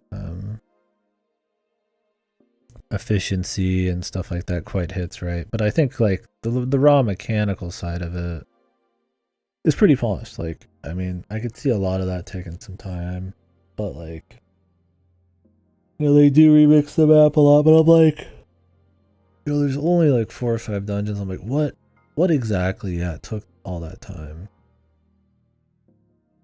When like making this entire map in the first place took like less time. I'm like, I don't know. Is it just the depths? There's no way. You don't even really look at the depths that hard. It's not like it needs to be that detailed or anything. It's not like there's that many super unique structures down there. I'm like, I don't know. Maybe they're already halfway done with making another game, dude. I have no idea. Yeah, when you hear like 6 years, you're like, oh wow, there's gonna be all sorts of really big, interesting shit. And you're like, no. I mean, it's all interesting, but yeah, I wouldn't say it's like, you know.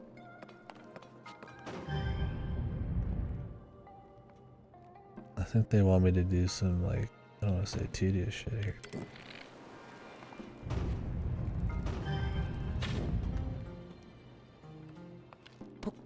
Am I gonna have to do one of these at a time?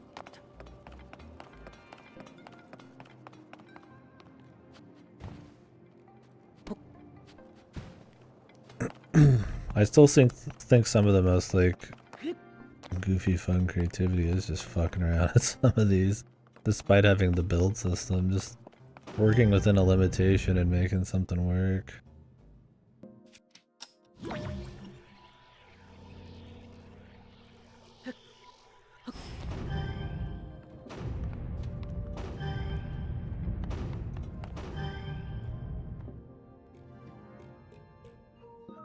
Yeah. And I mean, honestly, dude, like,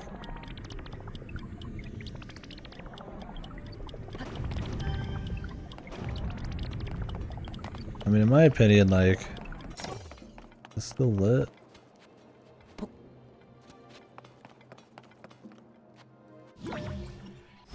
I'm clearly missing something here.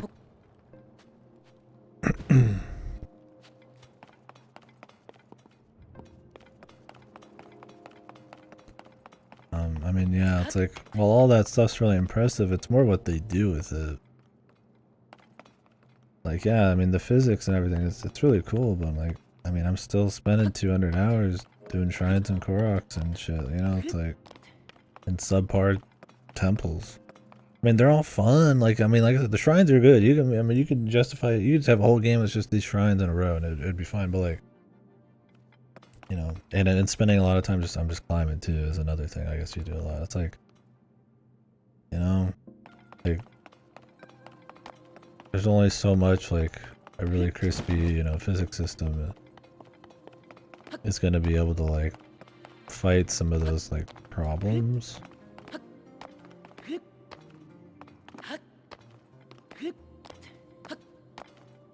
Like, I mean, imagine this example. Your game has purely realistic physics, completely realistic, the best physics ever made. But all you do in the game is walk down a hallway. You know, like, who fucking cares, right? Like, that's a very extreme, goofy example, but like, what you do with it, where, matters a lot too. And like, I feel like that being used as like a, okay, that's still lit. Like a,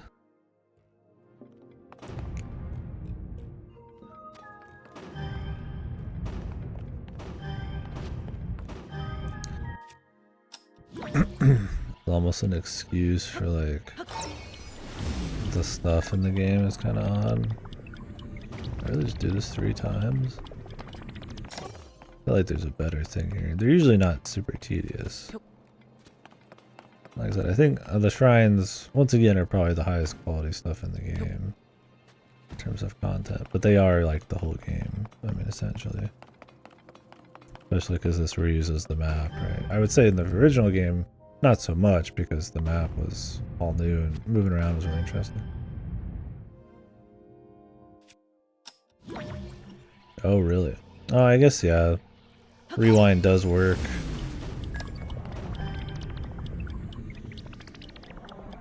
That long, doesn't it? I always forget that, like, you can just set it down and it'll remember your last thing you did. Still.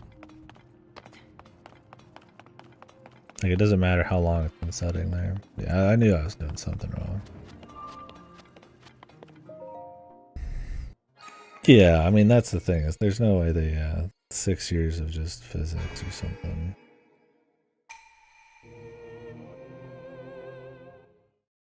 That's the thing, is that's why it's I'd love to be a fly in the wall during all of it. Because nobody knows. We can only speculate. And to reiterate, just to be general here, I do like the game. I have a lot of fun. I wouldn't be playing it this long and doing most everything if like I just didn't like it. And I much prefer it over you know, a lot of your AAA stuff. I think it is innovative in some ways, for sure, on how it tries to blend adventure with more kind of physics-based creative build stuff. I still think the content they filled it with is still fun. You know, obviously the amount of stuff here, like, I mean, and just the general, just gameplay and all that. It's interesting. It's fun. It tries to be innovate where it can. You know, I have fun with it. It's like the content's not like fucked or anything. Like, yeah, the temples aren't as great as like the old Zeldas or anything, but they're still fun, right? You know, there's some standout stuff like some of the bosses here and there. It's like, yeah, I like it, but like, I don't think it rises above its issues as well as Breath of the Wild did. There's a lot more glaring problems in a lot more fundamental ways. There's a lot more minor stuff that builds up. I think Breath of the Wild, you're more than willing to look past almost all of it. In this one, not so much. Like I said, I think the map reuse is one of the big key factors in why I'm not really willing to make that concession, I guess you could say.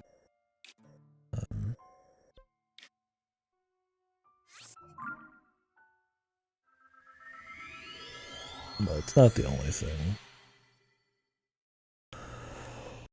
I don't know if I want to do many more of the quests. That just takes like pictures. Obviously I'll do the major stuff. I don't think I'm gonna do any of the picture taking ones. I think I'm good on it. On that.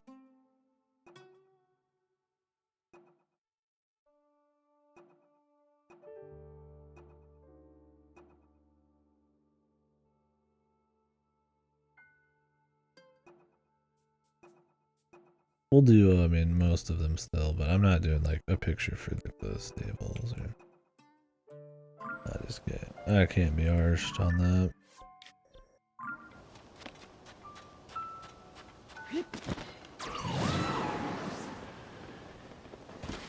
Oop. I need clearly a vehicle for this or something. Oh wait, no, that's where I started. I could just go to the temple and walk out, can I? Can I just walk out of this one? I guess not. I mean, I probably could warp up. Oh yeah, don't forget tomorrow, we will be restreaming the Summer Game Fest. Starts at 2 p.m. CST.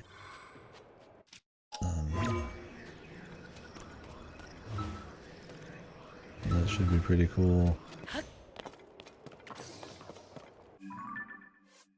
That'll go for like 5 or 6 hours because there's a few back to back. The opening one, the big one, is 2 hours long, I think. A lot of news.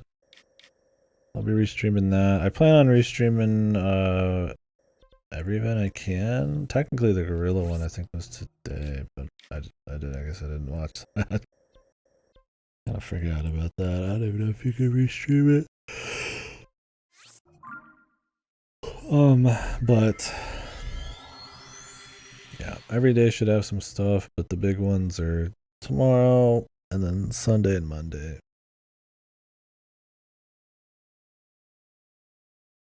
You're getting Microsoft and Capcom and all that in those days.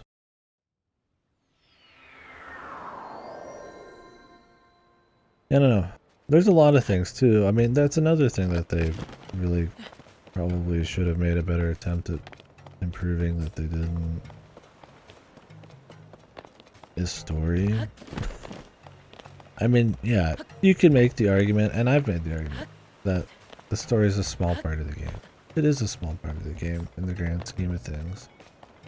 But they clearly focused a lot on it. There's a lot more dialogue than, like, you know, even an older Zelda game. It's a much shorter experience. Right?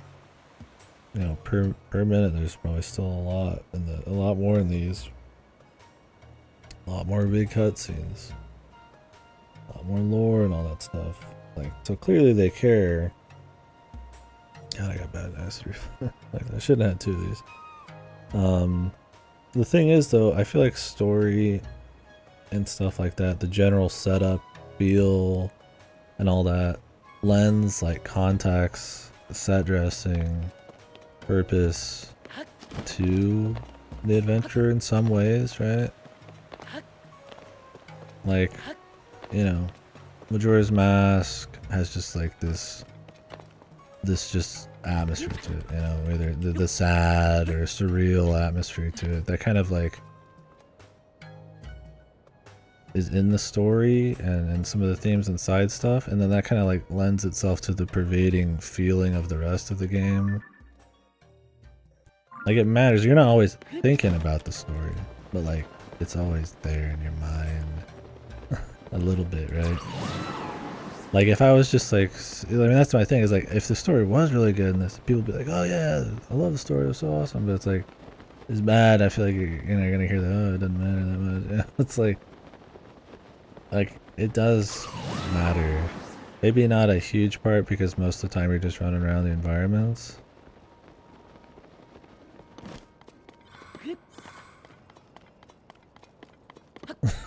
Yo, cry about Zelda. Wait, what do you mean? Which part of what I said? If we're joking about Zelda, if there's like a like I said, something I didn't do. Dude, this fucking guy outside, man.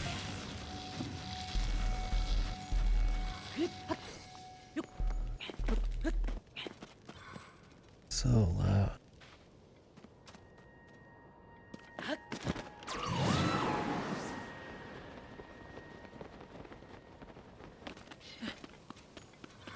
People don't like Breath of the Wild story, right? What's the general consensus on that?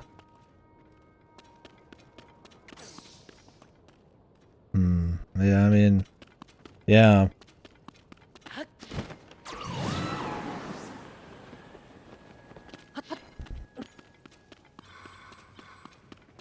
don't know, I guess, I don't remember exactly how that, the exact point I was going with there.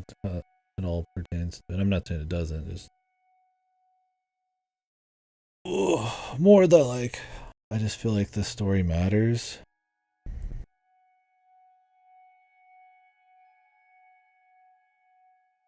And I don't think they made improvements enough in the story to help like just be entertaining in its own right, or just like emphasize the adventure, or like just improve upon the atmosphere, the set dressing of what you're doing, the purpose and shit. Or the I don't know. I guess what I was trying to say is that people maybe will downplay the importance of story, but if it's strong and it's there, they will, you know, act like it was super integral to this kind of game, just despite how many hours there is of story compared to the rest of the game. I think that's kind of what I was getting at. Probably should have said it a bit more clearly. I think there was some like implied stuff I was assuming. I was just kind of confused. Like the argument would be that, you know, the amount of story in this is like, well, like 1% of the actual game time, right? So that means it's not important. But I would argue it's still important despite that. I mean, I feel like there's plenty of games that just have like an initial cutscene that's just sets the scene, and then you kind of just ride that, right? For most of it, even if there's not much story. I mean, obviously, like keeping up with like an atmosphere or something, stuff like that. That's something video games can do well. Like a Metroid doesn't have any story, but it has like a pervading like atmosphere that kind of has like an almost a narrative kind of like feel. It's not like dialogue and cutscenes, but it does something there. But like depending on the setup, it can change things a lot. Like SMT2 doesn't have like a whole crazy story, but it's got a really good setup at the beginning. And then it makes all the cool stuff going on there kind of. I don't know. Feel strong. I'm trying to think of some good. What are some good examples? Alright, I've been up forever. Some good examples of like games with very small amounts of story that are extremely like that, but those like that are still extremely important, right? It was a game with like almost no, like barely any narrative or anything like that, like dialogue or something, but like still is something you consider very important to the identity of the whole thing.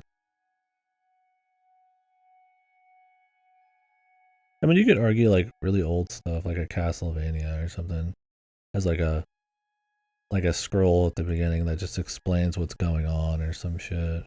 And then like if you didn't have that, it wouldn't, you know, none of it would make like any sense or anything. And it's like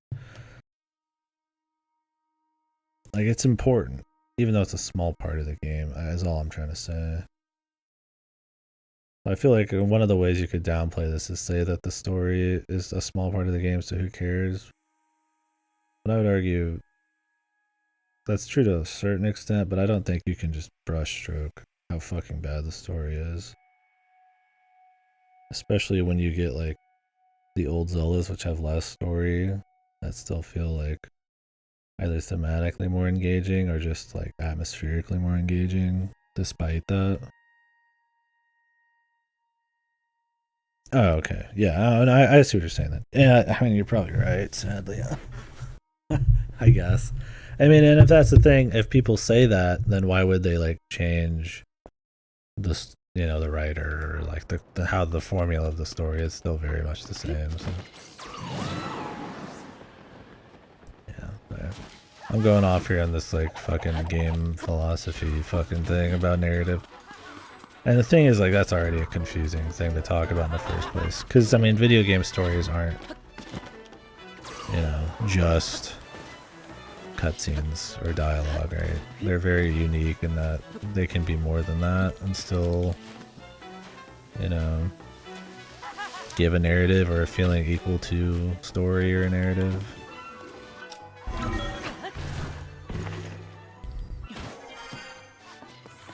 This This is the first time we've seen Ega members right next to Bokoblins in this game. So I just love those monsters.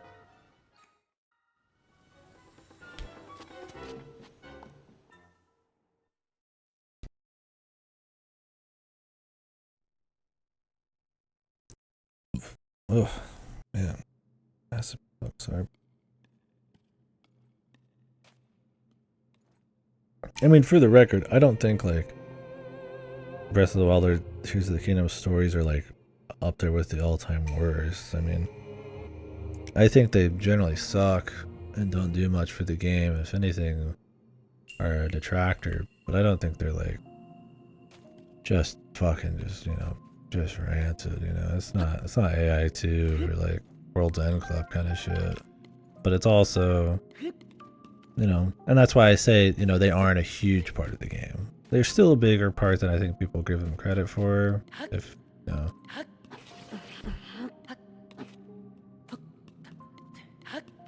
But, I mean, at least to me, I mean, I'm always in the back of my mind, you know, it lends itself to the atmosphere, like what, you know, what we're doing, you know, what is it all for, the atmosphere of it all. Like, I think even if you're not, like, actively thinking about that, all those little things kind of, like, build up into the overall feeling of what you're doing all the time. I mean, obviously, it might not be, like, a huge, massive, very stark feeling if there's not that much story reinforcing it or anything, but I definitely think it adds up a bit. So, and my point is, it's very long-winded, random game philosophy is, you know, what is narrative and all that shit in games. Way to say that they should have improved the story in this, because I do think it matters despite it not being a massive amount of the game's playtime. But yeah, reasons they might not have.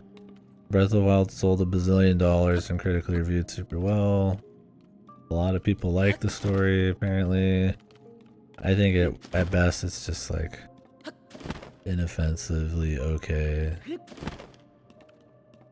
More realistically, I think it's kind of just bad and bland, and mostly the voice acting was what was bad in the first one. This one feels like worse. Maybe my standards have just changed a lot in the last 6 years. I don't know if it's actually worse. I'm not done with it, but like it feels worse. It might have just been me being different 6 years later. I don't know what you guys feel on that. I guess I'm not done with the story, but I think it, regardless of if it's better or worse, it's definitely a detractor. It's Genshin story. There's a lot of story in that one, if I remember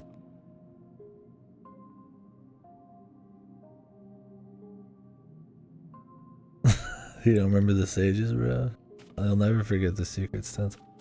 I mean, I'll tell you right now, I have laughed hysterically playing this game. Not many games playing their story can I say that's happened. Not many VNs, not many anythings. So that's gotta mean something. And the game is not trying to be funny. It's because it was really bad.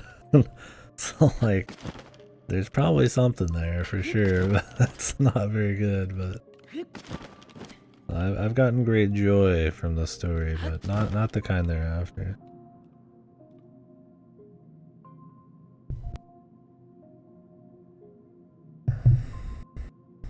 Yeah, I think that's my thing. Is like in the beginning, I was like, oh yeah, the story's better in this, but I'm like, is it?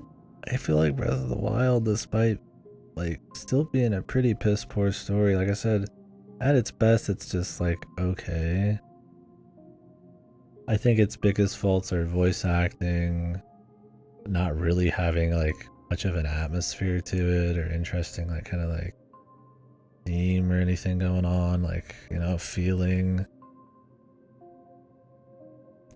Generally it being a little just not really there half the time, but like outside of those problems, it's just like alright, you know, it's just an apocalypse story.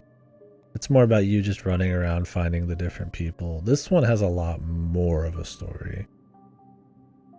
you know, the Raru Sonya shit always is getting rolled back in. Ganondorf is like an actual fucking like human with a personality. Every place you go to, I mean, I guess every place you went to in Breath of the Wild had character shit too. I guess it doesn't have that much more story, but it feels like it's...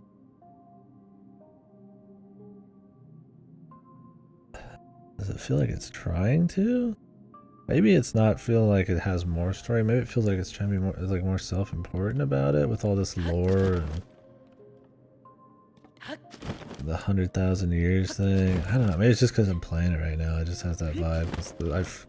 Breath of the Wild is so forgettable. Maybe it's just because I've forgotten so much of it. This just feels like it's trying to do more and failing.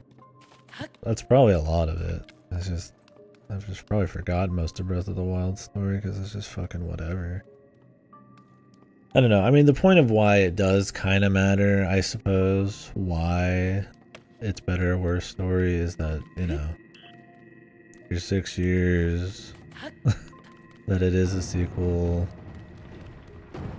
that it is reusing a lot of stuff, that it is one of the, I feel like, the problems of the first one. So like in a way, like they should be, you know.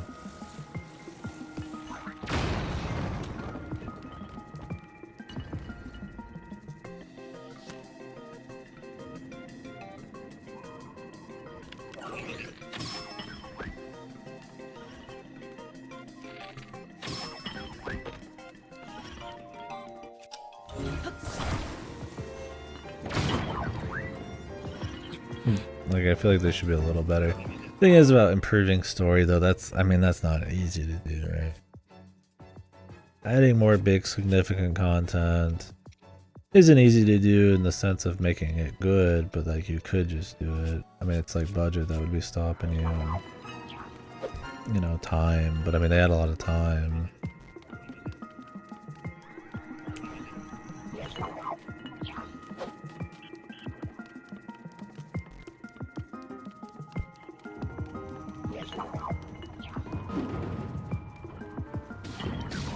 That's all the damage I'm gonna get out of that.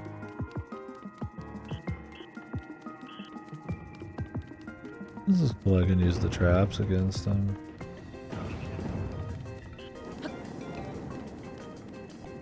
Apparently it doesn't work super well, but...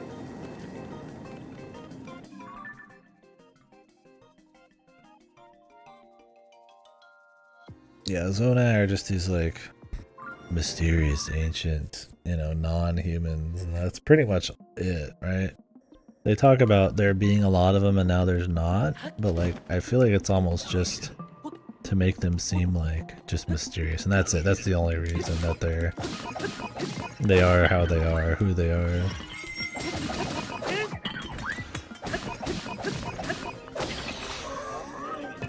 My point is, is their race or does their origins really have any implications at all, right? Does it add anything? And I don't think it does, and I don't think they care. It's just set dressing for them to be mysterious and have these secret powers. Which means it feels kind of just like surface level. And that way, like I said, it kind of feels like a high school D&D session, right? You're not going to explain who the elves are or anything, they're just kind of there. But in this, there is no elves normally, so it's like the why and the who and all that, like maybe it would be more interesting to answer, especially because we're analyzing their culture all the time and trying to find all their relics. And like their secret stones and their power is why anything's even happening, but then like there's just nothing to go off of. Feels silly. Yeah. I mean, it could just be as simple as we just wanted to try to throw something else in there to make it feel like it was different. And when you ask yourself, then why not do that all the time? But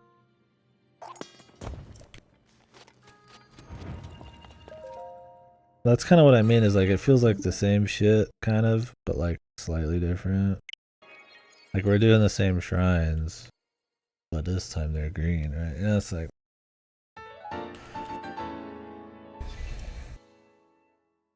Like, it's maybe just that simple.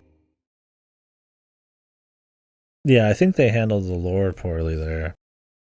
The Sheikah mentioned, like, in a kid's classroom in this, and there's, like, a few visual allusions to them. Whatever. Nods to them, but, that's, like, it.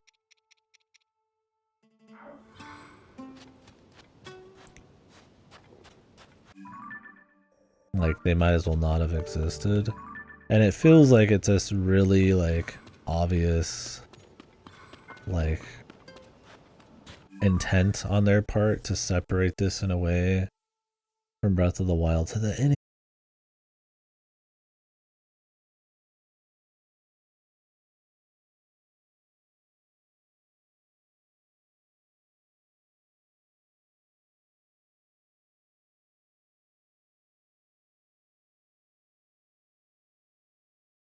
I feel like they try to make it like I can only assume this is what it is that they're trying to make it as accessible as possible to anybody. But like I feel like they do it in the least elegant way possible. They just act like nothing happened before this. I don't even think they've mentioned like the calamity like only like once or twice, and that was in that classroom, right? Nobody's like, oh my god, it's happening again. It's only a year later. Nobody. Yeah, it's just about the upheaval now, right? You know, like they do it in the most inelegant way possible to try to make it accessible. They just act like it never happened. Like, dude, they just had an apocalypse event right after this. Oh no, I did. Yeah, I should probably do that.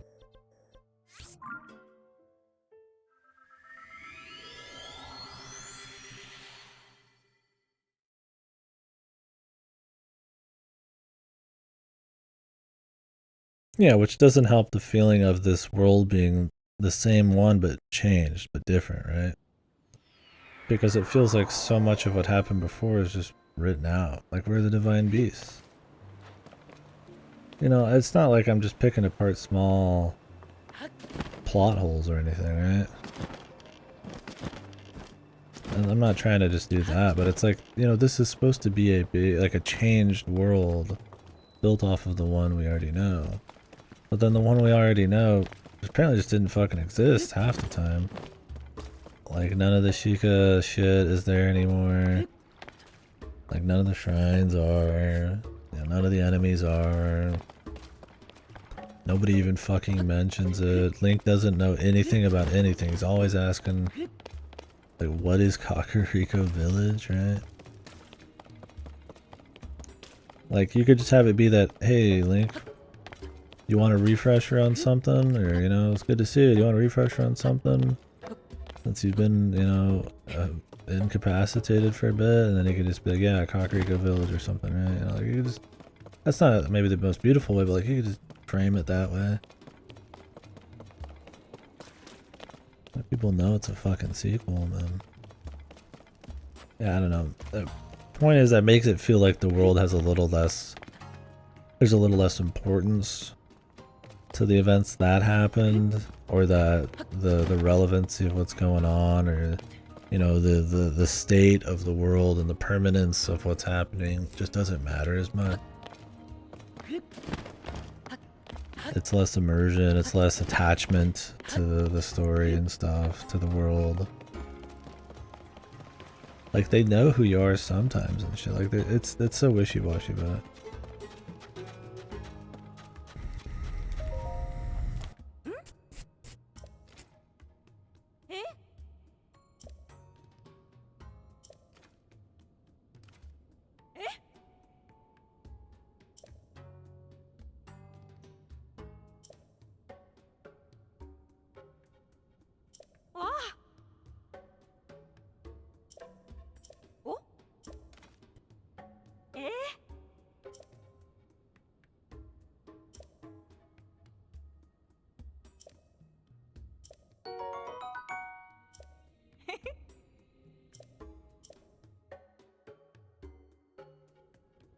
Alright.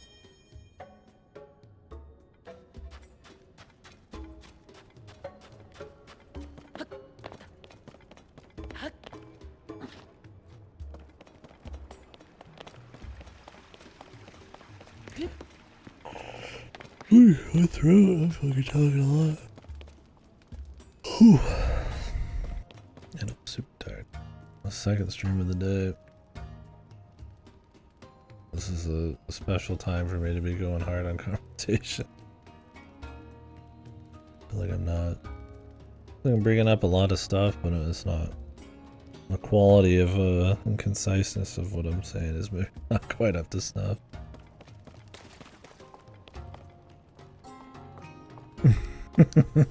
Yeah. Yeah.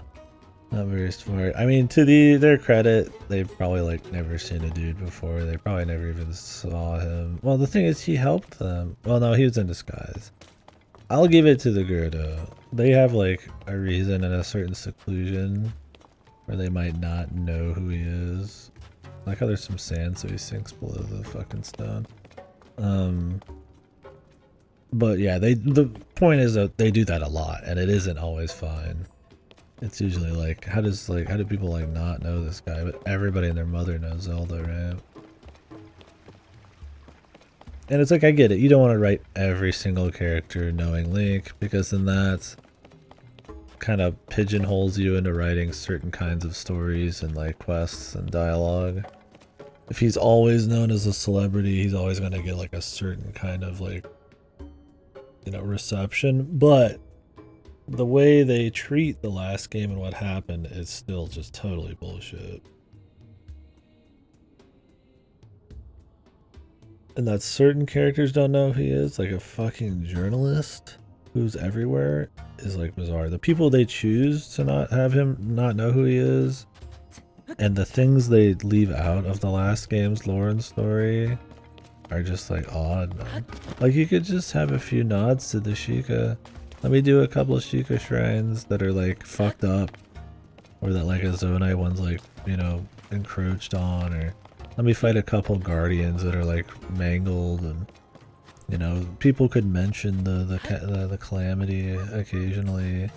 Be like, oh, you know, not again, or I've learned a lot from that. You know, is this the source of it all, or something? You know, what's happening this time? Like, and as long as you establish that it happened before this, you know, there's not that much story. Just have a little cutscene, have a little thing that mentions there was something before this. I mean, Jesus, man. Star Wars starts in the middle of a fucking war, dude. You don't need to know everything that happened beforehand. It was better when we didn't. Like, I don't know why they didn't even make the attempt, right? There could have been much more elegant ways of handling it other than just essentially like acting like it never happened. It would make replaying the first one pretty shitty. You'd be like, yeah, just everything that happens here just doesn't matter. Nobody cares about it. The source of it all isn't even like, you know, they're just fucking coming back stronger in about 10 minutes. This wasn't even the real shit. This is just like what? Just like his fart cloud or something while he was sitting down there. It's like, and then like the bigger thing is like that they'll you know, oh, everything that we did in the first game, they'll never mention again, right? So it makes you even, I feel like, care even less about the original game story, right? Clearly when they made it, there was a lot of importance to everything, because they never intended to do this when they wrote that. But now that they have, yeah, I feel like if you replayed it and tried to connect them and have this like running consistency, the first one would just feel mostly pointless and kind of like not cared about by the writers. So you'd really just be replaying it and all that purely for the gameplay of it all. I could never see myself replaying either of these anytime soon. Not because they're bad, but because they're just so fucking long. And so much of it gets like... and because they're both copying so much from each other. Like, it would have to be a really long time before the formula here would not be kind of stagnant. Like, I could see myself playing another game with this formula, you know, in another dev cycle, but I don't see myself replaying Breath of the Wild or Tears of the Kingdom like anytime soon. I think that's probably a lot for a lot of people though. It's just long. And there's a lot of similarities there. I mean, you're not gonna play a 100-hour game again that often. No Man's Sky after this? Nope. No sir. Diablo 4 probably. And Street Fighter. I was gonna do System Shock, but that is actually not on Game Pass, so I guess we're not doing that anytime soon. Might do the new Amnesia. Maybe after this even, we'll see. Slide that in. FF16s this month. I'll play No Man's Sky at some point, but... Are they done updating it? Yeah, I mean, they're still updating the fucking thing, right? Let's keep pushing it off till it's done.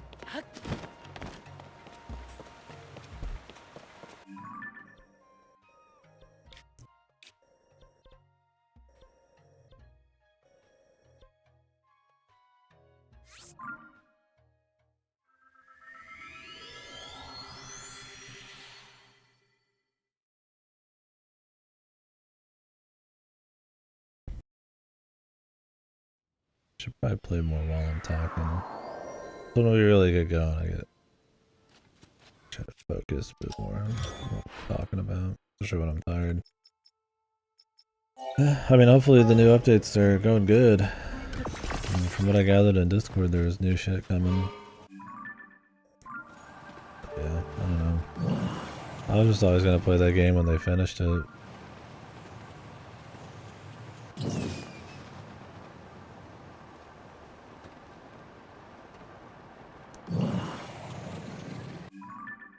Diablo 4 hardcore level 100 times 5 stream LFG. Yeah. No, I'm gonna have a nice boring this casual campaign run through on fucking like normal.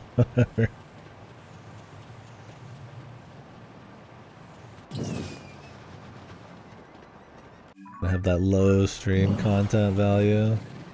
I feel like Diablo has pretty low stream value already. Yeah, unless you're doing like a hardcore account or some shit. Especially if I did a lot of side content, it's probably gonna be like ultra boring to watch.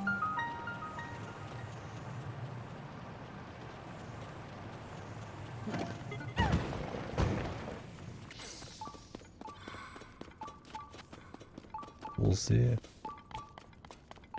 I think it'll be fun to talk about. We'll talk about Blizzard and shit.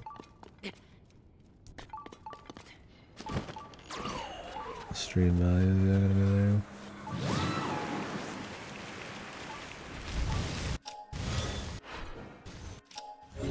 I forgot I could use him to like clean off this shit. That just shows you how often you really fuck with these things, man. It's like this dude's jaws. What is this shit, man? Finger?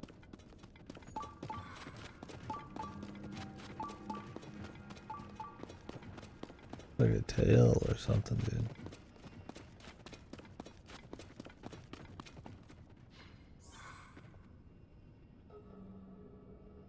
Expedition? Yeah, we'll do. I'll have to see when I get around to it. Too much to play. This year is pretty fucking packed.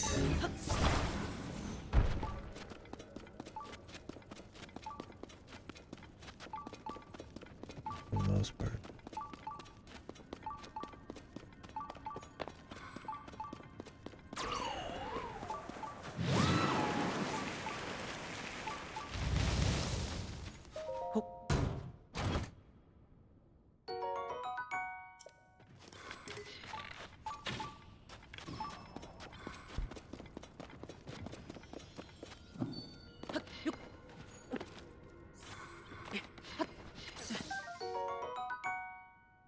Wooble gem.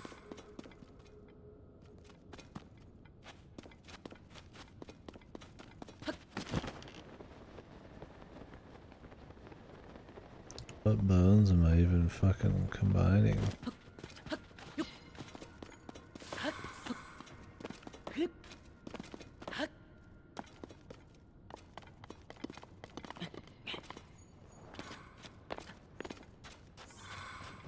Maybe it is his teeth or something? I don't know. There's no way it's just like one thing, right?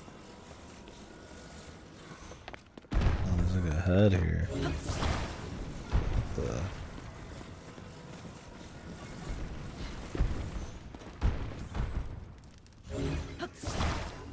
Oh. Oh, she has something to say? Hmm? Hmm. Ah.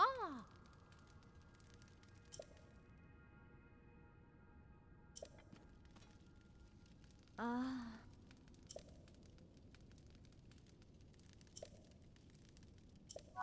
Oh, I have to find the body and tail of it. I see. Oh, where's the body, brother?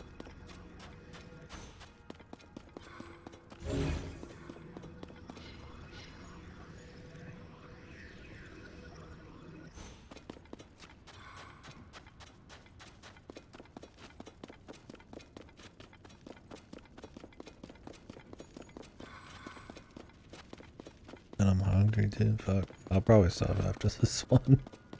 I'm fucking dying. It's definitely affecting my mind. It's been up all fucking day and night. Like I said, don't forget tomorrow the Summer Games Fest, followed by I don't remember what was right after. I think the Devolver thing was after that though. But the big one is the Summer Games Fest. So hopefully a good thing. It's a 2-hour thing run by Jeff Keighley. We'll see. But there'll be a bunch of press conferences throughout the week. So we'll see how all those end up being. Yeah, E3 is dead. This is the replacement, if you will.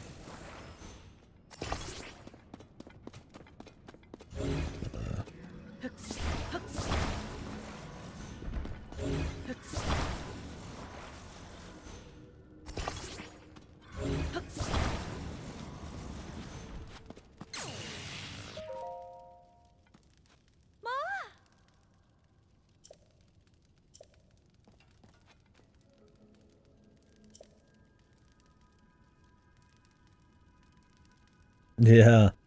Well, this one's supposed to have a live audience.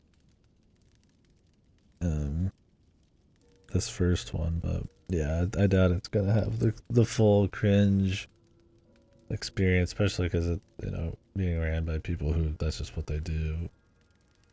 When it's ran by some random company that's trying to look good or some goofy shit and they're out of touch, it's fuck. Yeah, that was the business, man. Yeah, the Destiny, like the not Destiny, the Division one. Where they're like, "Well, man, I can't believe you're doing this. Go east, Charlie, man, or whatever." It's like super fake sounding. And I need more bullshot trailers with fake bullshit like Killzone. Yeah, the Division one's the one I always think of when I'm thinking of like fake multiplayer chatter. They're like panning around the world really slow, and it's like this almost like RP experience and shit. Like anybody who's playing like that, like at all. So fuck. Those are so good. I mean, the old Nintendo ones with like the fucking music games and shit, and just the crazy shit they thought fucking was gonna stick. And yeah, I think everybody misses that, but I mean, it's never really coming back. Physical events just really, I mean, in a digital world, like no corporation really wants to do that. And they could release like a really curated video. Like obviously the expense of a physical event the tight schedule of doing it within like a 2-day physical period instead of just releasing it whenever you want. Just that we are more digital now and online than we were when E3 was like really at its peak. I don't think it's ever coming back, but I do hope we still get some kind of live events with crazy bullshit like that occasionally. There's something about, yeah, the crowds, that it is live. But it can make it more exciting, but also, yeah, you get those fuck ups that are a lot of fun. How much effort the art team put into the set piece. Yeah, I love when they've got the guy who's like practiced for a really long time, like demoing the game, and then he's like panning really slow around shit, you know? Really, you know, cinematically show off that game. Yeah. I mean, better than just some cinematic trailers, but I always get a kick out of when there's like, yeah, fake party chatter.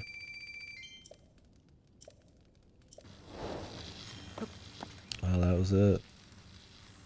All of her events, and I got like, what, like a few rubies for it?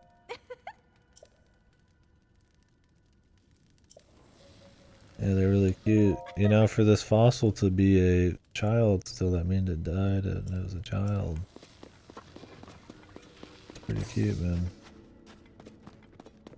The fuck is this chick deal, dude?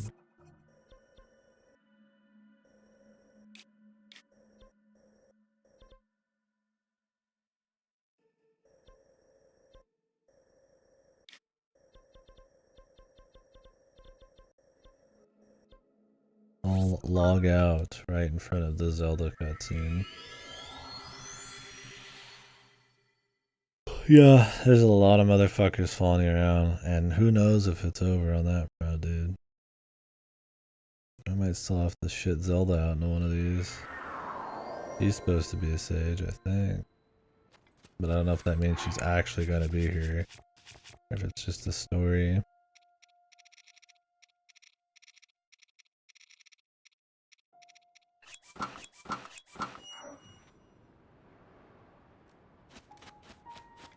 Yeah, the only way to use their power is to walk over to them and ask them nicely to use it. And it also uses the same button as picking up items, so you'll be like, I'm gonna pick up this item. And you're like, oh shit, oh whoops, oh shit. Oh no, I'm in my mag. It's really awesome. It's probably the worst design thing in the game. They're not usable easily, but they always get in the way in both immersion and gameplay. Let me just enjoy the scenery. Oh, and there's my Phantom Squad. Like, oh, let me just make a quick shot over there. Oh, wait, no, there's 5 dudes in the way. I can't even see what the fuck I'm shooting at, right? You know, it's like I have no idea what the fuck they were thinking. Like, all of these people shouldn't be here. They should just be power-ups you get and can contextually use. Kind of like Breath of the Wild. But they could have made them better. Instead they have a huge downgrade. I don't know. I feel like they thought like maybe they needed to have this like party feel. Like your friends are here and they're fighting with you and they're beating up on guys. They barely do anything. Only this guy actually does anything because he'll headshot people. But he'll incapacitate guys sometimes. But I'm like, okay, well, one, the story sucks. So I don't care about any of these people. So I don't care that they're with me. Two, they're not even really here. They're fucking ghosts. Except this chick, who barely spoke to us because she's just some ancient person's mind in a machine who's barely a character. I'm like, what the fuck is the reason? Like, if these were at least the real characters, I mean, okay. Then we'd have to hear them talk all the time, which would be even worse, but no. They're just here. Like, just give me the powers, man. You can turn them off, but then you can't use their powers anymore. They're like, oh yeah. You know, they're about to ship the game. They're like, this totally sucks. Jimbo Joe, can you put an off switch on these for us real quick? Sure, man. That'll fix it. And then they do it, and like, oh, that didn't fix anything. I want to have new powers and change how I play the game and mix things up and be able just to kind of do cool shit in the middle of combat, but I can't. Like, oh shit, that guy's over there. I need to shoot him with lightning.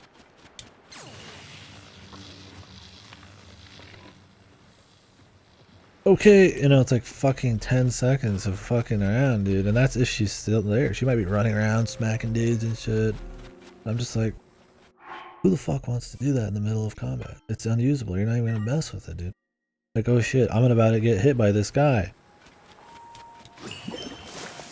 Okay, I'm ready to get hit. Like, no, it's not gonna happen, man. Like, it's just like fucking stupid. Like, okay, maybe if the shield worked while you're attacking. No, you use it and the shield's fucking gone. It's just like, what? Like, what's even the fucking point, dude? Like, oop, time to get in my mech. This is gonna be fucking sick nasty. It does like 2 damage, man. And you still take full damage. Just odd. Yeah, I think the worst implemented thing in the game is probably these stages. Like, in terms of just what they try to do and how they've executed it. It's not the biggest problem with the game, but in terms of just how well they implemented a certain thing, this is probably the lowest you get. It just feels like bizarrely bad. But it could have been something really good.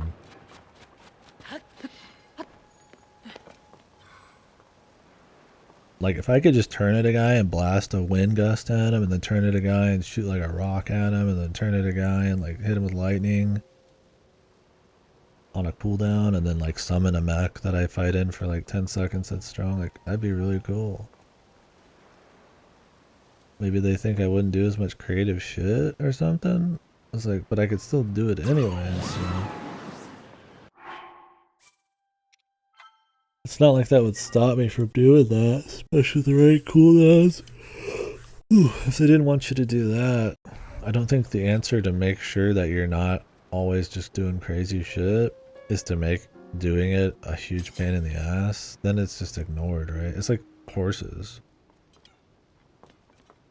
Like, yeah, horses are a pain in the ass, and we don't want them to be a complete replacement for vehicles or anything, so we're not going to fix them. So you just ignore them. I'm like, you know, just ignoring something is not the, like, you know, the answer to bad game mechanics. Like, you want it to be good, you want it to, like, add something to the game, be cohesive with the whole experience at least, right? It's just odd. Especially in a game, like I said, that's reusing so much. You want every new thing to be nice. Sage's Dragon Quest style sequel game win? Yeah. Let's not. These characters fucking make me want to jump off of this small cliff in game here. Oh, it's not a cliff. It's a one story, you know. Ugh. One story thingy. Anyways, I could continue, but I think I'm gonna rest up a bit. I'm tired as fuck. And then tomorrow we'll be doing more of this for a good while, and then we'll do the Jeff Keighley experience. Yeah, we can work on it. It's called The Age of Pain. Our Saturday morning Zelda. That's how they feel. Alright. I'm tired. Getting too rambly. For all the big shit we're talking about this game, I don't know if I'm being quite as there as I'd like. Maybe it's been fine, but there's a lot to talk about. I'm far too tired to truly hit the nail on the head very well. So we will continue tomorrow. Probably going to be talking a lot more about more overarching, decisive, critical thoughts on the shit. Because we're nearing the end. We're about there. I'm going to finish up this area tomorrow and then do the Gerudo Highlands. I'll probably watch that other Zelda thing in between and then see what they want me to do in the next phase of the story before I do the Highlands. And then we'll mix that side area in somewhere. And then I'm going to probably cut some of the shitty side quest. I don't want to take pictures of everything. I've already been doing that all game. And then we'll finish. Maybe finish tomorrow. Probably not. With all the chit chat and the Jeff Keighley ship. I would imagine the next day, unless there's just a lot of story. Unless they're going to somehow surprise me here. And there's going to be a whole new zone. When I walk into something, there's going to be a whole new fucking zone. I doubt it. I really fucking doubt it. I don't think we're going to get many surprises, but I could see maybe another temple or two.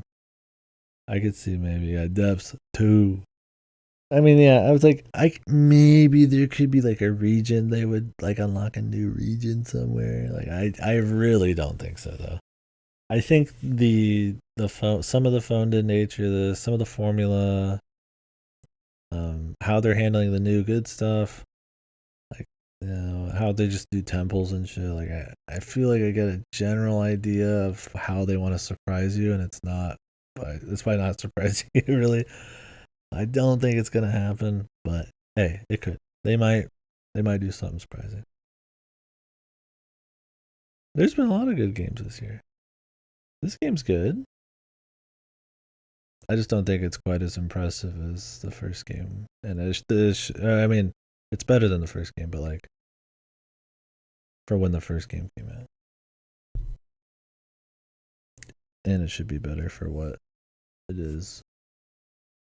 Doubt. Well, it's been good stuff.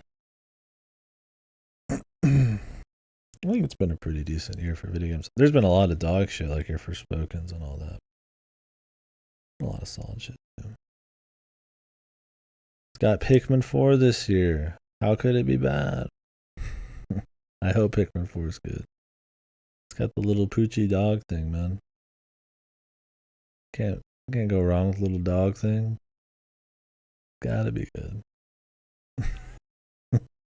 Anyways, I'll see you folks later. Thank you very much for the conversation. I hope it was fun to at least chit chat and hang out. Thank you, everybody who had questions. It's always fun to try to guide the conversation. Questions. I can get a little rambly when I'm tired, so appreciate the convo, because this one, it's been a little quiet for sure.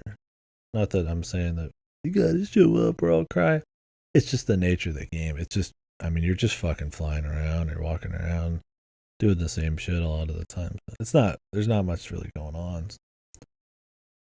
Nice, we're getting into the point now where there's a lot to talk about. Burger time? I could go for a burger.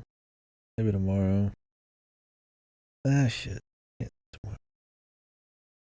We'll be watching the Jeff Keighley thing. I'll probably just make rice and fish. Well, enjoy your burger.